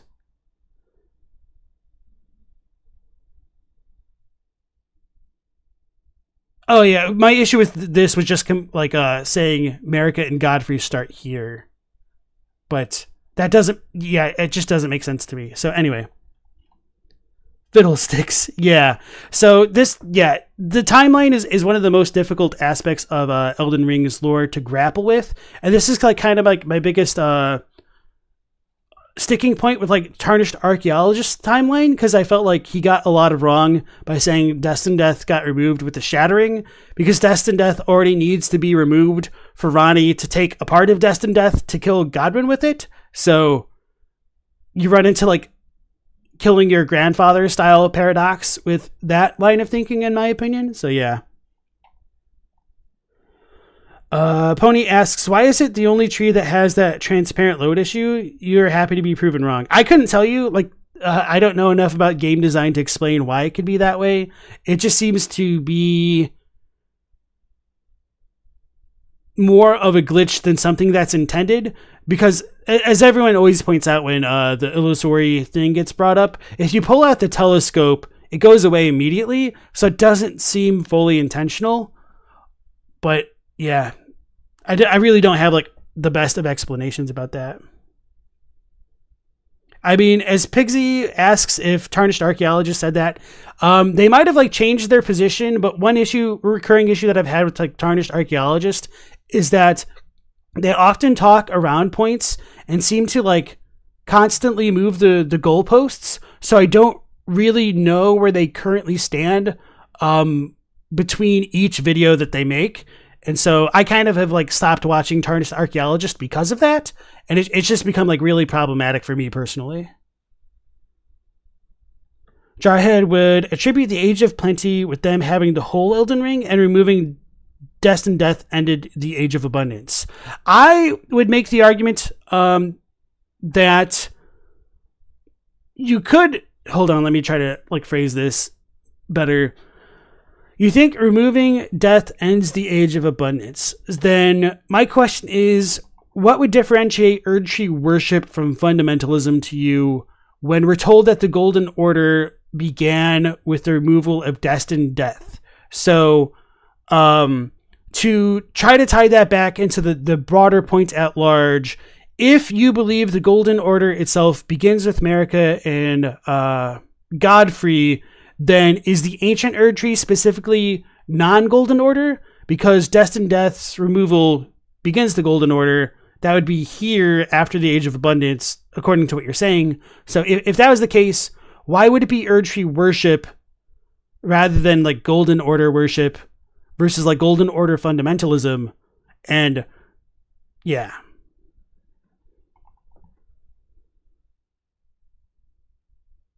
So Night Scout said, you saw a Loki Dark Souls stream like 2 months ago where he fiddled with the zoom a lot on Limgrave's Divine Bridge, and the Erdtree was solid on each zoom. Okay.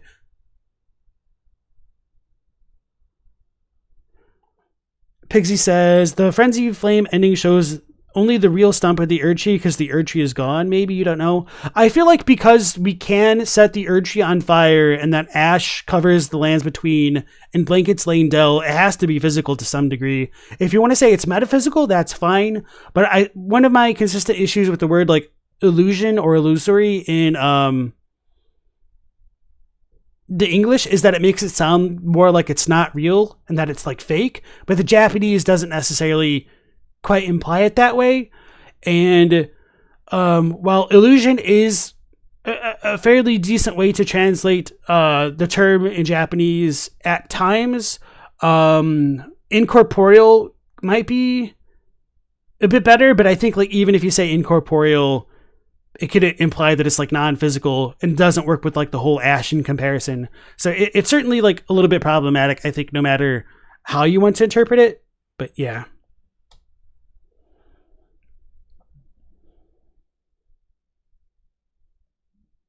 Emerald Jack 4200, welcome into stream. He said, trees don't glow like that. Why do the minor Erdtrees look more terrestrial? Well, we do have the odd example of the what are they called? Do they actually have names? The phantom trees, the illusory trees, little saplings where you pick up all the golden seeds from. They're perfectly maybe not translucent, but they glow as well. And when you go to the mountaintops of the giants, you have the spectral pine trees and whatnot. JarHed says, Erdtree worship to Age of Abundance over. No bounties, still worshipping the Erdtree. Thousands of years become the Golden Order, worship of the Erdtree as divine. So that should not work because the Golden Order is started with destined death specifically.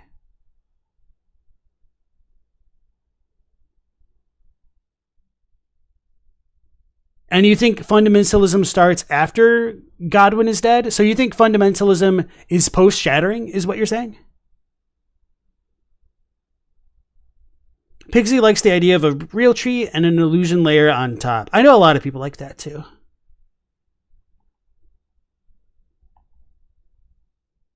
A Night Scout says, the phantom trees are actually solid and they never break. They make wooden noises when you hit them and have brown bark sound effects when struck, not voice effects.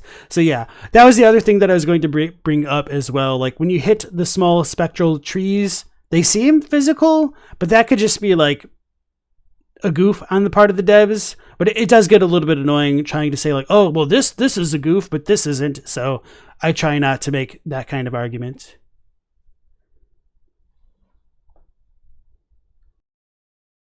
Oh, visual effects. My fault. I don't know why I was stuck on voice effects rather than visual effects, because that makes sense.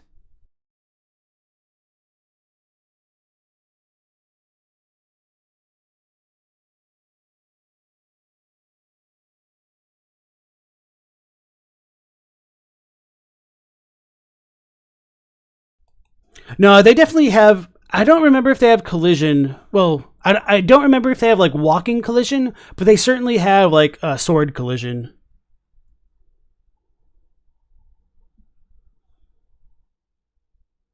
JarHed says, on destined death starting the Golden Order, you'd say it's because the system of rebirth through the Erdtree began at this time. There became the necessity to have Erdtree burial, so they began their campaigns. Well, that doesn't work in my opinion because, and of course you weren't here earlier in the stream where I talked about it, but we have the description of, and I always forget what it is it protection of the Erdtree? Oh no, we're going to have a lot of things pull up here. Okay. Yeah, protection of the Erdtree. In the beginning, everything was in opposition to the Erdtree, but through countless victories in war, it became the embodiment of order. And from the cut content of the Lowlanders rune, aka the Lands Between rune and 1.0, grace was brought to the very fringes and lowlands of the Lands Between, and with the Erdtree came the weight of its history, a history of conquest and subjugation. This says Golden Order in English, but the Japanese uses the kanji for Erdtree, the gold tree. So, yeah.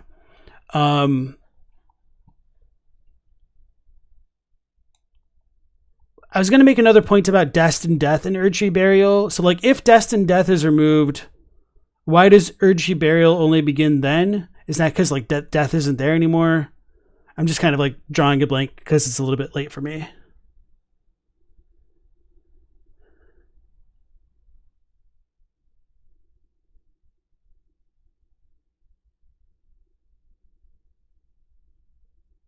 If you started a religion, it wouldn't matter if only you believe in it or the whole world. It'd still start with you, no? So I don't think that argument is the best right now because we're told explicitly what begins the Golden Order. And whether or not you want to compare like the Golden Order to Golden Order fundamentalism is another matter of individual interpretation there. But my thoughts are scattering by the moment.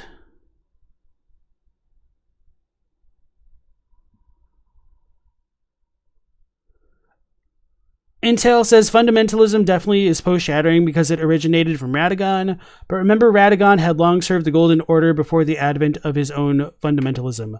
So I would disagree with this, and I would point to the relationship between Mikola and Radagon as an example of why fundamentalism should predate the shattering, because if you believe Radagon / Marika sealed themselves in the Erdtree fairly immediately after the shattering, then my question would be, when would Mikola have had time to trade incantations with Radagon for Golden Order fundamentalism. When would Mikola have turned his back on fundamentalism? Was it all post-Shattering? Do you think the Erdtree was made purely after the Shattering? And these are just questions you could ask yourself no matter when you believe fundamentalism began. I think they're just good questions in general.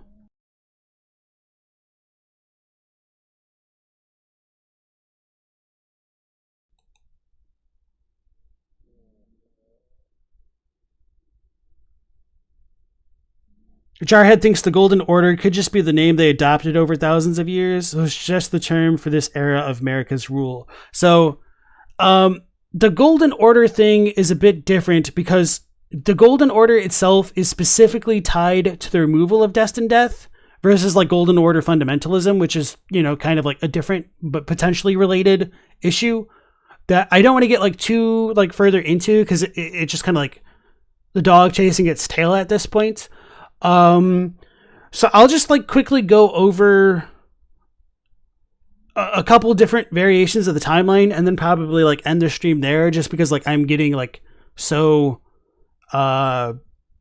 scatterbrained right now. So okay, just to try to work with you a little bit, if you believe destined death was removed at the beginning of Marika and Radagon's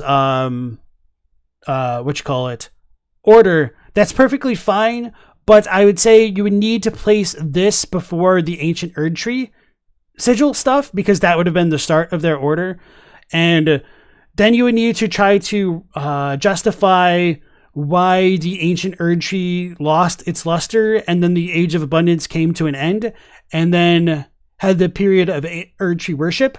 And you could make the argument that everything still ages, they just don't die. I definitely know of people who do that, which is perfectly fine. And then that system could have been potentially changed or just under new management when Radagon became Elden Lord. I'm not the biggest fan of that type of thinking because I think Radagon becoming Elden Lord is transformatory of the Elden Ring and the actual order of the universe. And I don't think people justify the idea enough that like Radagon...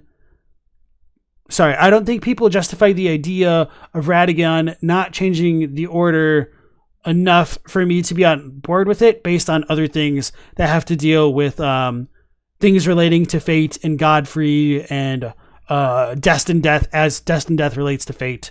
And I talk about that a lot in my last video, and pretty much like half of my video is devoted to justifying why I don't think destined death was removed at the beginning of Marika and Godfrey's reign. And I think it was removed when Golden Order of fundamentalism was established, more or less. So I would put the removal of destined death personally after Erdtree worship, or at least in the transition between Erdtree worship and Golden Order fundamentalism.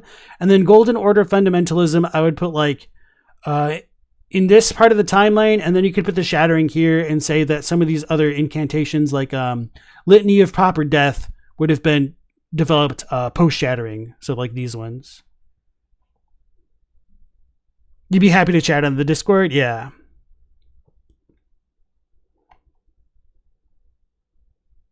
Hey, Photo Loss, nice to see you again. There could be pre-fundamentalism religion/church, which still started only after the Golden Order as a world order. Yes, I believe that is a possibility as well. I often compare it to the way that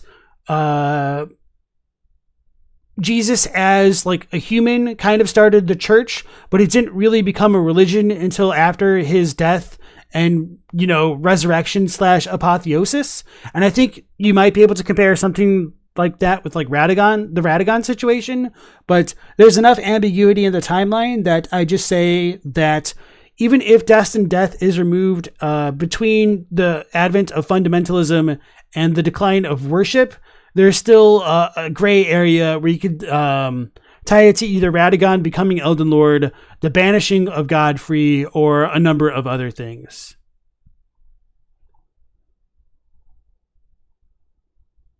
You'll make a graphic? Okay, sweet. Thanks, Doggo. Doggo, you probably liked the dog chasing its tail comparison there, didn't you?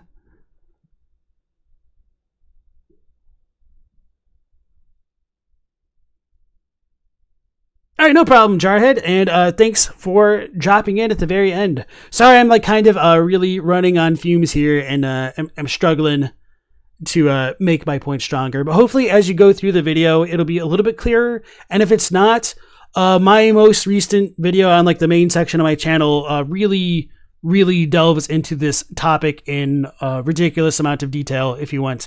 And to be fair, I also need to make an infographic of like my list of reasons of why I think Destined Death got removed later. So yeah. And for everybody else who's like really typing away in the chat, my apologies that I can't like really keep up with all of you, but I am like trying to read them at least silently to myself. Yeah, I'm definitely interested, and like my Discord is a really good place to have like these kind of in-depth discussions, especially in times of day when I am more awake and whatnot. And it's not just me who talks Elden Ring lore with the community. Like we've got a lot of really knowledgeable people about the game who don't share this exact same opinions I do. So it's a good place to kind of like run your theories through the figurative crucible, to borrow a term from like the game here. So yeah, everybody's welcome to join. My Discord is like pinned at the top of the chat. It's also somewhere in my video description, I'm sure. But everybody, thank you so much for joining me for another stream. That'll be it for my like Elden Ring coverage for a little bit. I'm gonna play Hollow Knight starting today at 10 p.m. Eastern Standard Time. When I finish Hollow Knight, I'm not sure if I want to try to like do another playthrough of Elden Ring before the DLC releases, or if I want to like cover more content. We'll just kind of have to see like how long it takes me to go through Hollow Knight each night and see where we wind up then. So if you guys have been sticking around specifically for the Elden Ring lore, I totally understand and appreciate that nonetheless. And if you guys want to see me sit on that struggle bus going through Hollow Knights, I would certainly appreciate that. But I'll also ask for like not like spoilers, like so many like backseating tips, because I haven't played it yet, and I think that's like something a lot of people enjoy seeing when new players start trying to get into a game they themselves enjoy. So yeah, that'll be it for me for tonight. And sorry, like the Elden Ring series of streams after like my hiatus producing my latest video was so short, but sometimes that's just how it goes. So until next time, stay safe, take care. Thanks for joining. Last Protagonist out.